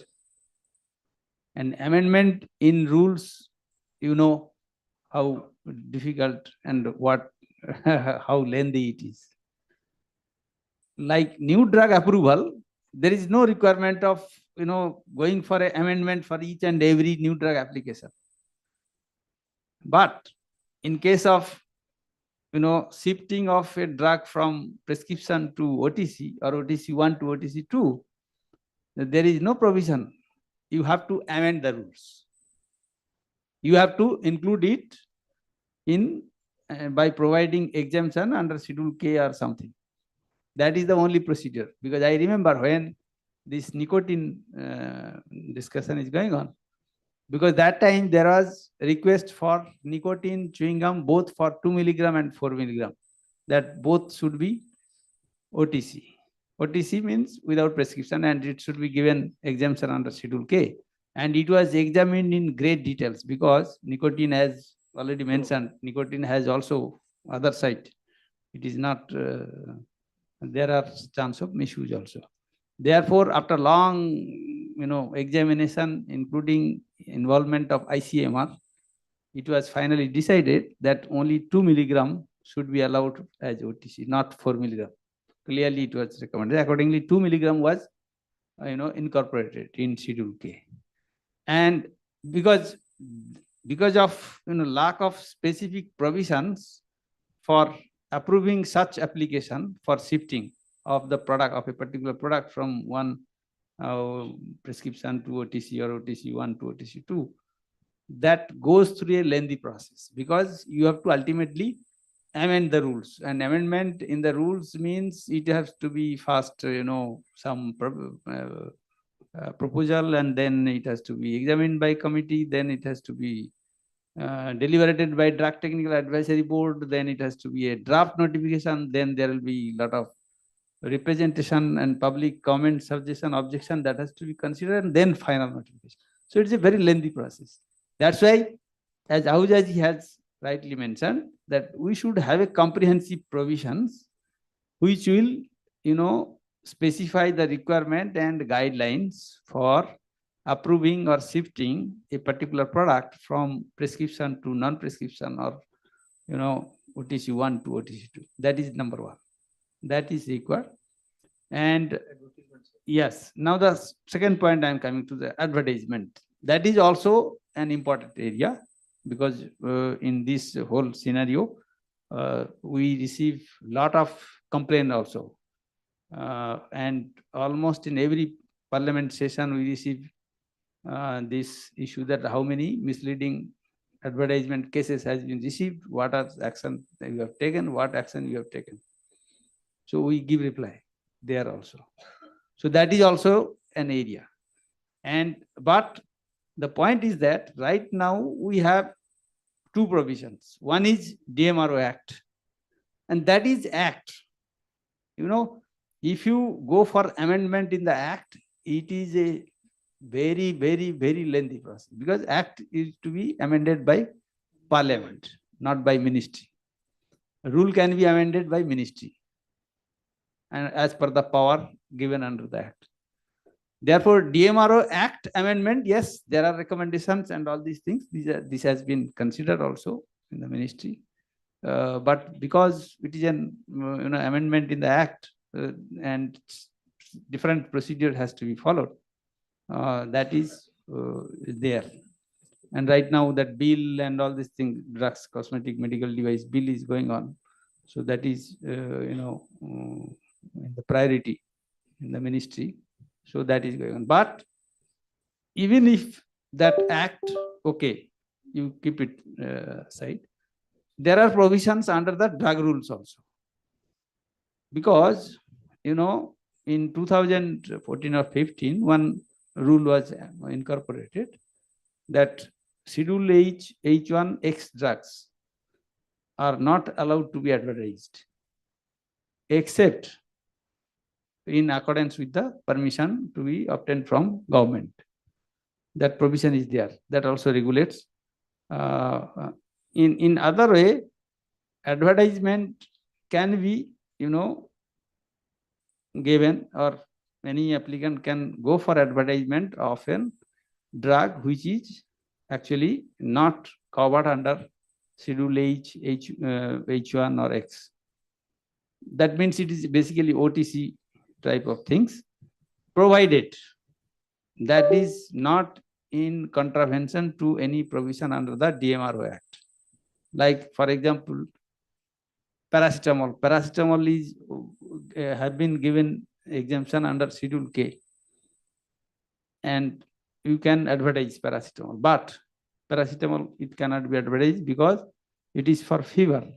Fever is included in the schedule under DMRO Act. Because DMRO Act says that there are certain disease for which advertisement cannot be done without prior permission from government. So both the things have to be linked in. And then, so regulation is there. But again, as Ahujaji has mentioned, we should have a clear, this type of, instead of interpretation and all these things, somebody has to find that from this regulation, that also, what is the outcome, so how we can move forward as applicant, as manufacturer. So therefore, we should have, yes, a complete, comprehensive provisions, which will actually be easy for the regulators, for the stakeholders, for manufacturer, even for consumers, healthcare professionals to understand that yes, this can be done, this cannot be done. So it is a simpler term, and that is obviously a requirement, and we fully recognize that. And also, I think representations were there already earlier, but again, any stakeholders are free to actually give their representation to the government, to us. Then we can consider also again if something has to be done with some new approach or something. And this is very much required, and we are always open as a government, obviously open for discussion, deliberation, and taking further, moving forward for having such clear regulation in this regard. And coming to that, draft notification that has been published for 16 drugs, that, as I have already mentioned, because this was published, a lot of comment, suggestion, objection has been received, which has been examined or under examination by the government. But because of certain concerns, and this needs to be examined in much more details, and what can be the best possible way to address those concerns. Those are under consideration. I think that is also will be addressed, and government is already ready for further taking action in this regard. Thank you. Thank you. Just one more thing I want to add on. At least 3 persons we are sitting in the panel itself who were there at the time of OTC stakeholders meetings. Martina was there at that time when stakeholder meeting was conducted. Amit, member of the committee. Nitika, I think, was there in the stakeholder meeting, and few others. Sir, process of shifting was discussed and was submitted and is with the department or the government, wherever it is. It was approved by the DCC because I was in the meeting of that DCC also. The shifting process was already submitted. One, as far as advertisement is concerned, I was since member of DMROA committee also and chairman of OTC committee also. Therefore, this question came before me also, that these are two contradictory things, with one in the act and other is in the OTC regulations. What is to be done with that? And that was also taken care of at that time, that advertisement for the industry, for the marketers to be allowed, and for that this pragmatic change decision is to be taken, that advertisement, whatever the contents of the advertisement, should be approved by the competent authority, that is DCGI, and then only with that content only that advertisement will be allowed. Therefore, there will leaving no scope, no room for any long, tall, big false claims. And that may kindly be considered by the government. Any questions from the house? I think time is also running out. Kindly be quick and be specific if you have any query. And you can say if any particular panelist to answer that, then we will take that.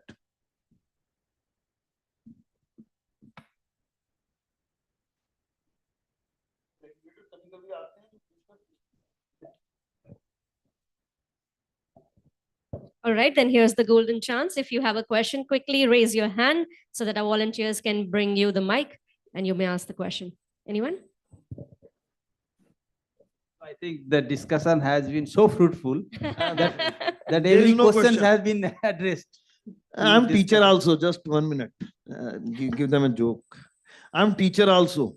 Students who are not listening have no question, no problem at all. Am I right, sir? Arun, sir? And second, when a physical hunger is bigger than the mental hunger, then also there is no question. Thank you very much. So I'm guessing it is the latter part and not the initial one. Everybody is hungry. But right now, I'd like all of you to please give a huge round of applause to our panelists, our chief guest, and our moderator for such a fruitful discussion here on this forum. And I'd like to now invite on stage Mr. Sandeep Verma, who's the country head at Bayer Consumer Health, to please join us on stage and felicitate all our panelists and moderator.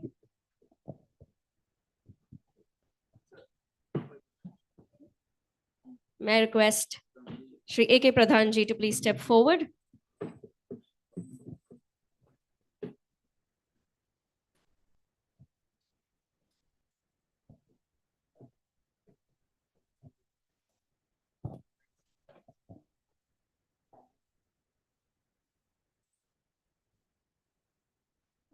Let's give a huge round of applause.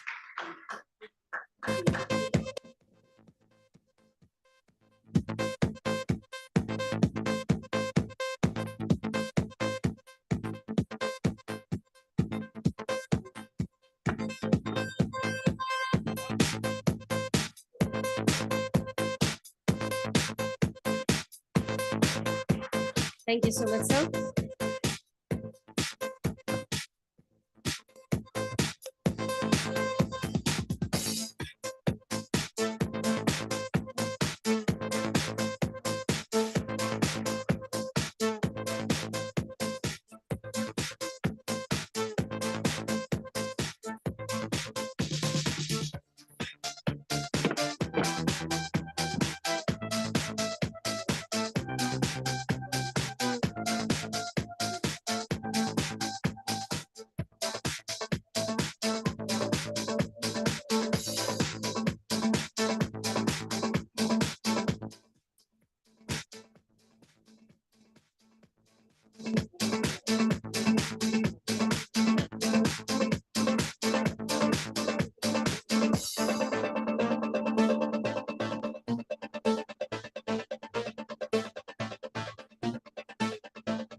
Thank you so much. Sandeep Verma, sir, please stay with me because we just have our presence of Dr. Hemant Koshia, Commissioner at FDCA Gujarat. Thank you so much for joining us. We'd like to felicitate him as well.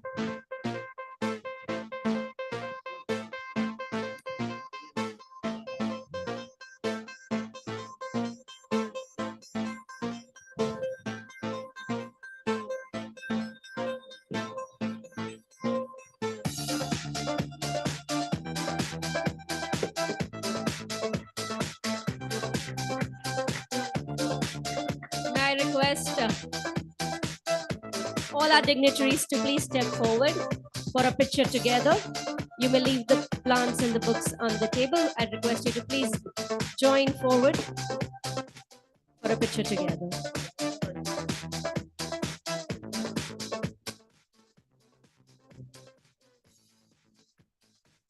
And ladies and gentlemen, let's use all the energy that we have for a huge round of applause. And I'm happy to report that the lunch will be served right outside this hall in the pre-function area. Please enjoy your lunch and be back in 40 minutes because we want to come back and talk a lot more. Thank you so much, ladies, gentlemen. Thank you for your time. And for all our dignitaries, speakers, and chief guests, the lunch is being served at the Modi Hall. Our volunteers are also here to escort you to the venue.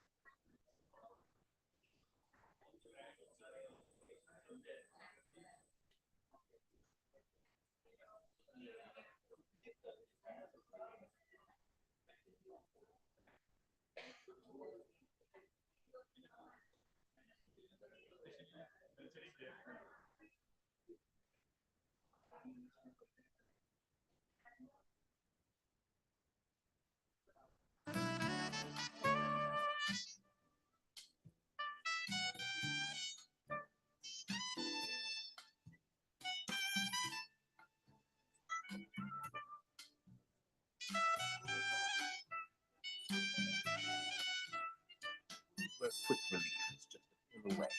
Problems related to self-care can be alarming. Every day, countless individuals turn to over-the-counter medicines without proper information.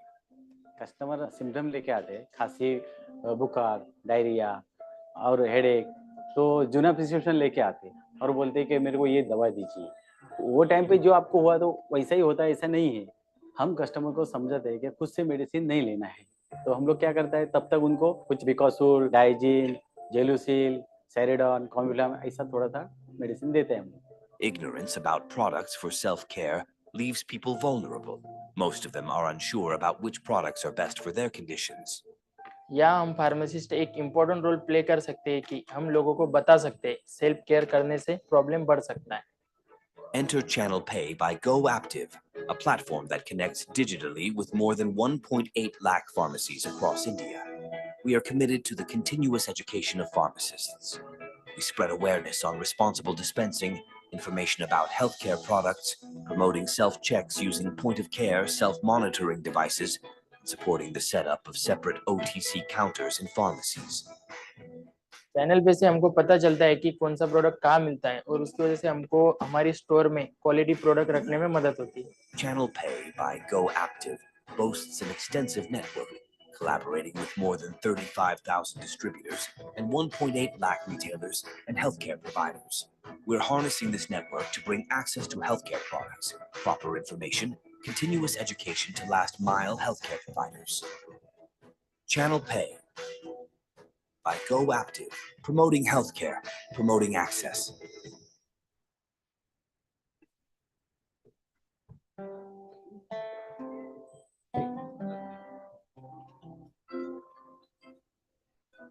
Way back in 97, when Dr. Hamid understood the magnitude of pain in cancer, he was compelled to work towards it. And he felt that even though we may not have a cure for people, is there any way where care can go the last mile?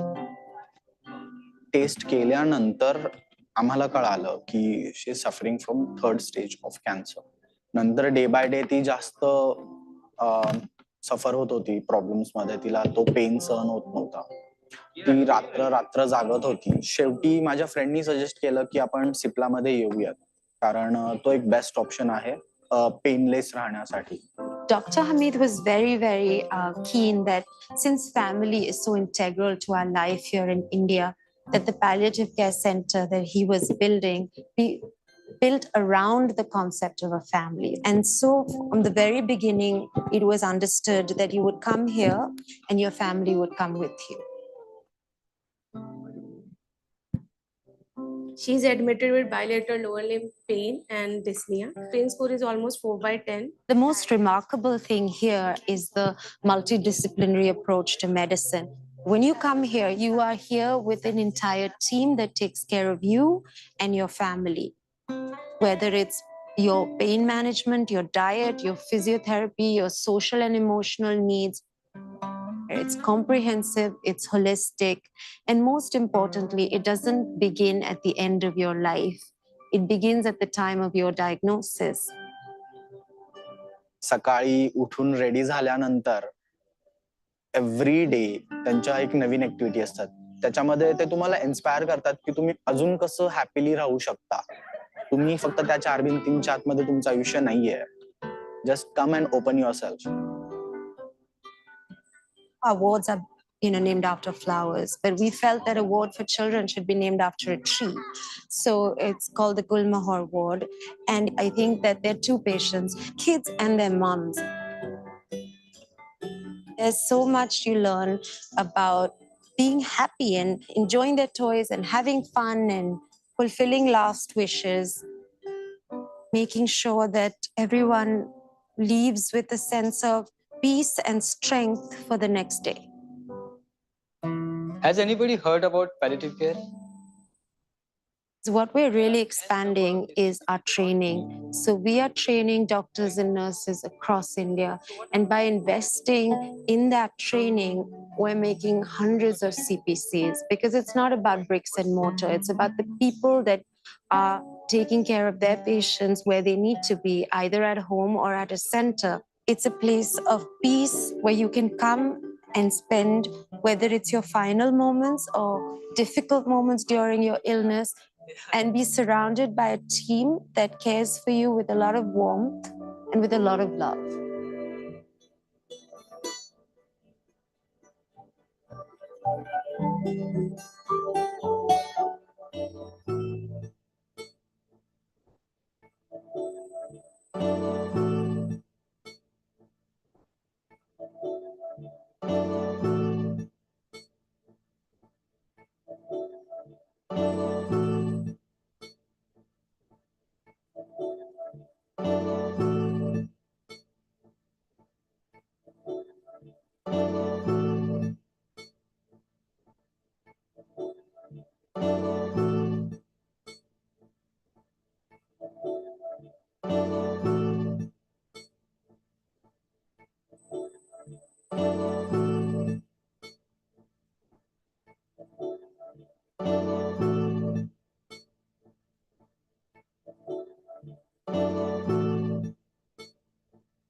In a world where quick relief is just a pill away, the problems related to self-care can be alarming.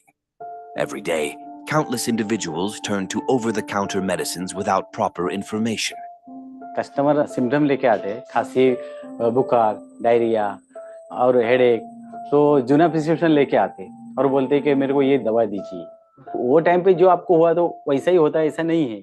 हम customer को समझाते हैं कि खुद से medicine नहीं लेना है, तो हम लोग क्या करता है, तब तक उनको कुछ बिकॉसूल, डाइजीन, जेलुसिल, सेरिडॉन, कॉम्बिफ्लाम ऐसा थोड़ा सा मेडिसिन देते हैं हम लोग। Ignorance about products for self-care leaves people vulnerable. Most of them are unsure about which products are best for their conditions. या हम फार्मासिस्ट एक इम्पोर्टेंट रोल प्ले कर सकते हैं कि हम लोगों को बता सकते हैं सेल्फ केयर करने से प्रॉब्लम बढ़ सकता है। Enter Channel Pay by GoActive, a platform that connects digitally with more than 1.8 lakh pharmacies across India. We are committed to the continuous education of pharmacists. We spread awareness on responsible dispensing, information about healthcare products, promoting self-checks using point-of-care self-monitoring devices, supporting the setup of separate OTC counters in pharmacies. Channel पे से हमको पता चलता है कि कौन सा product कहाँ मिलता है और उसकी वजह से हमको हमारी स्टोर में क्वालिटी प्रोडक्ट रखने में मदद होती है। Channel Pay by GoActive boasts an extensive network, collaborating with more than 35,000 distributors and 1.8 lakh retailers and healthcare providers. We're harnessing this network to bring access to healthcare products, proper information, continuous education to last mile healthcare providers. Channel Pay by GoActive, promoting healthcare, promoting access.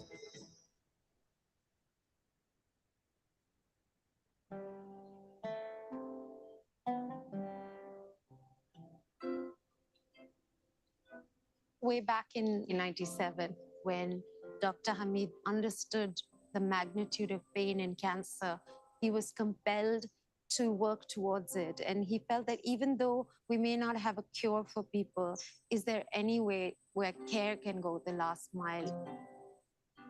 Test केल्यानंतर आम्हाला कळालं की she is suffering from 3rd stage of cancer. नंतर day by day ती जास्त सफर होत होती problems मध्ये. तिला तो पेन सहन होत नव्हता.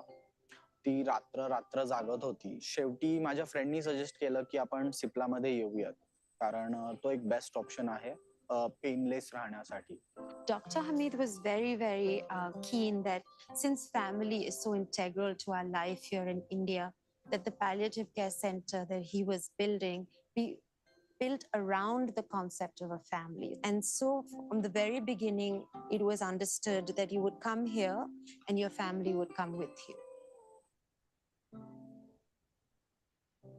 She's admitted with bilateral lower limb pain and dyspnea. Pain score is almost 4/10. The most remarkable thing here is the multidisciplinary approach to medicine. When you come here, you are here with an entire team that takes care of you and your family. Whether it's your pain management, your diet, your physiotherapy, your social and emotional needs. It's comprehensive, it's holistic, and most importantly, it doesn't begin at the end of your life. It begins at the time of your diagnosis. सकाळी उठून ready झाल्यानंतर every day त्यांच्या एक नवीन activity असतात. त्याच्यामध्ये ते तुम्हाला inspire करतात की तुम्ही अजून कसं हॅपीली राहू शकता. तुम्ही फक्त त्या 4 भिंतींच्या आतमध्ये तुमचं आयुष्य नाहीये. Just come and open your self. Our wards are named after flowers, but we felt that a ward for children should be named after a tree. So it's called the Gulmahar ward. And I think that there are 2 patients, kids and their moms. There's so much you learn about being happy and enjoying their toys and having fun and fulfilling last wishes, making sure that everyone leaves with a sense of peace and strength for the next day. Has anybody heard about palliative care? So what we're really expanding is our training. So we are training doctors and nurses across India. And by investing in that training, we're making hundreds of CPCs, because it's not about bricks and mortar. It's about the people that are taking care of their patients where they need to be, either at home or at a center, It's a place of peace where you can come and spend, whether it's your final moments or difficult moments during your illness, and be surrounded by a team that cares for you with a lot of warmth and with a lot of love.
In a world where quick relief is just a pill away, the problems related to self-care can be alarming. Every day, countless individuals turn to over-the-counter medicines without proper information. Customer symptom लेके आते हैं, खांसी, बुखार, diarrhoea और headache, तो जूना prescription लेके आते हैं और बोलते हैं कि मेरे को ये दवा दीजिए। वो टाइम पे जो आपको हुआ तो वैसा ही होता है, ऐसा नहीं है। हम कस्टमर को समझाते हैं कि खुद से मेडिसिन नहीं लेना है, तो हम लोग क्या करता है, तब तक उनको कुछ विकोसूल, डाइजीन, जेलुसिल, सेरिडॉन, कॉम्बिफ्लाम ऐसा थोड़ा सा मेडिसिन देते हैं हम। Ignorance about products for self-care leaves people vulnerable. Most of them are unsure about which products are best for their conditions. या हम फार्मासिस्ट एक इम्पोर्टेंट रोल प्ले कर सकते हैं कि हम लोगों को बता सकते हैं सेल्फ केयर करने से प्रॉब्लम बढ़ सकता है।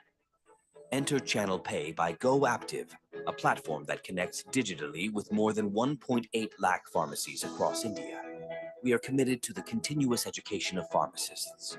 We spread awareness on responsible dispensing, information about healthcare products, promoting self-checks using point-of-care self-monitoring devices, and supporting the setup of separate OTC counters in pharmacies. Channel पे से हमको पता चलता है कि कौन सा प्रोडक्ट कहाँ मिलता है और उसकी वजह से हमको हमारी स्टोर में क्वालिटी प्रोडक्ट रखने में मदद होती है।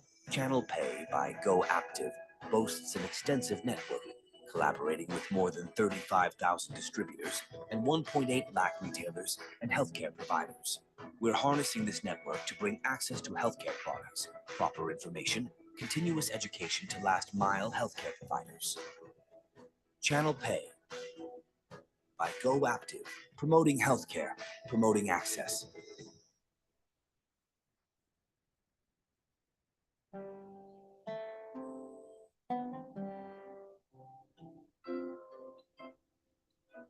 Way back in 97, when Dr. Hamid understood the magnitude of pain in cancer, he was compelled to work towards it. And he felt that even though we may not have a cure for people, is there any way where care can go the last mile? Test केल्यानंतर आम्हाला कळालं की she is suffering from 3rd stage of cancer. नंतर day by day ती जास्त सफर होत होती problems मध्ये. तिला तो पेन सहन होत नव्हता. ती रात्र रात्र जागत होती. शेवटी माझ्या फ्रेंडनी सजेस्ट केलं की आपण सिप्ला मध्ये येऊयात, कारण तो एक बेस्ट ऑप्शन आहे पेनलेस राहण्यासाठी. Dr. Hamid was very, very keen that since family is so integral to our life here in India, that the palliative care center that he was building be built around the concept of a family. And so from the very beginning, it was understood that you would come here and your family would come with you. She's admitted with bilateral lower limb pain and dyspnea. Pain score is almost 4/10. The most remarkable thing here is the multidisciplinary approach to medicine. When you come here, you are here with an entire team that takes care of you and your family. Whether it's your pain management, your diet, your physiotherapy, your social and emotional needs. It's comprehensive, it's holistic, and most importantly, it doesn't begin at the end of your life. It begins at the time of your diagnosis. सकाळी उठून ready झाल्यानंतर every day त्यांच्या एक नवीन activity असतात. त्याच्यामध्ये ते तुम्हाला inspire करतात की तुम्ही अजून कसं हॅपीली राहू शकता. तुम्ही फक्त त्या 4 भिंतींच्या आतमध्ये तुमचं आयुष्य नाहीये. Just come and open your self. Our wards are named after flowers, but we felt that a ward for children should be named after a tree. So it's called the Gulmahar ward. And I think that there are 2 patients, kids and their moms. There's so much you learn about being happy and enjoying their toys and having fun and fulfilling last wishes, making sure that everyone leaves with a sense of peace and strength for the next day. Has anybody heard about palliative care? So what we're really expanding is our training. So we are training doctors and nurses across India. And by investing in that training, we're making hundreds of CPCs, because it's not about bricks and mortar. It's about the people that are taking care of their patients where they need to be, either at home or at a center. It's a place of peace where you can come and spend, whether it's your final moments or difficult moments during your illness, and be surrounded by a team that cares for you with a lot of warmth and with a lot of love.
In a world where quick relief is just a pill away, the problems related to self-care can be alarming.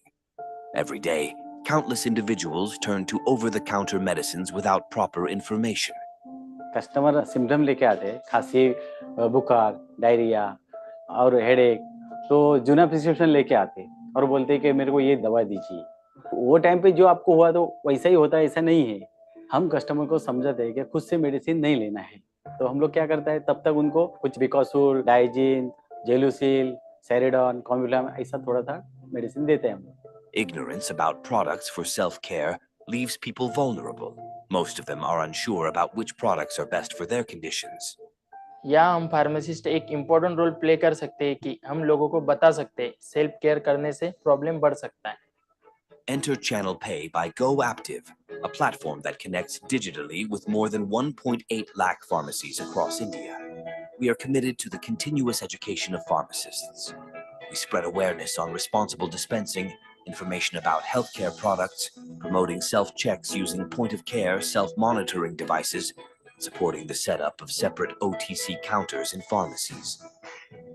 Channel पे से हमको पता चलता है कि कौन सा product कहाँ मिलता है और उसकी वजह से हमको हमारी स्टोर में क्वालिटी प्रोडक्ट रखने में मदद होती है। Channel Pay by GoActive boasts an extensive network, collaborating with more than 35,000 distributors and 1.8 lakh retailers and healthcare providers. We're harnessing this network to bring access to healthcare products, proper information, continuous education to last-mile healthcare providers.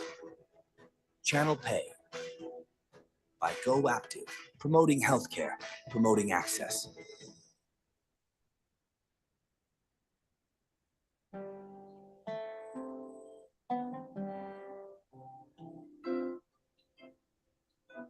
Way back in 97, when Dr. Hamid understood the magnitude of pain in cancer, he was compelled to work towards it. And he felt that even though we may not have a cure for people, is there any way where care can go the last mile?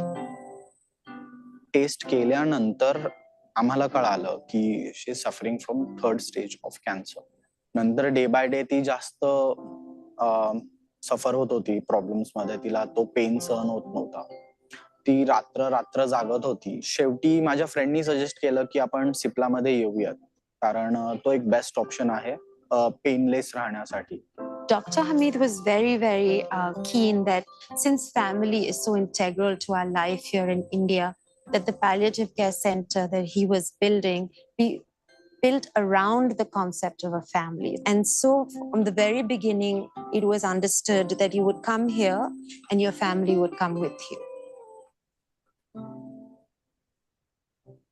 She's admitted with bilateral lower limb pain and dyspnea. Pain score is almost 4/10. The most remarkable thing here is the multidisciplinary approach to medicine. When you come here, you are here with an entire team that takes care of you and your family. Whether it's your pain management, your diet, your physiotherapy, your social and emotional needs.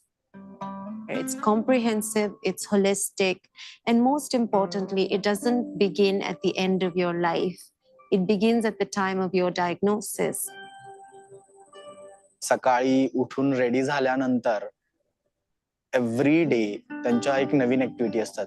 त्याच्यामध्ये ते तुम्हाला inspire करतात की तुम्ही अजून कसं happily राहू शकता. तुम्ही फक्त त्या 4 भिंतींच्या आतमध्ये तुमचं आयुष्य नाहीये. Just come and open your self. Awards are named after flowers, but we felt that award for children should be named after a tree. So it's called the Gulmohar Award. And I think that there are 2 patients, kids and their moms. There's so much you learn about being happy and enjoying their toys and having fun and fulfilling last wishes, making sure that everyone leaves with a sense of peace and strength for the next day. Has anybody heard about palliative care? So what we're really expanding is our training. So we are training doctors and nurses across India. And by investing in that training, we're making hundreds of CPCs, because it's not about bricks and mortar. It's about the people that are taking care of their patients where they need to be, either at home or at a center. It's a place of peace where you can come and spend, whether it's your final moments or difficult moments during your illness, and be surrounded by a team that cares for you with a lot of warmth and with a lot of love.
Welcome back, ladies and gentlemen. May I request everybody to kindly take a seat?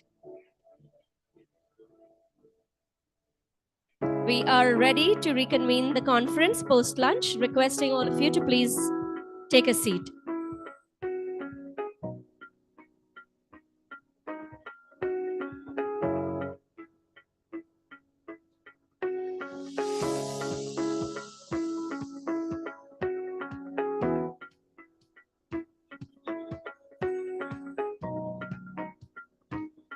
Yes.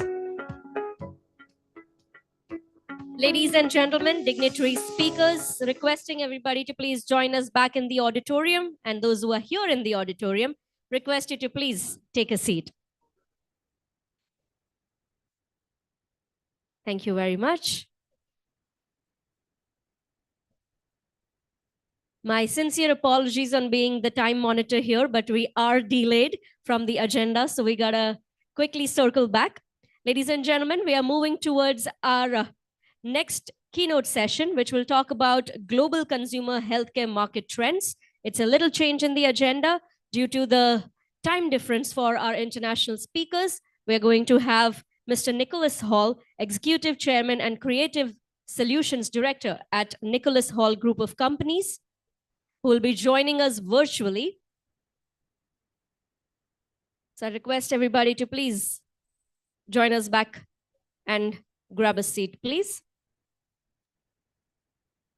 From the console, do we have Nicholas? I'm here. Wonderful. Can you see me? Not yet. Let us get you on screen. Give us a moment. Wonderful. Very warm welcome to you, Nicholas. Pleasure to have you here, and all of us out here at the OTC conference waiting to hear from you. Over to you. Thank you very much. Well, thanks for the invitation. Thanks for the warm welcome. Greetings to all my friends in India and at OPPI. Greetings from a very stormy London. We've had terrible weather, so mentally, I'm with you in your meeting, and I wish I could enjoy the warmth of your company and also of the climate. There's just 15 minutes, so I'm going to go very quickly into this global review. My colleague Victoria Bogdanova is going to work the slides for me. We have 7 or 8 of those. If any of the delegates would like copies of this, they can get them from OPPI, or you can get them direct from ourselves. So let's move on. So the first thing to observe as we look at this global industry of ours, consumer healthcare, that we've seen some amazing developments in the last 2 years. So although this slide talks about 2022, in fact, we're also projecting into 2023, which is almost at an end, and we have a fairly clear idea of what's happening. Now, the pandemic on a global scale, which we thought would be disastrous for the industry, in fact, turned out to be highly beneficial. And I'll show you some figures in a moment. And what we found in the most recent part of the pandemic, which let's hope is over, but you can never be absolutely sure, is that there's a strong recovery. We're getting back to where we were before the pandemic, but possibly ahead of it in terms of consumption, which is good news for the industry.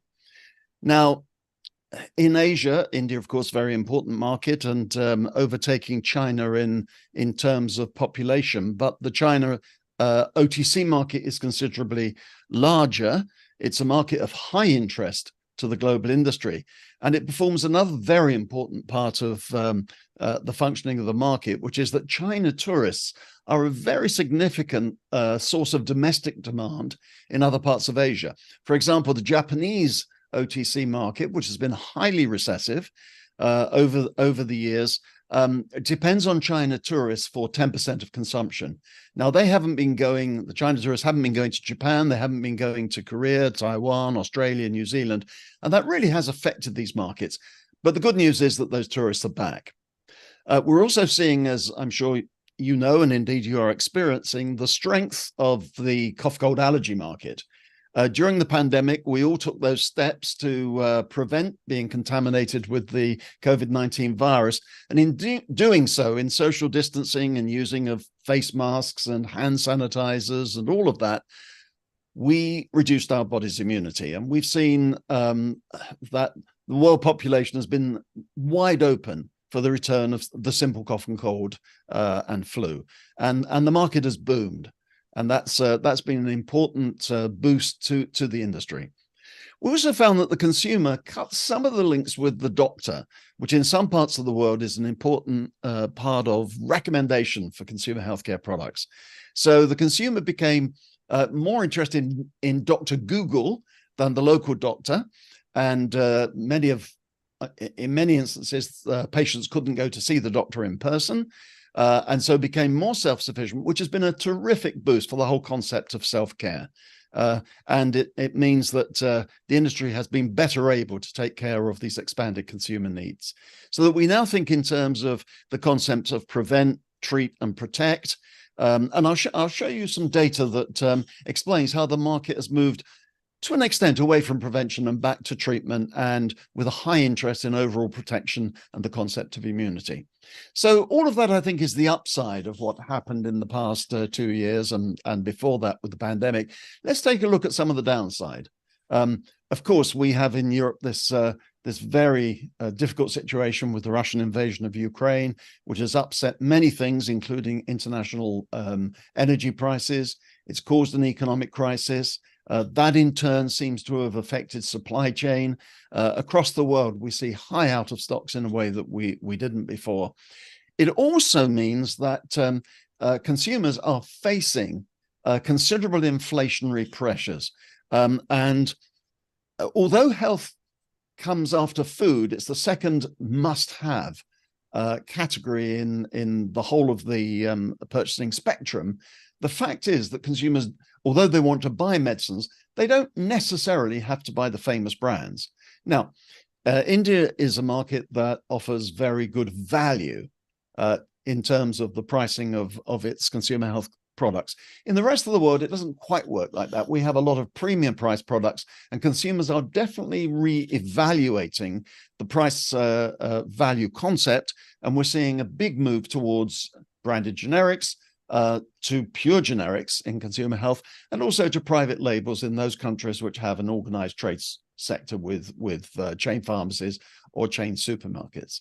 Now, there's a point about Russia. I won't go into detail about that. Some of this presentation is perhaps rather esoteric. Let's move on to the next point, which explains the great importance of e-commerce. Now, I know e-commerce is underdeveloped in India. I've been to OPPI conferences in the past. Of course, we have our own conference with Havas, which will be next January.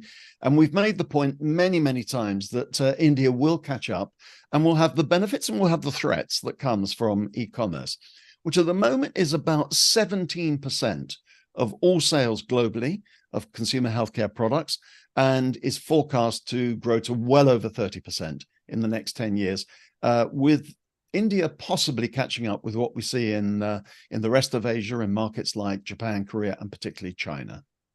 And there's a point about sustainability. Consumers who have pressure on their disposable income, who might like the sound of sustainable products that are beneficial to the environment.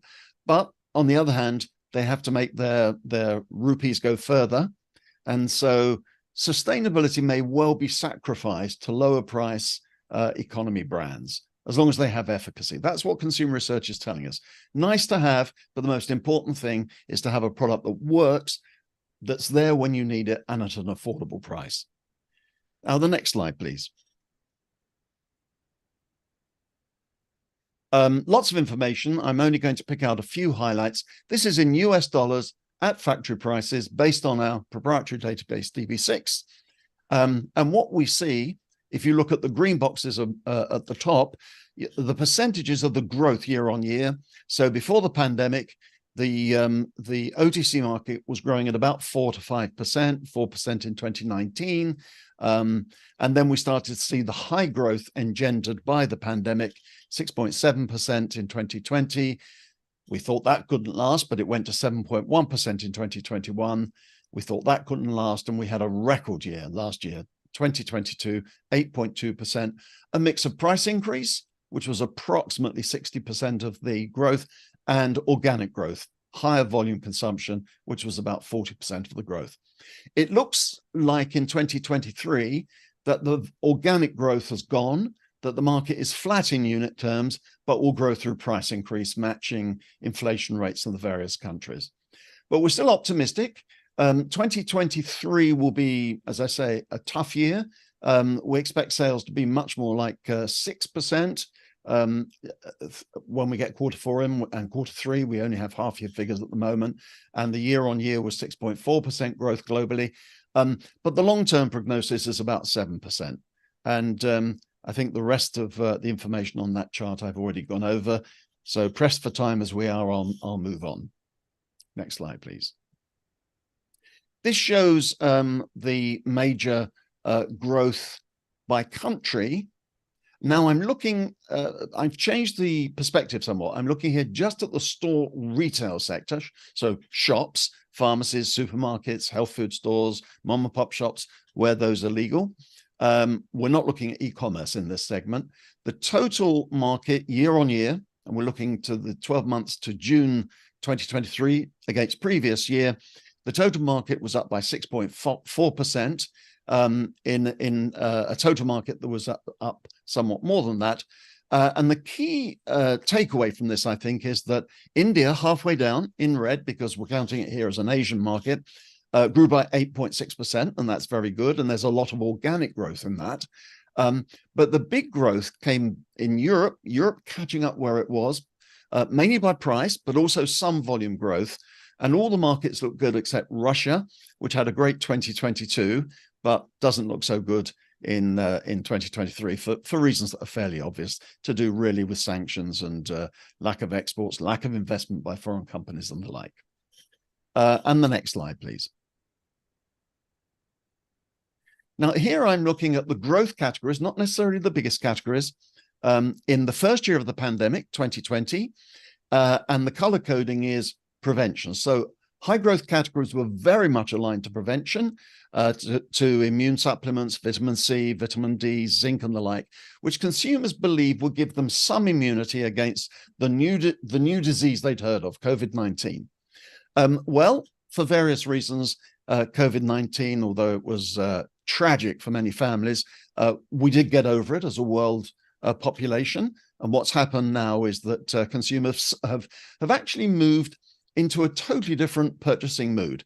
If we look at the figures on the lower half of this slide, what we see is that and I ought to say that the color coding is red for prevention, black for treatment, which almost vanished amongst the growth categories in the first phase of the pandemic, and blue is either way. It can be used, a category can either be for prevention or treatment.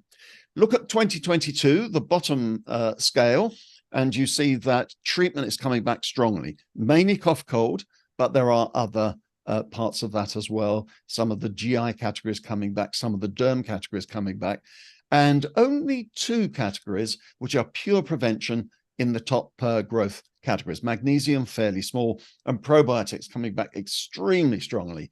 One of our biggest categories, I know it's not so big in India, but in other parts of the world, it really is one of the top categories.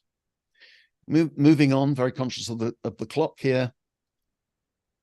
Now here is a list of what we call the wow brands, the brands that perform best. This is retail sector, still retail, so 75% of the total market. Calendar year 2022 compared with the previous 5 years, and we find a real mix of products here. We see at least one Indian product here. We see Dabur Chyawanprash growing very well, did particularly well in the pandemic, as perceived as an immunity product. But the real growth, and similarly Arbidol, the number 2, was also in Russia, a boosted product because of the pandemic. But there are some niche brands there like Lumify, the fastest growing product, which is for red eye. It was a prescription to OTC switch in the US, grown to about $100 million. Very high growth since it's been launched. We see if you go down about 7 places, you see Ollie, an entrepreneurial brand bought by Unilever. When you add in the online sales, and bearing in mind Ollie is really only in US, and it's a multivitamin position for millennials and Generation Z, a market, an audience that doesn't buy very many consumer health products, but the positioning to them has really been successful. And if you add in e-commerce, this is heading to be one of our $4 or $5 billion brands. And when it starts to go global, then it might even creep up to $2 billion. Unilever really will be an important player in our market in the future. Every one of those brands is worth the 15 minutes I have here. I can't go over any more of them. So let's move on to the next slide, please. And just to close with a quick look at the future. So we've already said that the markets globally at manufacturer prices the market expects to grow at 7%, or our forecast is 7%, with about 2/3 of that being price, 1/3 being volume. So we've invented in a report I'm just finishing at the moment called New Paradigms. We've described the 10 steps to heaven. This is where the industry should be investing if they want fast growth. Number 1, CBD, a regulatory nightmare, but nevertheless, this will be an important source of new sales, with CBD indicated for pain, for sleep, and for mood and anxiety. 3 very important categories. Secondly, will be the whole area of mental wellness. CBD will be applied there, but there will be other types of products. This is a human condition that was much exaggerated and increased during the pandemic. It ranks in many countries as the highest issue that consumers bring up in market research in terms of their personal wellness. Third market is the whole area of reproductive and sexual health. That could be contraception, it could be conception, it could be the whole area of erectile dysfunction for men, but also a female constituent in that. It will also include the latest switch, or almost the latest switch, which is of hormone replacement therapy. We've had a switch of a product called Gina from Novo Nordisk in the UK. Sales are modest at the moment, but it's only just getting underway. And that brings us into the whole concept of women's health, and I'm bracketing that with aging. Women are 51% of the population. They consume about 62% of all consumer healthcare products. They purchase somewhere around about 85 to 90%. And yet, in a way, this is an underserved market with few specialist brands. Number 5 is sustainability. I gave that a bit of a knock before and said that it's possibly going into the background during the next couple of years, but it will certainly drive future growth, as will the whole concept of natural and organic products.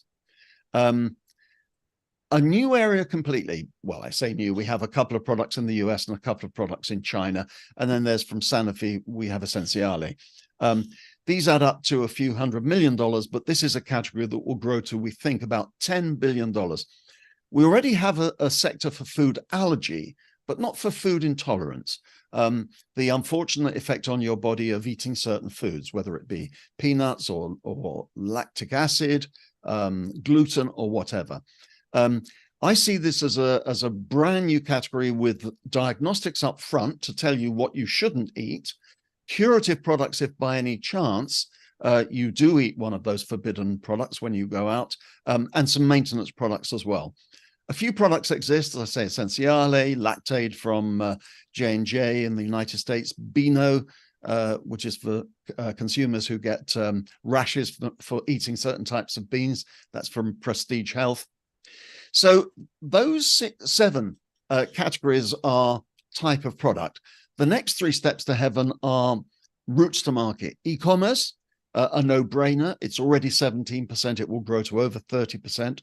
Artificial intelligence, rather frightening. It is all like Space Odyssey 2001, and we're all hoping that the robots don't take us over and we become their slaves. And then a re-evaluation of the emerging markets. There's a feeling amongst Western enterprise that the days of big investment in markets like China are over.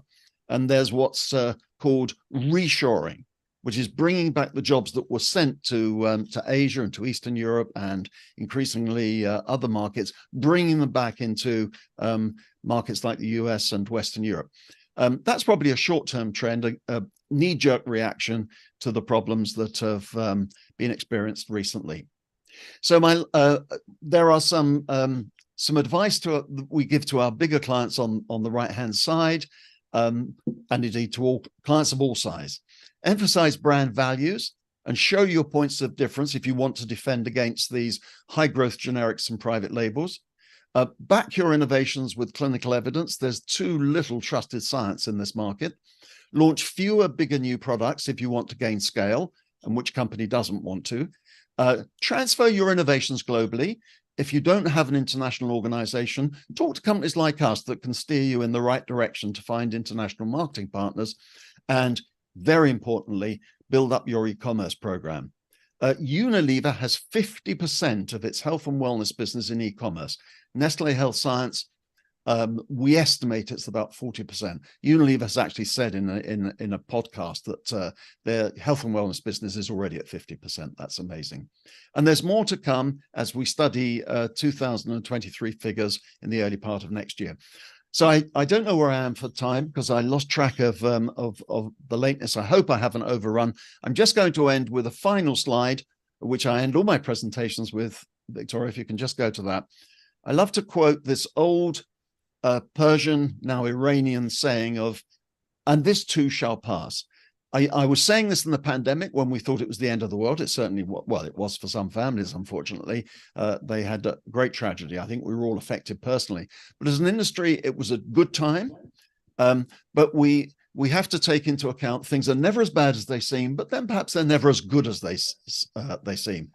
I'm sorry I can't be with you in person. My final message is stay well, be safe, keep smiling. That's very important. And stay in touch. You have my email address there if you need anything.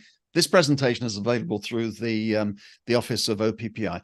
Thank you very much, and I hand back to the moderator. Thank you. Thank you so much, Nicholas. It was lovely to hear from you. And thank you for joining us online, and hope you stay well too. We'll see you again very soon. Thank you so much. Thank you. Thank you.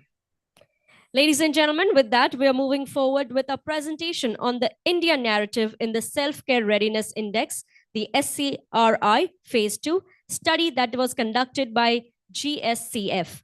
And we have Ms. Judy Stenmark, Director General of the Global Self-Care Federation, who will also be joining us virtually. So can we have Judy on screen, please? Hello, can you hear me? Yes, Judy, we can hear you. Great.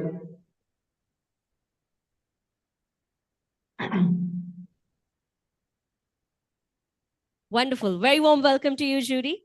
All of us are looking forward to hear from you. Thank you so much. Could I have the first slide, please?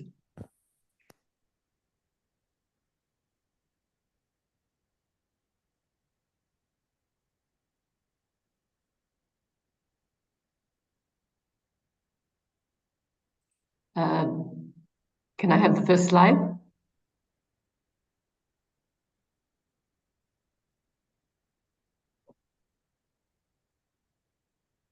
Can you hear me and see me? Okay, here we go. Okay, it's just a bit over on the screen. I think that's okay. Okay, thanks so much for inviting me, and I'm sorry I can't be there with all the OPPI crowd, as Nicholas said, but it sounds like you're having a really fabulous Congress. Could I have the next slide?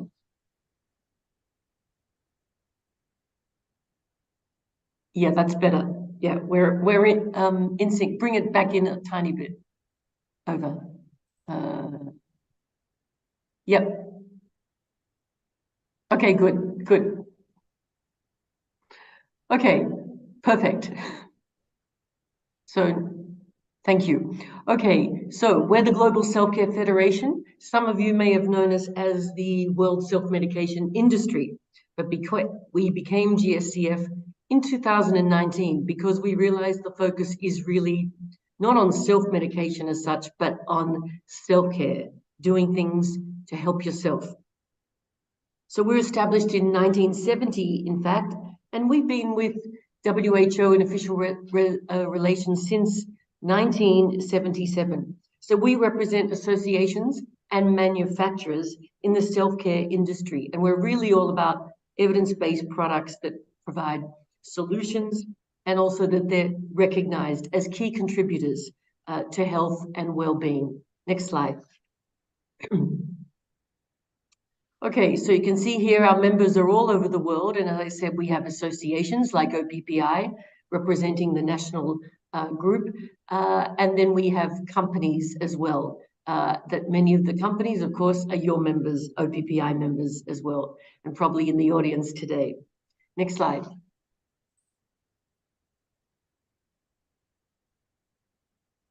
Okay, so really, I just wanted to remind everyone, I won't read it out, about the WHO definition of self-care. But what we're really about is getting people, individuals, us included, to be active self-managers of our health, with or without the help of a healthcare professional. And you can see on the right there, we start with everyday life, and that's really where self-awareness kicks in, enhancing self-literacy, self-efficacy, self-determination, then going up to self-testing, maybe on a preventive scale, and then, excuse me, self-management that might include OTC, self-medication, self-treatment, examination, self-injection, for example, and self-administration. Next slide. I'm going straight in now to the Self-Care Readiness Index, and I will tell you all about it, about enabling better self-care and improving health outcomes. So let's go to the next slide. So we have done this initiative in collaboration with WHO as part of our collaboration project. And we have done now 2 self-care readiness indices, and we've now covered 20 countries. And we launched Mark II just 1 year ago, and India was part of that. We launched that in Cape Town. Next slide.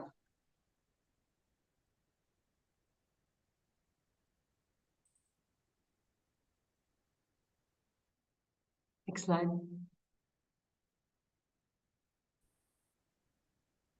Well, I can talk anyway about what we looked at, universal challenges and best practices. So, sorry, you probably can't read that very well, but the concept of self-care, and I think you probably find this in India as well, is sometimes difficult.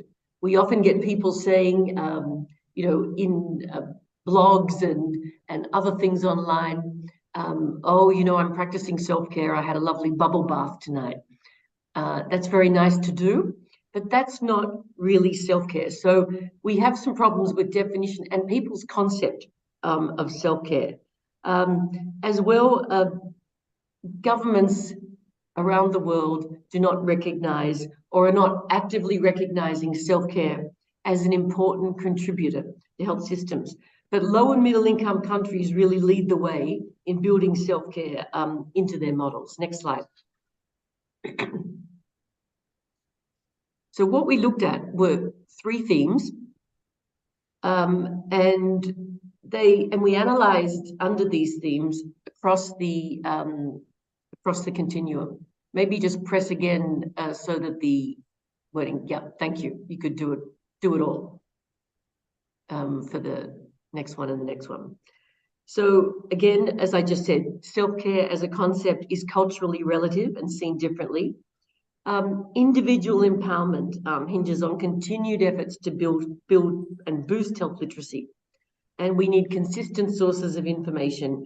And of course, things like digital health literacy and digital self-care literacy is something that we're looking at now and grappling with our policy committee.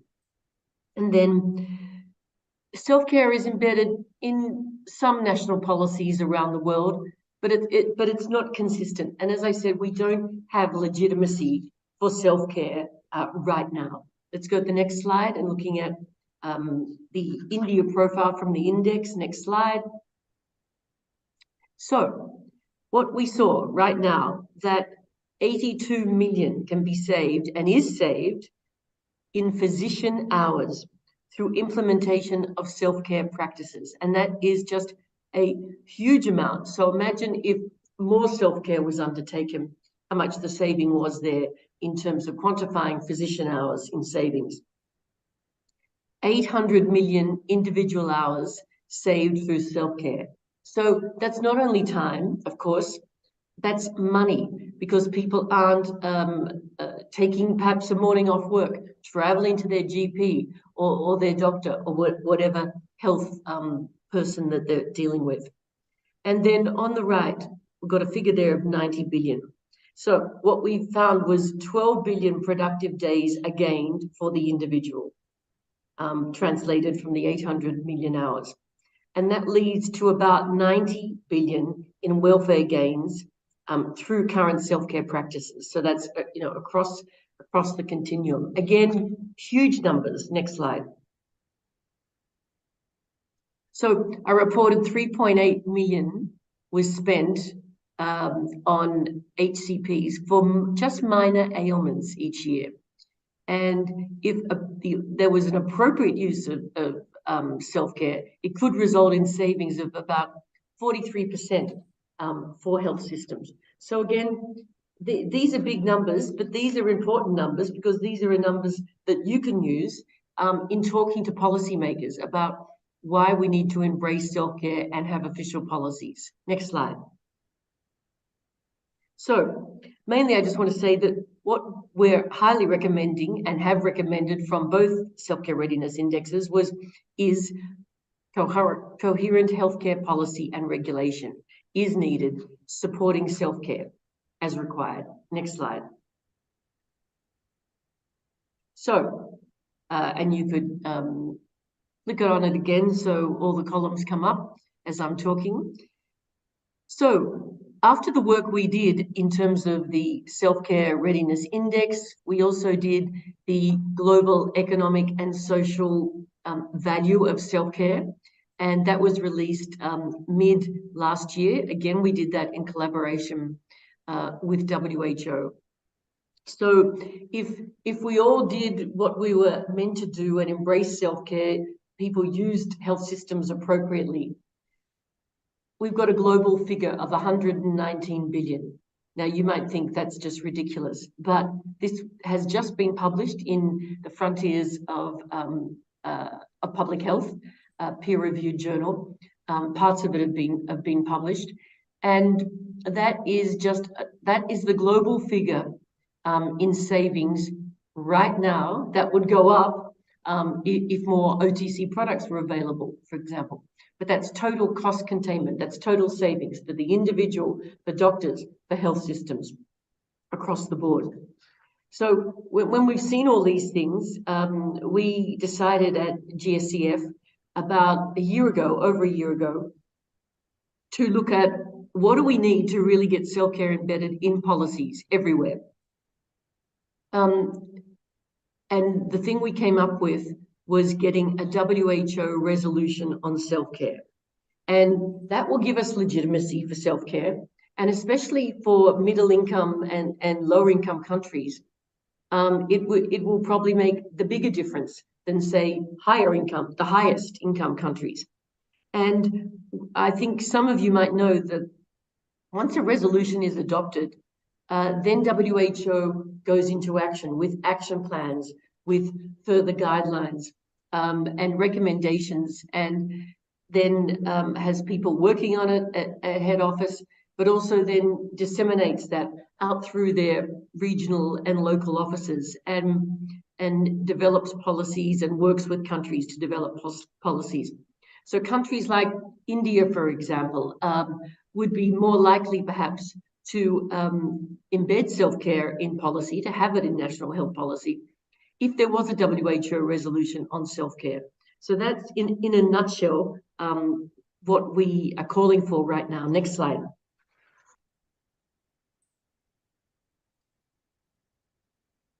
So what we're calling on member states to do is, first of all, get a resolution on the World Health Assembly agenda. And that is a whole activity in and of itself, and that's what we're really going for. But recognize self-care is critical. It saves money for systems. It improves patient and individual outcomes. So they need to invest in policies, really work on health literacy, and that would be a big part of it.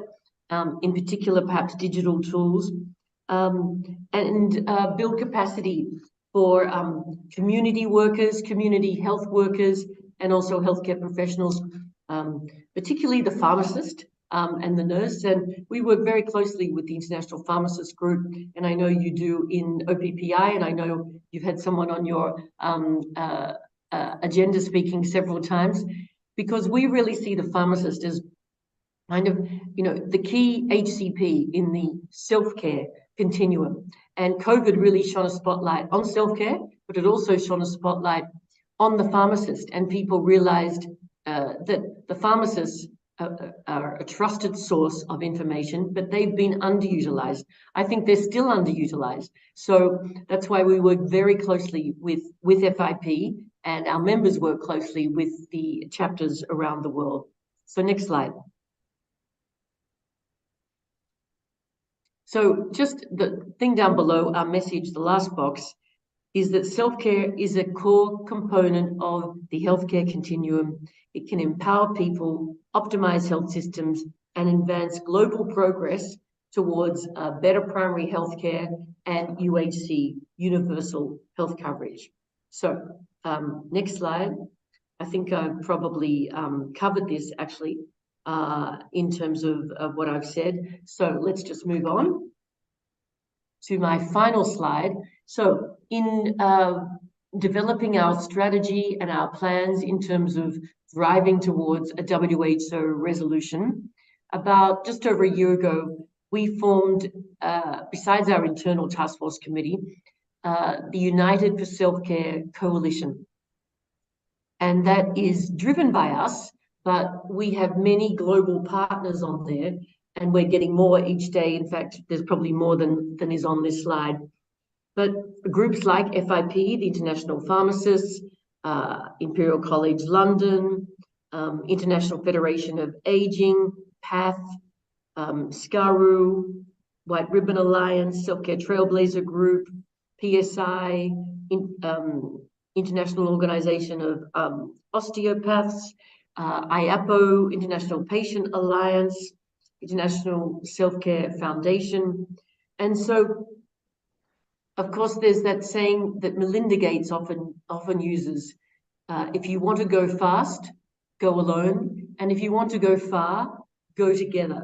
Now, we will only make this happen and make a resolution a reality if we go together. And so this year we have had several really important strategic events, just recently at the UNGA in New York and the World Health Assembly in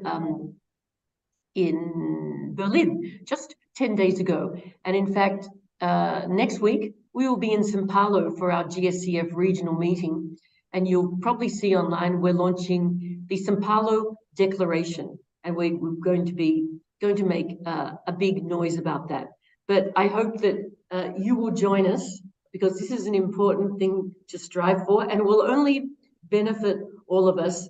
And it will benefit as well the bottom line for everyone, whether you're a patient, whether you're a company, whether you're government, and whether you're a health system. So I'd be delighted if OPPI would like to join our internal task force. And in fact, let's work together, because we're working with quite a few countries, OPPI, but India could actually lead the way with WHO for a resolution. So I think there's lots of opportunity, and really please get in contact with me, because I think we can work together to make this happen. Thank you so much for asking me to speak today.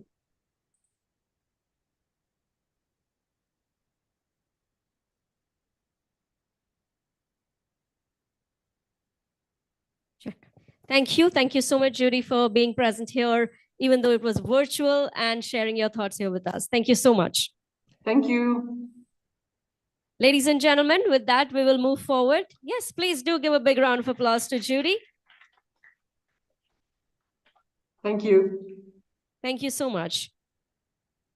Ladies and gentlemen, with that, we move back to our keynote address on CHC trends about India. We have with us Ms. Tina Khadloya, Senior Principal, Consumer Health and Patient Services at IQVIA India. Please join me in welcoming Tina on stage.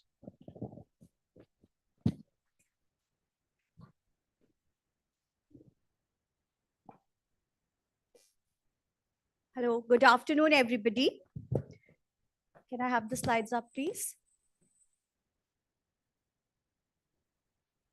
Here we go.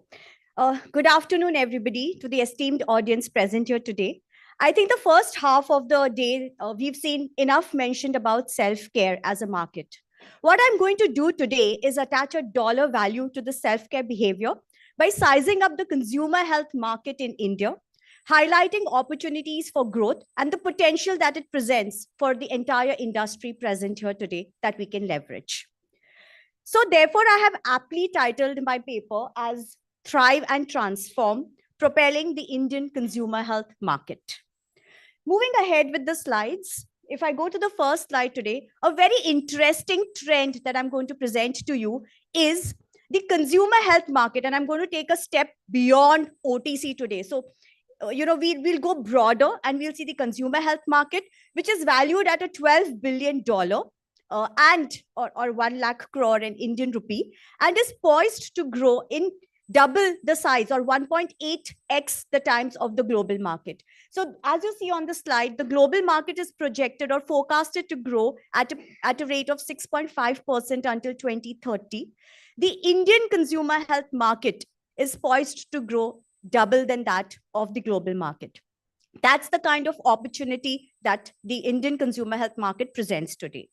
Now, another very interesting insight is on the right-hand side of the chart, on the left-hand side of the chart, is the market. The consumer health market is broken down into 4 sub-segments. OTC, of course, being the largest, contributing to 56%, and is the fastest growing at 13% CAGR until 2030.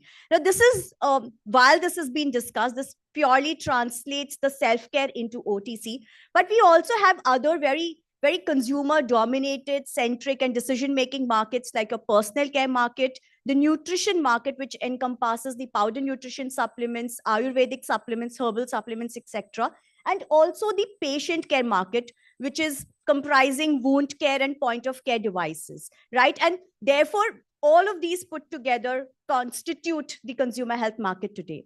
What we're going to do here on is double-click into the OTC market, which is the largest contributing and the fastest growing. So on my next slide, what I have is another very interesting point is, if I look at India today, and compare it with the top 10 countries, it stands at number 5 position or 5th in rank. With the growths and the investment that we are seeing happen in the country, India is poised to jump up to rank 3, leaving behind developed economies like Russia and Japan because of the huge CAGRs that we see in the OTC space. And this is really phenomenal, makes me extremely proud to stand here and present this point to you, because this is what the industry sitting here today is contributing in terms of growth to this market. Now let's go and see what are those factors that are going to drive and bring in these growths. And on the next slide, I have these 6 factors. All of these have been covered in the sessions earlier today, and therefore I'm going to just emphasize on those that have still not been covered in greater detail. The first and most important factor that I'm going to talk about is on the extreme left, which is talking about the changing industry dynamics. Today, the consumer health industry that we're talking about in India comprises of 4 or 5 broad segments. We have the pure play consumer health industry, or companies like a Bioconsumer Health, Cipla Health, Kenvue, Haleon, etc. We also have pharma with OTC verticals. We've got Glenmark, we've got Lupin, we've got Torrent, OTC, etc. So this is also becoming important. And if I talk about the top 20 pharma companies, all of them are wanting or are already launching OTC verticals and wanting to make a presence in this space. Third very important segment is the FMCG. We see Unilever's, ITC's, Imami's, L'Oreal's, etc., launching products in the health and wellness space, and making it bigger for them to operate in. And of course, the entire influx of the startup ecosystem that we've seen built, not only in terms of products but also services that they bring to the consumer health industry. Right. So the entire landscape has changed from a dominated companies, traditional FMCH companies like Dabur, Himalaya, to pharma companies with OTC verticals, consumer health companies, and so on. The next important point, of course, is the favorable regulatory framework, policies, and the intention to make OTC a more consumer-friendly market in India. That definitely is going to drive growth. But also, the next 2 points is the diversifying consumer demographics. And I'm going to double click on it in the next slide. But for now, we have very interesting population strata across different age groups, across different profiles of consumers that we can target through innovation and specific formats. Self-medication behavior is on the rise, and I have some very interesting data points.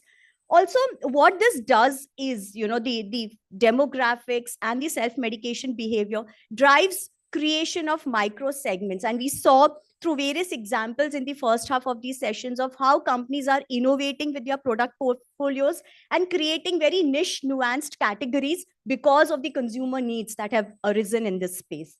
And finally, digital, that has been spoken about enough. So if I move to the next slide and I start talking and double clicking on those parameters, the first most important is the favorable consumer dynamics. And if you look at the affluent households in India, the proportion of these households are increasing from a 24% today to a 51% by 2036. What this means and translates is more dispensable or disposable income to spend on, and definitely a more aware population set to make self-care decisions. In the middle, I have the consumer database, and very interestingly, the adult population size is growing. The senior segment is also growing, and within these, we have disease segments as well. So there's a population which is suffering from diabetes. There's somebody who is suffering from lung diseases, and each of these would require different set of products to be taken care of. And therefore, what both of these do is drive innovation and the micro segments that I was talking about.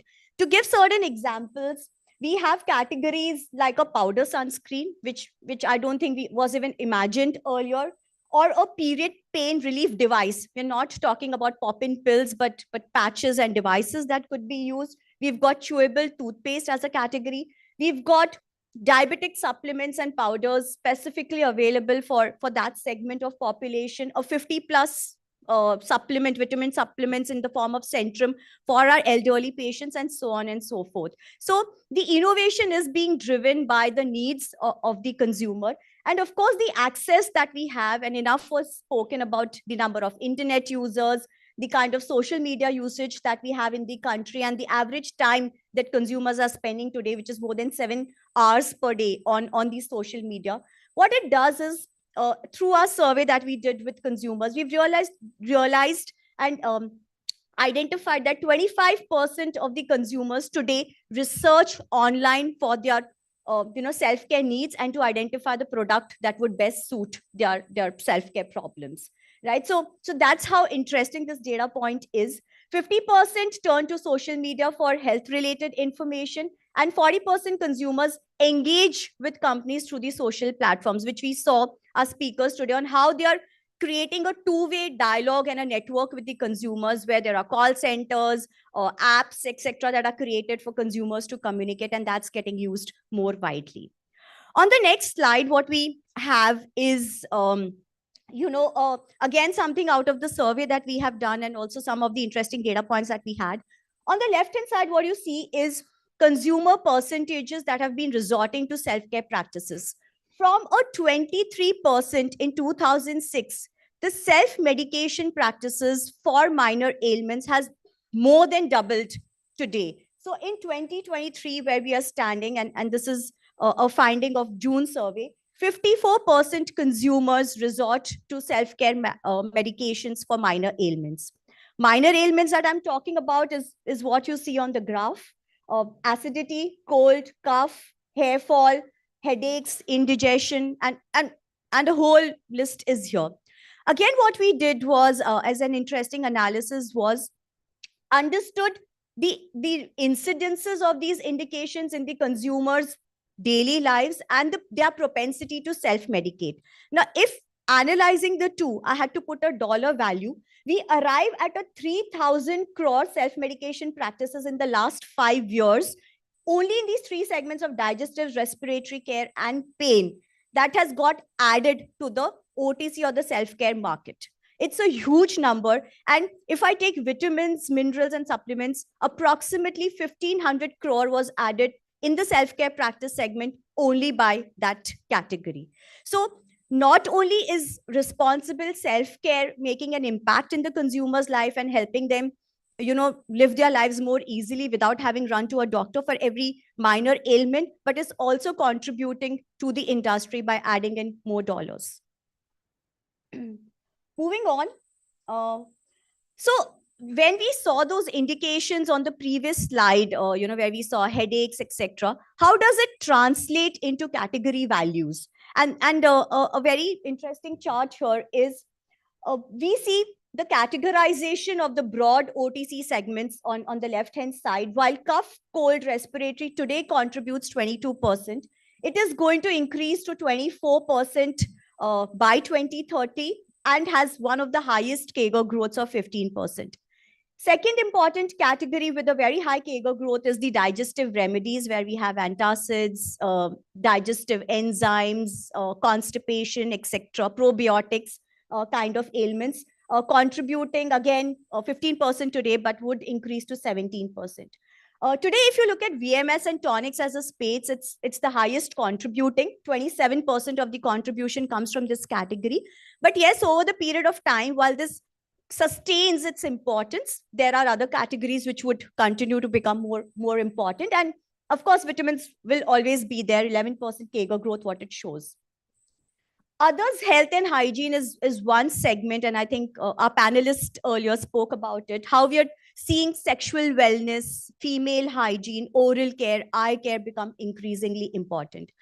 On the right-hand side is another very interesting analysis where we see the proliferation of innovative products in the market, and you see these micro segments getting emerged in the country. Let's take an example of VMS as a space. Until 2 years back, we would have all classified this category into multivitamins and then single vitamins into vitamin D, vitamin E, vitamin C, vitamin B, and so on and so forth.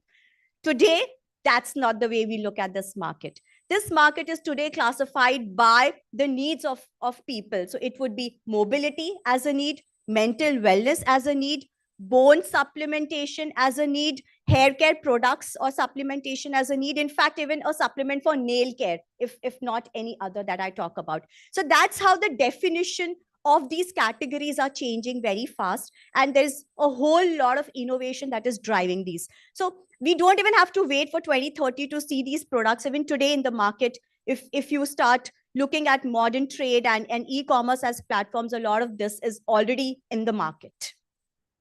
On my next slide, again, what we see, therefore, is innovation is going to be the mantra for success for all all the companies and sectors that are present in this room here.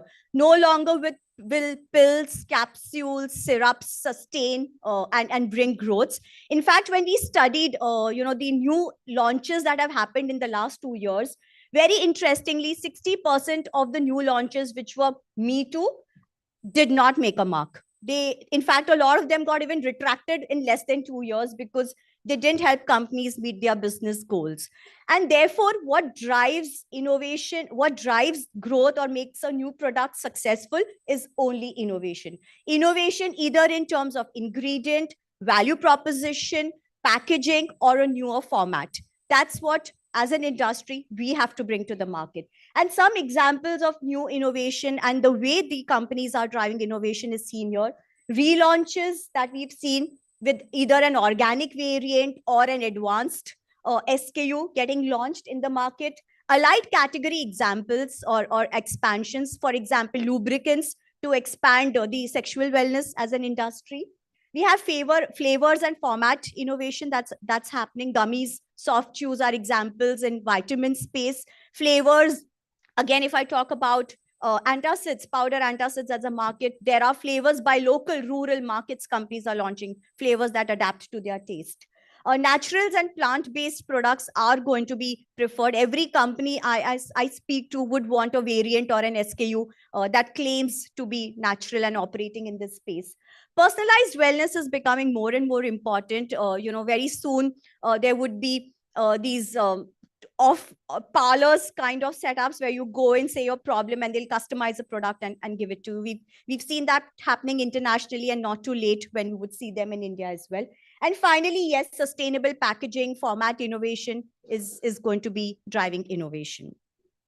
If I move to the next slide, very interestingly, on the digital side, there are two things what digital is doing and acting for the Indian market. One is it is making information more accessible to the consumers, making them more knowledgeable and equipping them to make very sound decisions.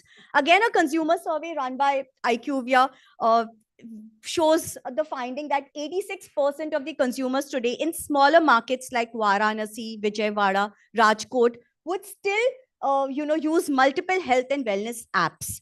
And therefore, this shows on how these consumers are not only more keen about their health, but also open to trying in services and products.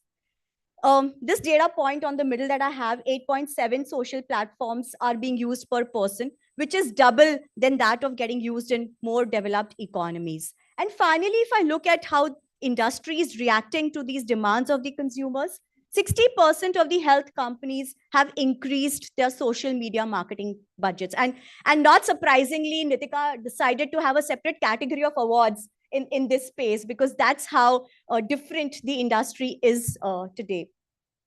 Also, in terms of accessibility of the product, when we spoke to consumers, 40% of the consumers today are open and more willing and prefer online mode of online channels as their preferred mode of product purchase, even for the first time when they make a product purchase.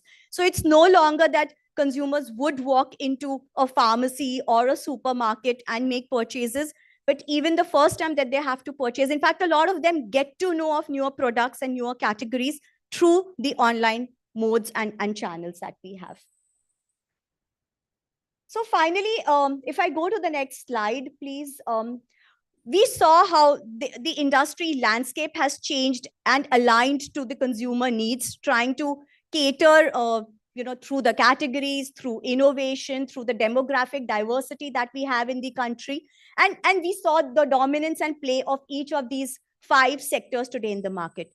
But it is very interesting to note that to leverage the opportunity that we have available until 2030, there is a lot of thought that needs to be going with each of these sectors. So let's look at startup sector first. They have largely been online players launched as digital first, and some of them have tried going physical now or a hybrid model.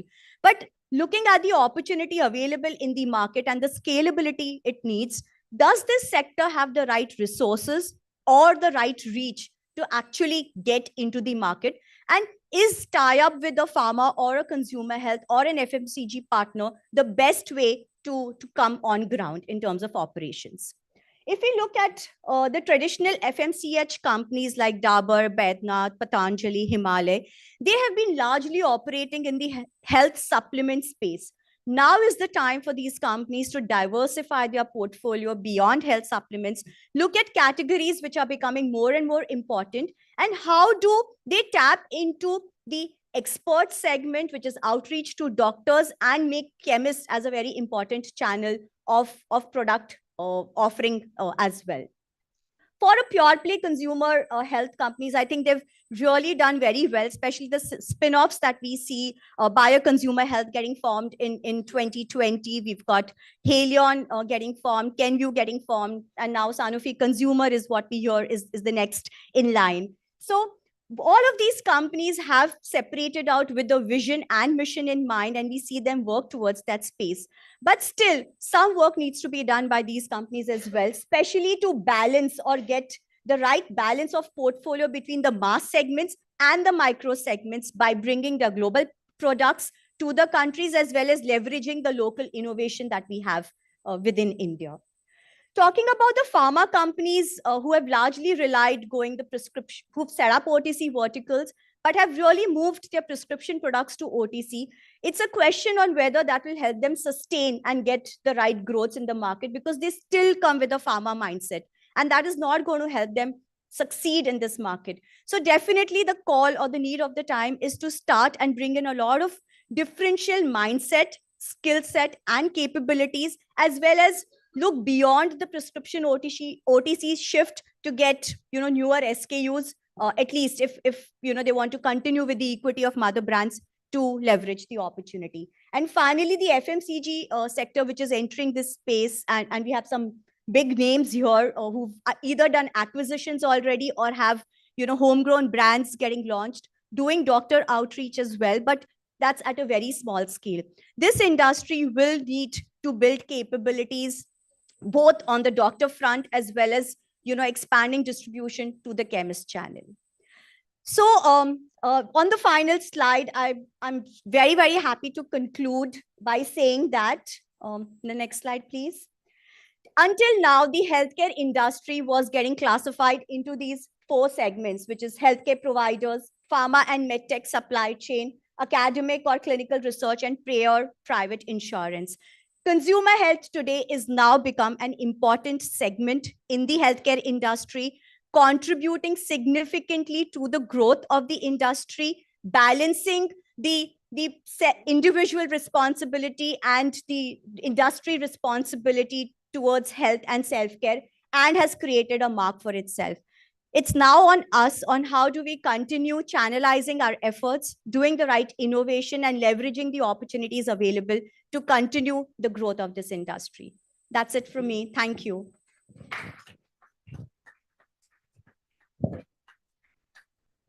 Thank you. Thank you so much, Ms. Khidloya. A wonderful presentation, and I'm sure given a lot of food for thought for everyone out here.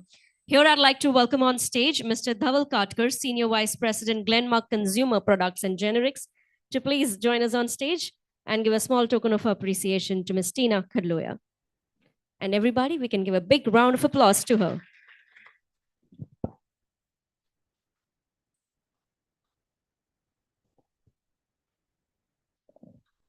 Thank you. Thank you very much.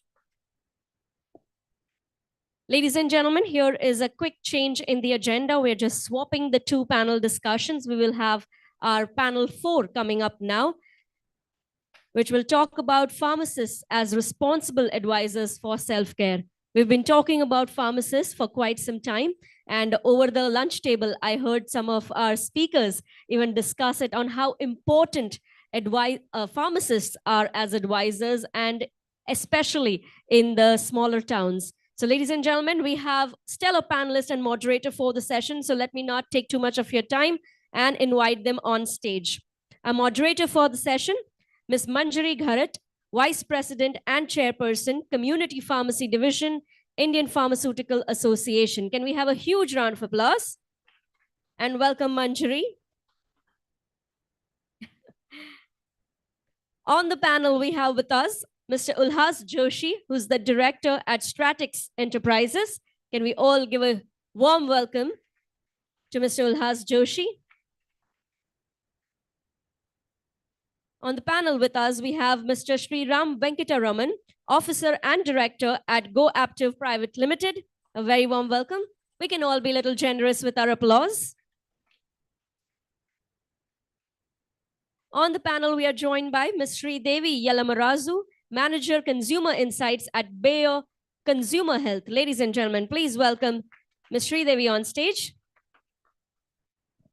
On the panel, we are joined by Professor Syed Ahmed, Director, Center of Excellence in Unani Medicine by Jamia Hamdard. Ladies and gentlemen, can we welcome Professor Syed Ahmed, please? And I'd also like to welcome our next panelist up on stage, Dr. Usha Chennuru, Director, Medical Services at Cipla Health Limited.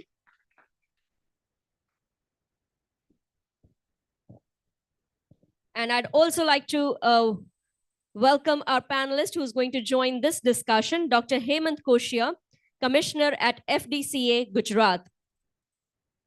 Ladies and gentlemen, please welcome Dr. Koshia up on stage.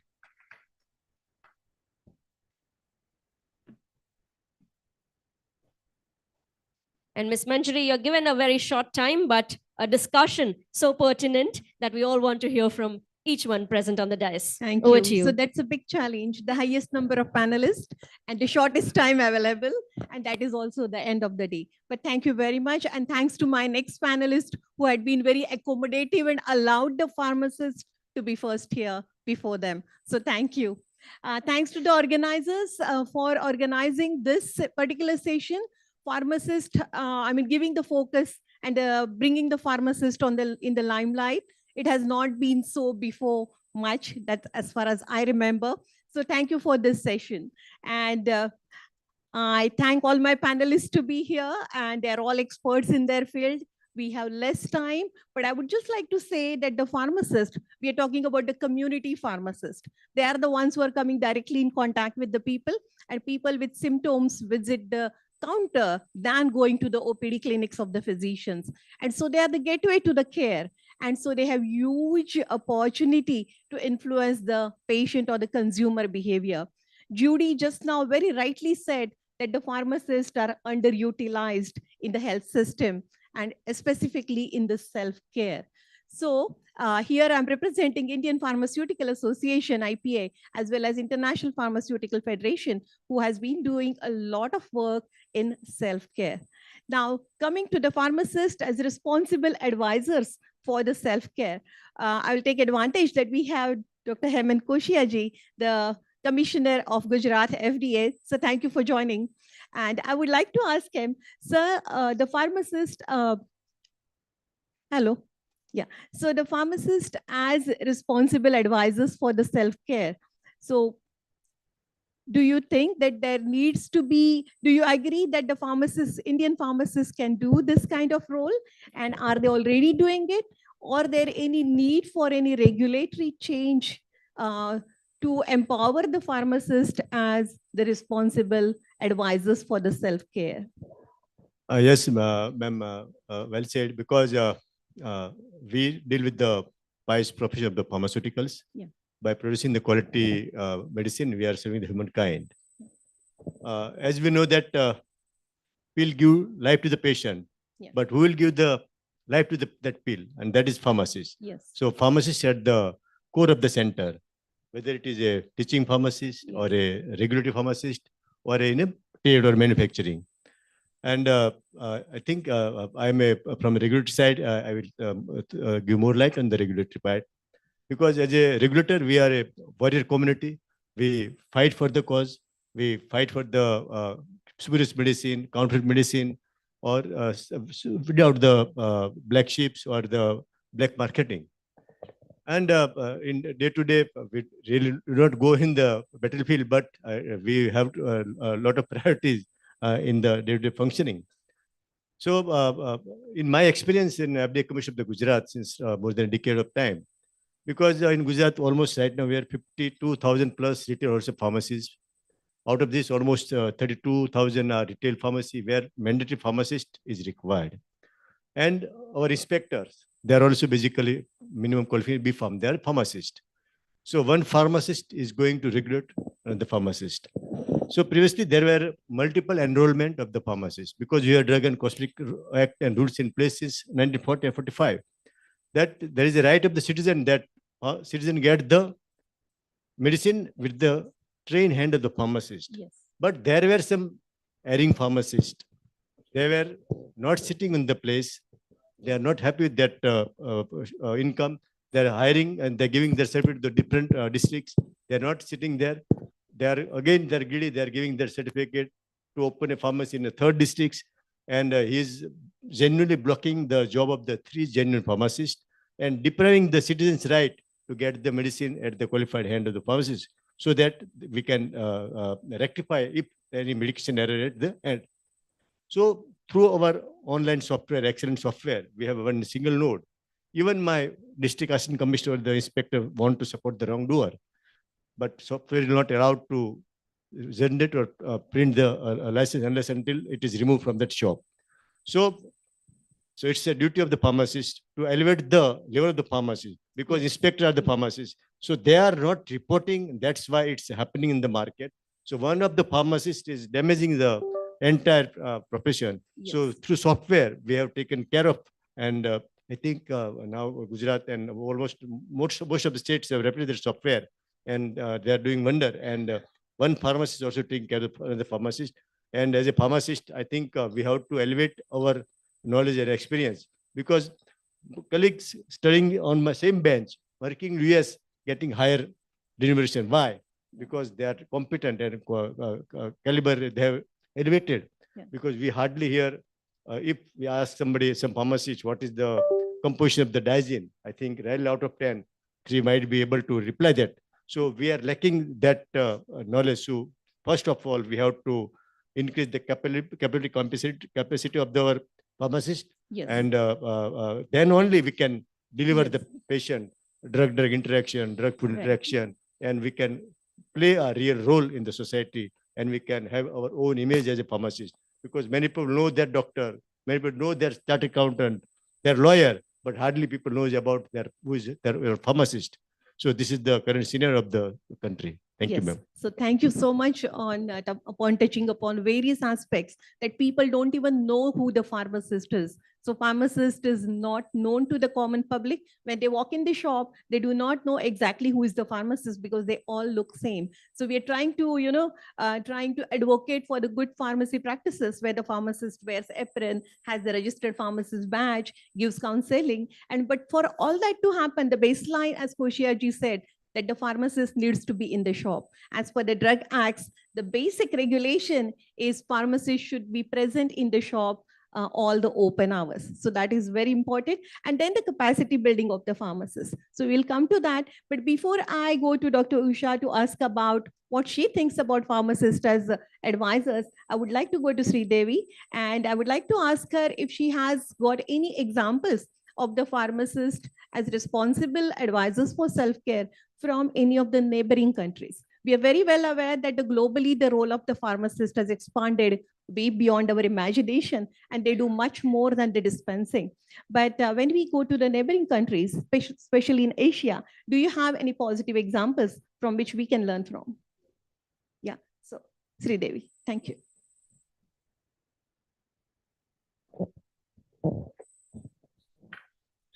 Yes. So very true that we all know globally pharmacists have a very important role. There are, separate laws and separate classification systems where, drugs are available in pharmacy stores or they're available in the general stores. And another category where there is a pharmacy only, list of drugs which are given when the pharmacist is able to advise the patient or the consumer and provide them. But yes, somewhere closer home, I think in the Asian countries, somewhere this kind of a classification is not very, well developed. But nonetheless, there are some interesting examples that I can, think of and cite. Like for example, in case of Thailand, and this is also has been cited in the self-care readiness index report also, which Judy has also presented some time back. where in certain segments in Thailand, in the rural areas especially, where we know in these countries the health literacy is actually very low. But at the same time, the incidence of a lot of ailments like diabetes and hypertension and what we're talking of in the self-care context, it's not just the minor ailments, we are talking in a much larger context.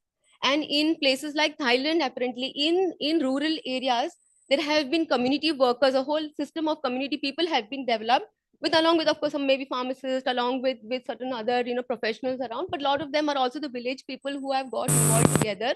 And with the help of these kind of professionals, they're able to create these communities who are able to then reach out to the consumers or to the patients who are suffering and helping them in managing their ailments.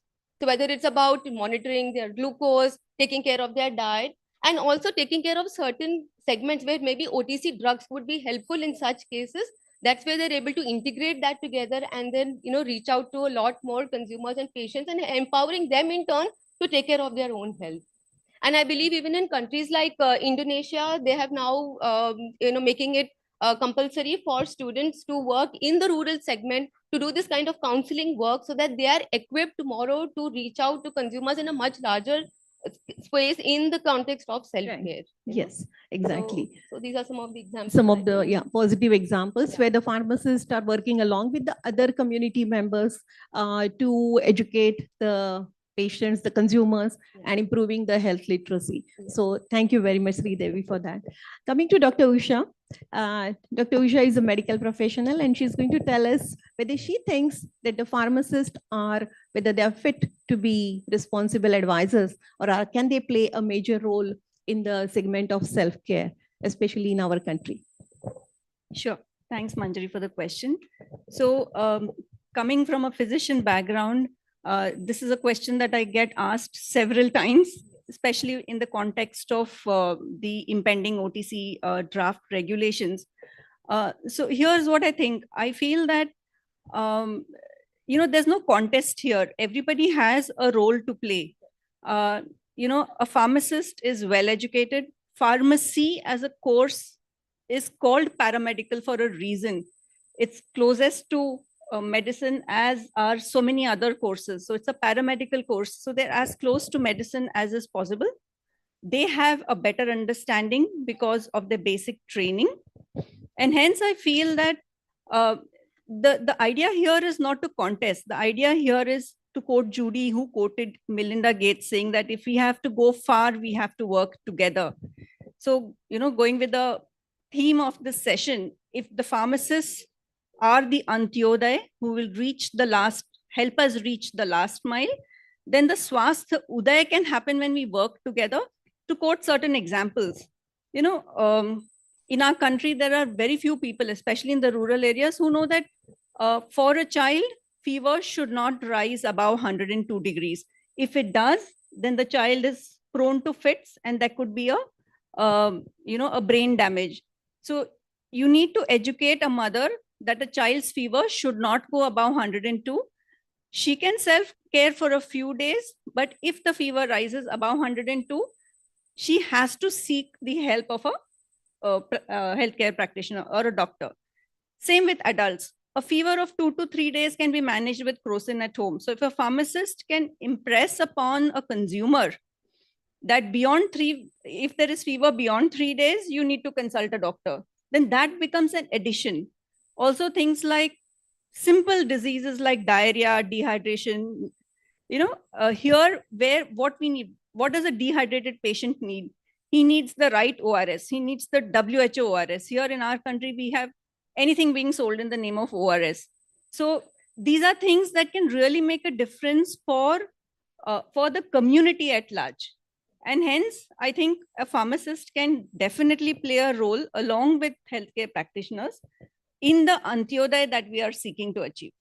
Yes, very well said. So pharmacists should be seen upon as a part of or integral part of the healthcare team and working in a complementary and supplementary role to the physicians, nurses, and so on. And they can give a very clear advice and correct unbiased information and advice to the consumers. Now to do so, my next question would be whether the pharmacists in India, whether they are well equipped, whether they are empowered to be an advisor to the consumers, and whether their education orients them for the same, whether we can rely them, whether they're ready for, what is the readiness of the pharmacist to be the advisors for the responsible advisors, I would say, for the responsible self-care. My question is to an educationist, Professor Said from Jamia Hamdard. Sir, are our pharmacists ready, or do we need to work upon them further? So first of all, thank you very much, Dr. Manjari, for this question. And first, thank you very much, OPPI and Dr. Arun, for inviting me here as a pharmacist and as a teacher to be part of this program. So in fact, pharmacist is well equipped, and in studies, even in if we see in rural areas, I have gone through many studies. About 89 studies has been reported, done with more than 1,000 volunteers. So in all of them, it has been reported more than 90% people are relying that pharmacist is integral part of healthcare system, and he is indispensable. So, and take good care of patient, and can work well in OTC products as well. So in this, I have gone through the syllabus and other things of what we are teaching to the students. So in case of syllabi, we see as per Pharmacy Council of India. So in diploma pharmacy courses, we have seen that that course is enough, and PharmD is still as it is enough, but in B Pharm there are certain things which needs to be incorporated as. So like I have gone through syllabus and found that role of pharmacist in OTC and medication, counseling consumers and OTC, and role of pharmacist in promoting the safe medication during self-medication, and responding to the symptoms in different diseases, and if they are encountering several like drug-drug interaction, drug-frug interaction, these two things are majorly reported in OTC products. Okay, so if we empower the pharmacist with these information in their education system, that will be enough. And one other thing I would like to say at this forum, that when we are dealing with the OTC products, so lack of information is the major thing that counters with this type of problems. So what we can do, that we can have a barcode on each OTC product, and in which if any patient or any consumer, if you want to know about that indication about overdose, how to use it, so in different languages, so he can himself know at least at the places where pharmacists and doctors cannot reach. Yes. So that's all about it. Right. So thank you very much. Thank you very much. So two clear messages. As sir said, that there needs to be some modification in the syllabus for the undergraduate course of pharmacy. So where we can then include emphasis on self-care, OTC, minor ailments, and teach the students how to counsel and what questions to ask and where to stop. I mean, this is also very important education to the pharmacist, that what is their purview, what is their area of work, because at some point they need to refer the patients to the physicians. So referral, so that algorithms, the framework is also important. And I think that needs to be included in the syllabus and should be, I'm an educationist myself for last 30 years. So I can say that we educationists, we need to improve in our teaching style and need to teach students in more practice oriented way.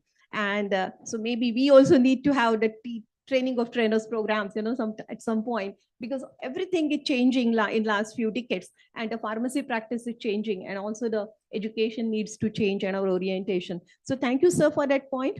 And now I would like to go to Mr. Ullas, and I would like to ask him about the industry perspective. Now we are all on the same page, and we agree that the pharmacist can be and should be the advisors for the self-care, and they can have a big role to play, huge role to play in self-care, and that's how we can achieve maybe the last mile delivery and the universal health access to the medicines. Also reduce the burden on the health system. So how is industry looking at it? I mean, throughout the day, I've seen a very encouraging response from the industry, and I can see the focus is shifting on the pharmacist, and everybody is realizing that pharmacist had been a missing link so far, and we need to now leverage on the pharmacist network. So what is your opinion, and what industry would be going forward? What would be they doing? You're right, Dr. Manjari. Thanks for asking this question. Before we came in here, and definitely throughout the day, we have a great deal of confidence that the industry has been taking required steps statutorily as well as on their own in terms of ensuring responsible self-care, primarily in the area of communication to the end patient, looking at packaging, making claims which are justifiable, and such other areas. But is that enough? It doesn't seem so, because there is one element that is missing in terms of whether the end consumer is actually getting the message.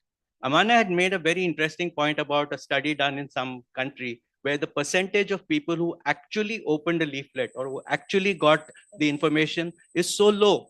I'm sure it could be here as well. How many of us have really looked at, even when we buy costly equipment or gadgets, how many of us really go through every element in the label? So it's important for somebody to help us at the point of need. A point of need is when I'm ill, either somebody in the family or somebody whom I consult should be able to help me get the right message in terms of when to stop using that or how much to use or to do whatever. It is in this area where I think industry perspective is that we need to look at the area, and some companies are already doing it, in terms of looking at the pharmacist, who, as you rightly said, is indispensable in this entire healthcare ecosystem that we have. So what are the three or four broad areas that we could look at? Education of the end consumer could be done through the pharmacist. When a person comes, it's really like what you call in digital marketing, targeted consumer marketing. So you really have the guy who really needs that information, who gets that information. The second area would be training the trainer or training the pharmacist. Both those areas, industry is equipped with a lot of people, medically qualified and with a lot of experience, being able to give whatever is required for the pharmacist to become more equipped. The third area where I feel an important area which the regulators would surely be happy about is in terms of how the pharmacist can play a role in terms of giving feedback to the companies about adverse reactions and whatever other issues are there related to OTC products. Whereas they would be knowing certain things, probably many pharmacists don't know how to reach out to the pharmaceutical companies concerned. So if there could be use of digital media to ensure that there are channels which could actually go, which the pharmacist could use. And this is definitely possible to propagate, because every pharmaceutical company in OTC meets thousands and thousands of pharmacists every day. The chemist shops that they, unlike a pharma company where you go to 10 or 12 doctors and then to the pharmacies nearby, here you go to 30 to 35 chemists, and these people could definitely be communicated whatever. So I would like to add as a role, what the industry could do is help in, you could call it an oxymoron, help in assisted self-care. Thank you.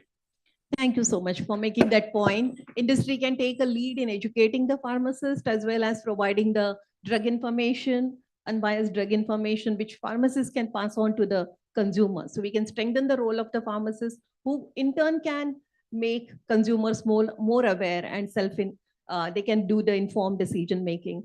Thank you so much for that point. Sri Ramji, I would like to ask you whether we can use the digital technology, and whether industry would like to use the digital technology, or do you have an experience in using the digital technologies or for improving access to the pharmacist, educating them, or in general in the drug distribution, so that we can improve the self-care scenario through the pharmacist? Your thoughts? Yeah, sure. Thanks for this question. Yeah.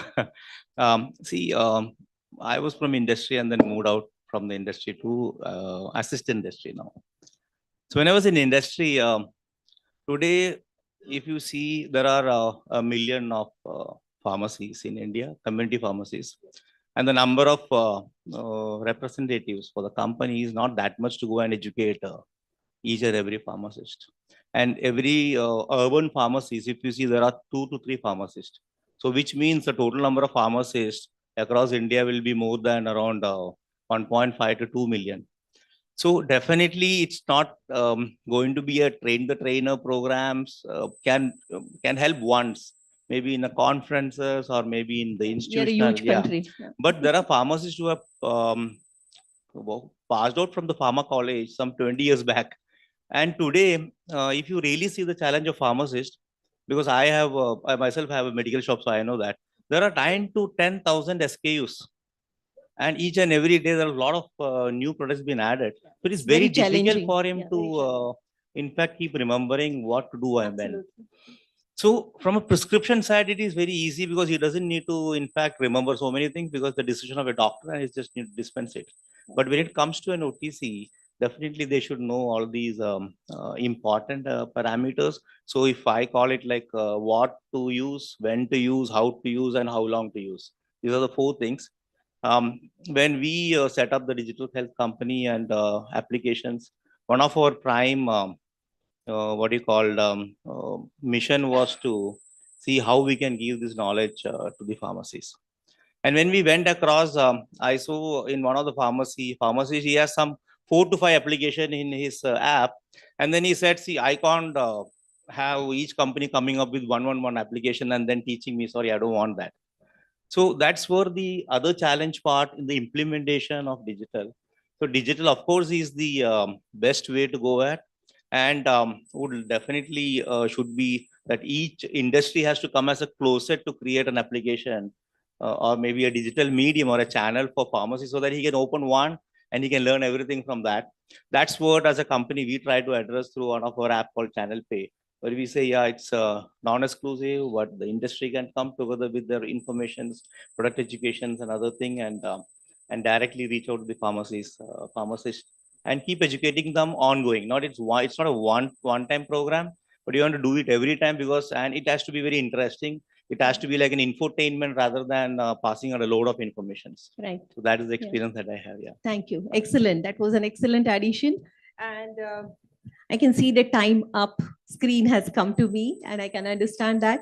But this is, there is so much to talk about the pharmacist, and all our panelists have given very clear messages. I can conclude saying that the pharmacists need to be, their role has to be strengthened further. They need to be empowered so that we can use them, we can involve them more as a responsible advisors for the responsible self-care. And that way we can increase the access to the medicines, reduce the burden of the health system, as well as reduce the cost, in turn reaching the last mile delivery. And we can have the educational changes, we can have continuing educational programs, some modifications in the regulation and ensuring that the current acts and rules are enforced in toto. Maybe we can use e-governance, as Koshiaji has mentioned.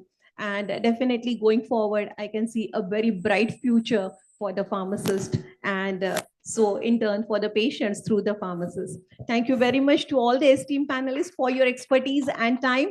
Thanks to the organizers and thanks to the audience for your interaction. Thank you. ma'am. Thank you so much, Manjari. I know you were given a mammoth task to take on a topic which needs a conference by itself. But please do join us in the front of the stage. And I'd request Mr. Surja Kishore, CEO, BBDO, and Team X for Mercedes-Benz India to join us on stage. And well state, a panelist and moderator.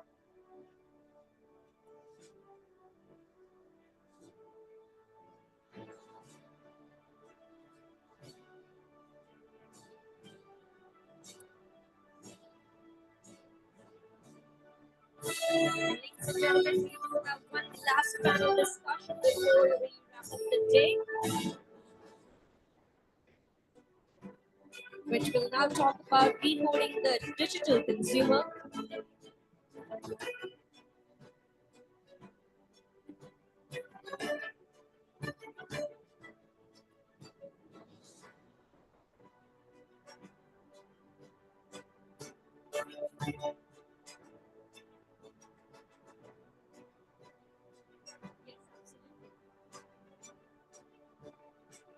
Ladies and gentlemen, give a collective applause to our panelist and moderator.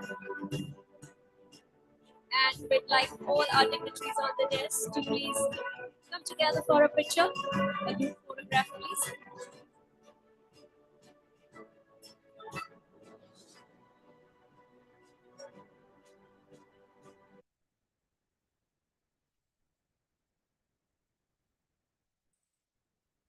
Thank you. Thank you so much, ladies. Thank you, gentlemen.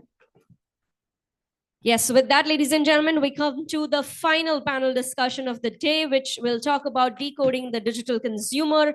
On that note, I must say that we also have our digital audience who's watching the entire conference on Zoom as well as on YouTube. I'd like to invite our moderator for the session, Mr. Dhaval Katkar, Senior Vice President at Glenmark Consumer Products and Generics. And I'd like to invite our panelist also on stage, Mr. Supratik Sen Gupta, Head of Marketing at Lupin Consumer Health OTC, to please join us on stage. And all those who are here, please put your hands together. Yes, please. I'd also like to invite our panelist, Mr. Abhiroop Chatterjee, Director Marketing at Cipla Health Limited. Let us not make our panelists feel that 100 people are not here. Let's applaud like there are hundreds. Yes, because there are hundreds watching online. Mr. Gaurav Karkhanis, General Manager, Head of Marketing at Glenmark Pharmaceuticals. And last but not the least, Mr. Surja Kishore, CEO BBDO and Team X for Mercedes-Benz India. Ladies and gentlemen, put your hands together for our panelists and our moderator. And I'll leave the stage over to you, Dhaval. Thank you. It shows time's up, so we're done with it. Hi, good evening, guys. This is the last panel discussion. This pretty much feels like a friendly catch-up because all of us have or are working together. Pretty nice to meet you. So let's do it like a coffee with Katkar. Sort of a quick rapid fire question because we have limited time and try and make the most of it. What we are discussing today is about the consumer's journey in self-care in the digital world. What I'm going to do is that maybe first I'll directly put Supratik on the spot and I'll ask him that in the entire consumer self-care journey on the digital in the last few years that you've seen changing, what in your view has evolved into a prominent thing in the self-care business from a digital ecosystem point of view? Thanks, Dhaval, and thanks, Nikita and OPPI for having us here. See, I'll just take a step back and then I'll land down to your question. So from the morning, we are hearing self-care and OTC as the two almost interchangeable terms. But in my mind, self-care is the result of OTC as an environment. Let me explain, let me clarify. So it's a nice term that over the counter, and so there is a counter in the middle. Sir, if you finish your photo taking here. So there is a counter in the middle and that's a fulcrum. And one side of the fulcrum is the pharmacist, another side of the fulcrum is the consumer. Now, we are also hearing from the morning is that empowering the pharmacist to help disseminate knowledge to the consumer or the patient for that matter. Yeah, that's a noble cause that will happen, but one has to keep in the mind that pharmacist, whether on his own or whether he's working under the ownership of an owner, he would also have a profit objective in the scene, profit maximization objective. So if I take any API, a paracetamol or anything, the price range, if it is not under the NLEM, has a large bandwidth. So one side of the fulcrum is responsible for giving them the solution to the consumer, but he is also driven by the profit logic. On the other side of the consumer is other side of the fulcrum is the consumer. And that's where I think we as a marketeer can come in, because we are talking about or hearing about OTC 1, which will not need prescription, but will need a pharmacist, OTC 2, which will not need anything. So in lieu of prescription, what the consumer or the patient needs is a knowledge. And that knowledge can come from the marketing. The knowledge can come in from the communication, advertising, everything taken together. And there is one more thing I would like to add is that, So in that knowledge, we are talking about responsible knowledge. So in a today's lingo, I'll say there is an responsible knowledge is really critical, but there are two more R I would like to make it RRR, is that responsible, relevant, and responsive. So the point is that, and that's where the digital comes in. So digital is a two-way communication. So you can make a particular knowledge cohort specific. You can make a particular knowledge TG specific. It was not those earlier days when you put a TV ad or a print ad, where even if you are not needing that ad to see or hear, you are still seeing it. So digital gives you that power to make it very cohort specific, very TG specific.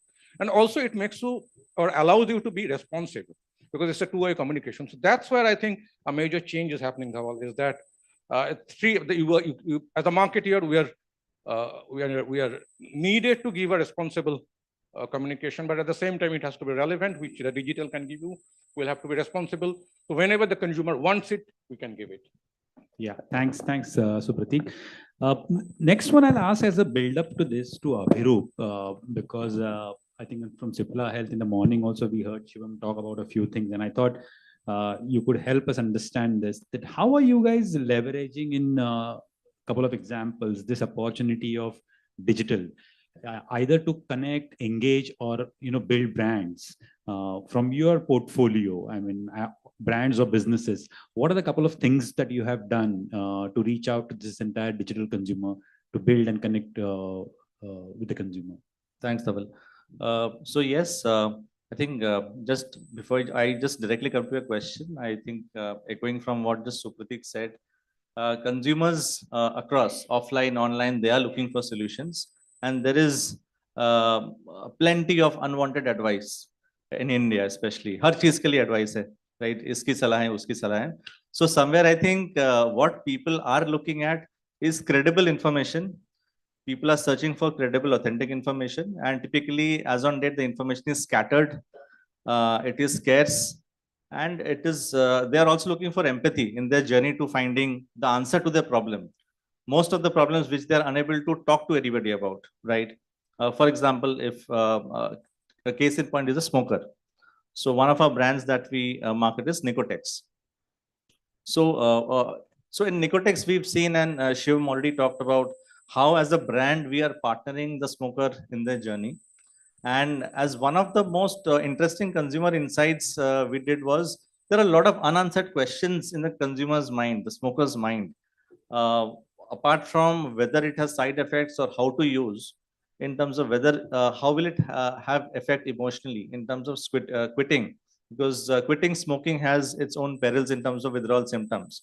So keeping this in mind, we devised a very unique feature on the brand platform through a chatbot called Nico. And over a period of 1 year, actually we launched it on World No Tobacco Day, which is 31st of May. And there, I think after 1 year of machine learning, the chatbot is capable enough to understand and answer most of the queries related to emotional well-being of the consumer also. And we have a backend in terms of a call center where people can talk about those issues. And we are supported by a fantastic Medico team who's here. So apart from that, I think in terms of taking it ahead, we link back to different stages in life. Once the smoking is reduced, what are the different other methods in terms of a smoker's life? For example, so in India, patches is a newer format. Internationally, it is pretty prevalent. So in terms of patches also, we do talk about, we try to educate the consumer. And there's a lot of discoverability that we are promoting on the digital. So as a platform, I think digital has changed the game from, as you said, personalization, from me viewing, from we viewing it together versus me viewing it for myself, for my needs. So I think that is where we are. And I think as a platform, in terms of numbers, in the first quarter itself, we've seen 5.5 lakh people connecting with Nico chatbot itself. And this has become a case study, and we are building on it further. That's very impressive. So just now, maybe I'll ask Gaurav about this. A lot of times when we do digital outreach or trying to reach out to consumer, Couple of things that come out is that general perception is that digital advertising marketing is cheap. So let's do that. So what's your view on that? And secondly, for all the campaigns, whether you guys do, and others can also add after Gaurav, is how do you measure the ROI or the returns that you have on the investment, especially with today the ecosystem changing from one side you have Amazon, second side you have Google, third you have Meta, which is Insta and Facebook and everything else, and apart from that many other things whether it's you do with them. So how do you look at measuring your ROI? What are the few things that you'd like to share with the audience here?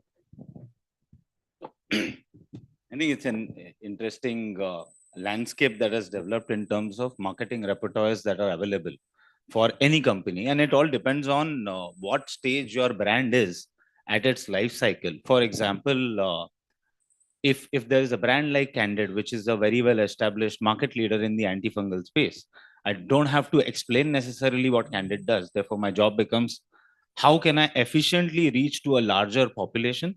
So we've in that case, the ROI becomes how efficient your reach is, how better you're making every rupee count for you in terms of reaching. A case in point is where we were not able to hit certain markets with TV being the best medium for reaching, and yet we were seeing that TV was getting plateaued at a certain level, for example in UP, and we used certain YouTube channels which are very, very prominently consumed by, and digital allows us this entire analytics which lets you measure, and we were actually able to use YouTube to increase reach for Candid in a certain way.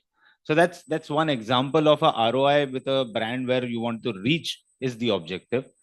At the same time, digital can be expensive also when you're trying to compete on e-commerce.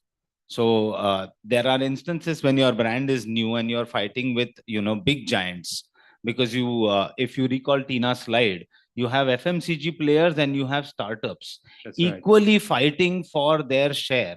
And the case in point being brands like markets like moisturizer, categories like moisturizer, or for that matter sunscreen. Digital marketing becomes expensive on e-commerce because you're fighting against people who are willing to bid more than you on the same keyword, and therefore you tend to sell the same product, but you're actually paying through your pockets to sell the product on Amazon. So that's a case in point which happens. And have you done any innovations in some markets where you've tried to take this reach angle and trying to do something in tier 2, tier 3 kind of towns, trying to reach through digital? So in terms of Candid, we've tried to do that. And I think we've been very successful. There are some channels like a Lalan Top is there. It's a very, very prominent tier 2, tier 3 consumptive Hindi content-led channel, which has more than, I think, 3.5 million viewership on a monthly basis. And we were able to garner much more reach and engagement on Candid through that channel than plain Jane TV advertising, which would have become costlier for us. So that made the money mark, much better for us in case of Candid. The other was Scalp, actually. If not many would be knowing, but we were talking about incidents. And if you notice, you have close to around, say, 1 crore 34 lakh searches for dandruff happening annually in India itself. This is Google Trend Search. If you dial it down to the molecule, which nobody knows, I mean, we would feel that who would be searching ketoconazole? There are 50 lakh searches happening for ketoconazole alone on Google. We started bidding. Roughly about 30 lakh searches happen today for Scalp, because we've been bidding on those keywords and we are getting our visibility over there. And it works out very cheap for us. That's nice. So it becomes you just need to understand that, consumers are already searching for brands. They are talking and they are asking information about category. Just to add to what Gaurav was saying, I think it also depends on what the objective is, which life stage the brand is in. For example, if you're chasing awareness, consideration, or a purchase intent, obviously the ROI on awareness and consideration is still better compared to a purchase intent. And that's what I think Gaurav, you were saying on marketplace. So I'll shift the gears a little bit with Surja Ram. I think a lot of people have talked about advertising since morning, right? And he's one person who sees the industry from advertising lens. So I thought it's a pretty eclectic thing to have him here, to have give his view, because he builds brands on consumer side, from pharma side, or from e-commerce, or any other luxury brands like Mercedes. So he's seen it all. Couple of questions, Suraj, is how do you see the entire adoption of digital from a consumer in the last few years, or if I had to ask you to stargaze it in the next few years, how do you see one is that change in the consumer in India? That's the first question.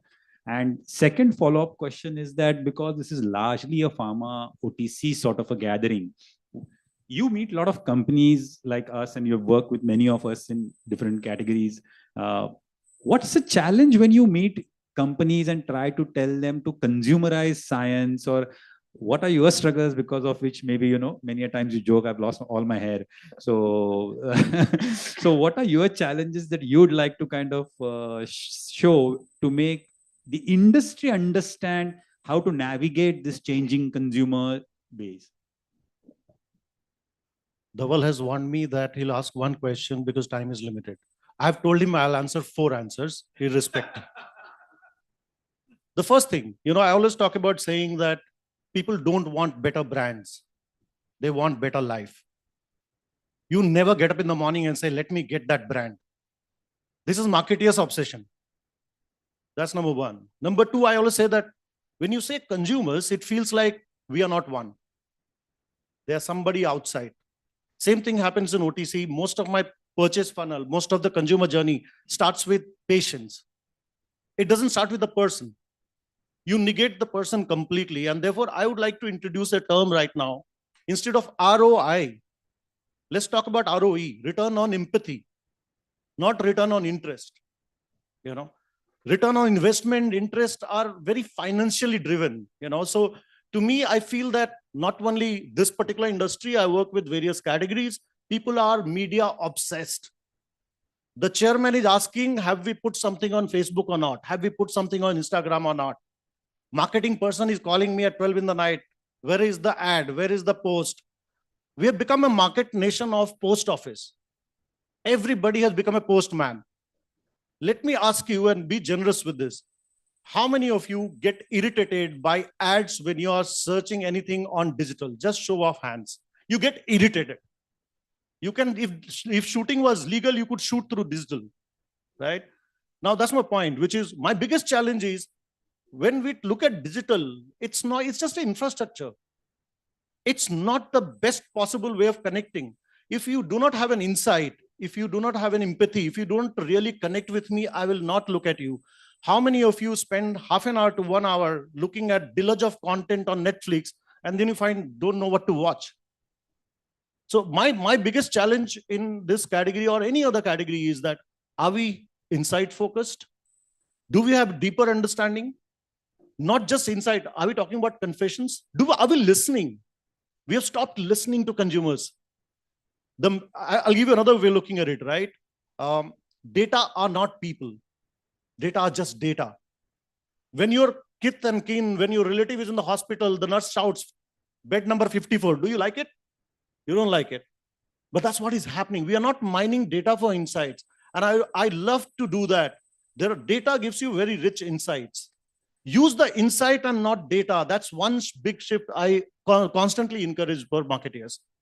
The other part which I kind of discovered, because I have worked on OTC brands for over 2 decades. And one of the things I found is that OTC brands are efficacy obsessed. Everybody says, give me 10 seconds of the window on efficacy. And what it does, that becomes so indifferent. The consumers become so indifferent to it because it becomes gimmicky. People have become advertising savvy. So they skip that efficacy part. And there's no empathy anyway. So that's another thing which I find, that you want to prove efficacy, first win the trust. If you do not have the trust, there's no efficacy. And let me give you a life example.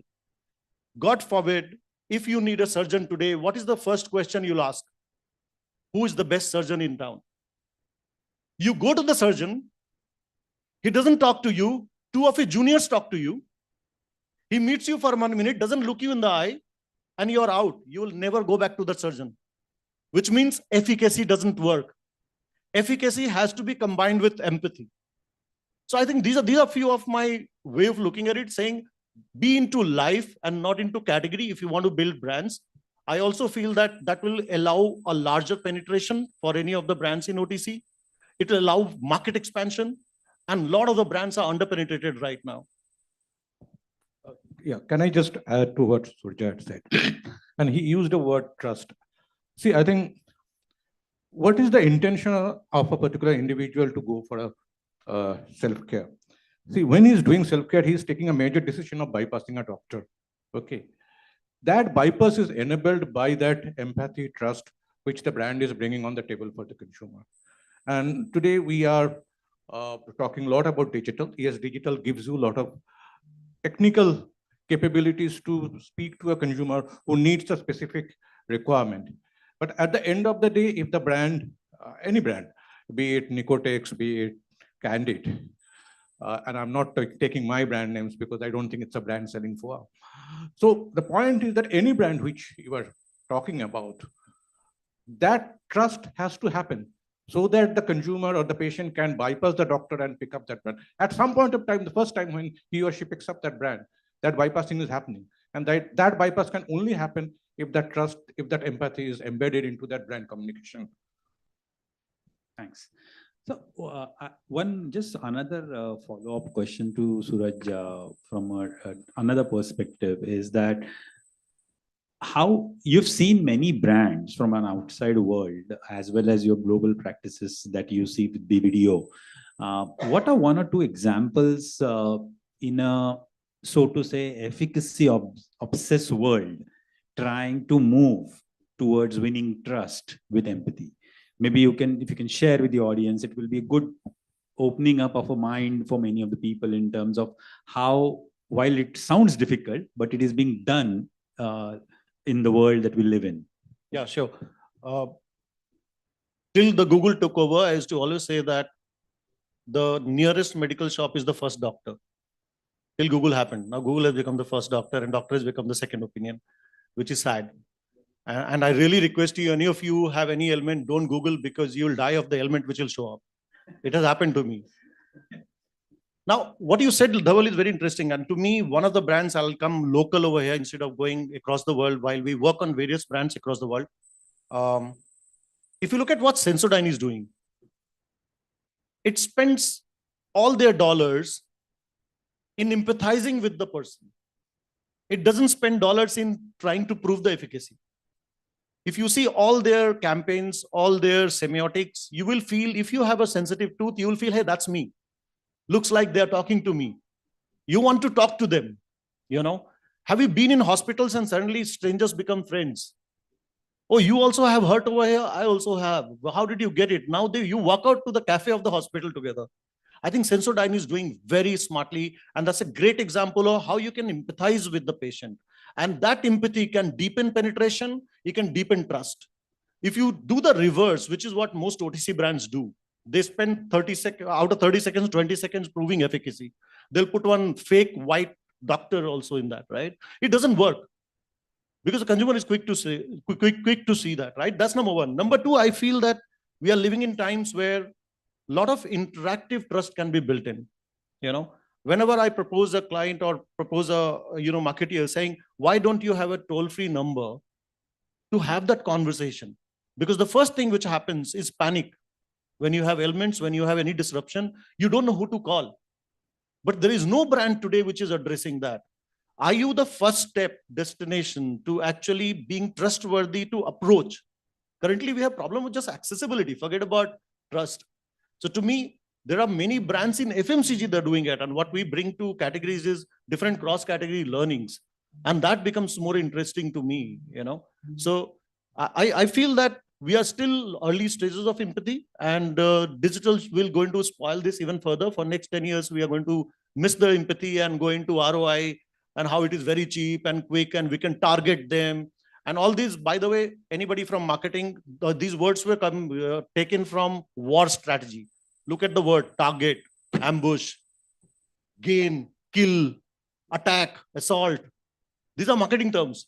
I think in OTC particularly, we should not talk this term. OTC is about nurturance. OTC is about feminine energy. We need to talk about those terms in this. That's very well said. Thank you.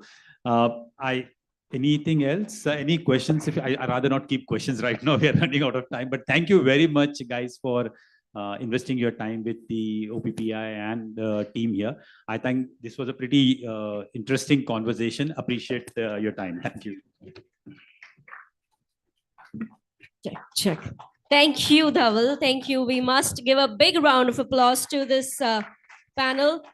I'd like you to please come forward as I invite Mr. N.K. Ahuja, ex-State Drug Controller Haryana and Chairman of Government Constituted OTC Committee, who will be joining us to give a small token of appreciation to our moderator and our panelists.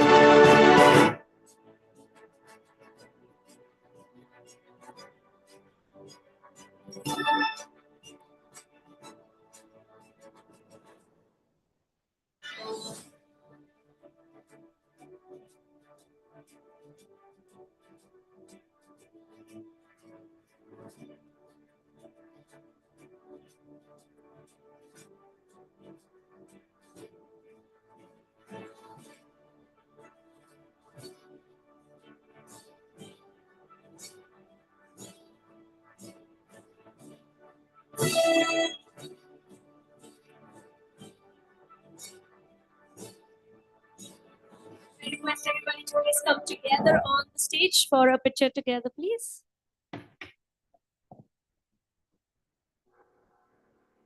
Ladies and gentlemen, one more time, a big round of applause to our panelist, moderator, for also wrapping up this final discussion before time. Thank you very much.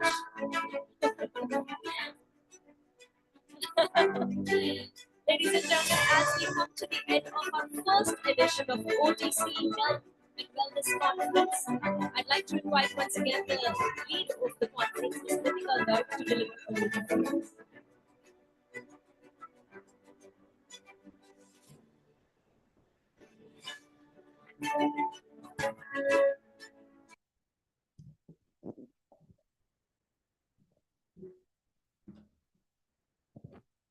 So thank you so much. While I hate to say this, that, we have really come to the closure of this session, and I want to acknowledge each one of you. And I know personally, I have reached out to all of you in the last 21 days, and all of you have been super support to me. You name Dhaval, you name Suraj, you name Shivam, everybody. Sandeep is not here. The whole buyer team, Martina, we know that how we started this journey. So all the partners here, buyers, Cipla Foundation, we have Sanofi, Anama, I think Anama has left. So Anama, in fact, from Sanofi, she has made her trip, all the way to Singapore in last 20 days, activated the whole thing. That shows the commitment for the consumers, that we are all sitting here because we are committed to the responsible self-care. And we have seen, Mr. Jain has so beautifully put in 5 minutes that why India needs right now responsible self-care. Martina, I heard you very patiently, and you said that, when countries like Thailand, Indonesia, when they have gone so well on responsible self-care journey, what is it that is stopping us? And thanks to Mr. Ahuja and his leadership, and it's his unfinished agenda, being a chairman, ex-chairman for the government constituted OTC committee, we are able to pull this show together. And I want to thank my team behind the show, Anand, Harish, Samir, who really made this venue available, and the whole PhD team. I would request all of you to please come on the stage, and let's all put hands together. Khyati, without you, we would not have been able to put this show together. And Rajiv, from OPPI team, who has always been our silent supporter from behind. Riku, if you are here, please do join on the stage, and with us, Avri and Shreyas. Thank you so much. Thanks everyone for staying back and giving us a patient hearing on this. Thanks, Martina. Please do come on the stage. You are pretty much part of this team. Please do come. At the OPPI OTC task force, do come. Thank you so much. Thanks everyone.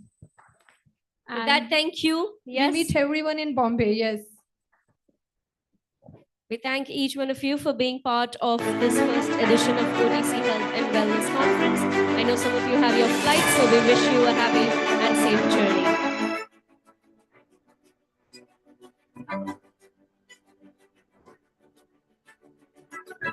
Yes, if you'd like, you can do give an applause to the team who put this up together.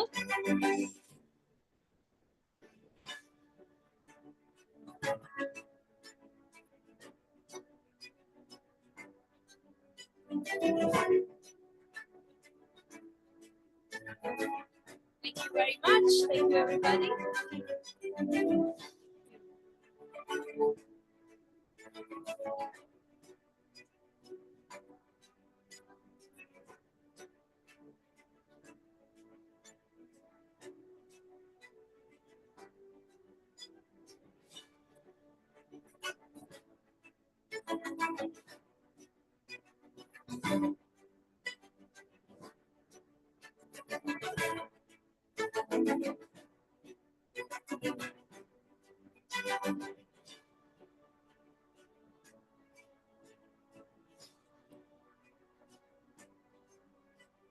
I'd like to invite all those who are here for networking high tea, which is right outside this hall in the pre-function area. I'm sure you'd like to take a little break and have some tea coffee. It's available in the pre-function.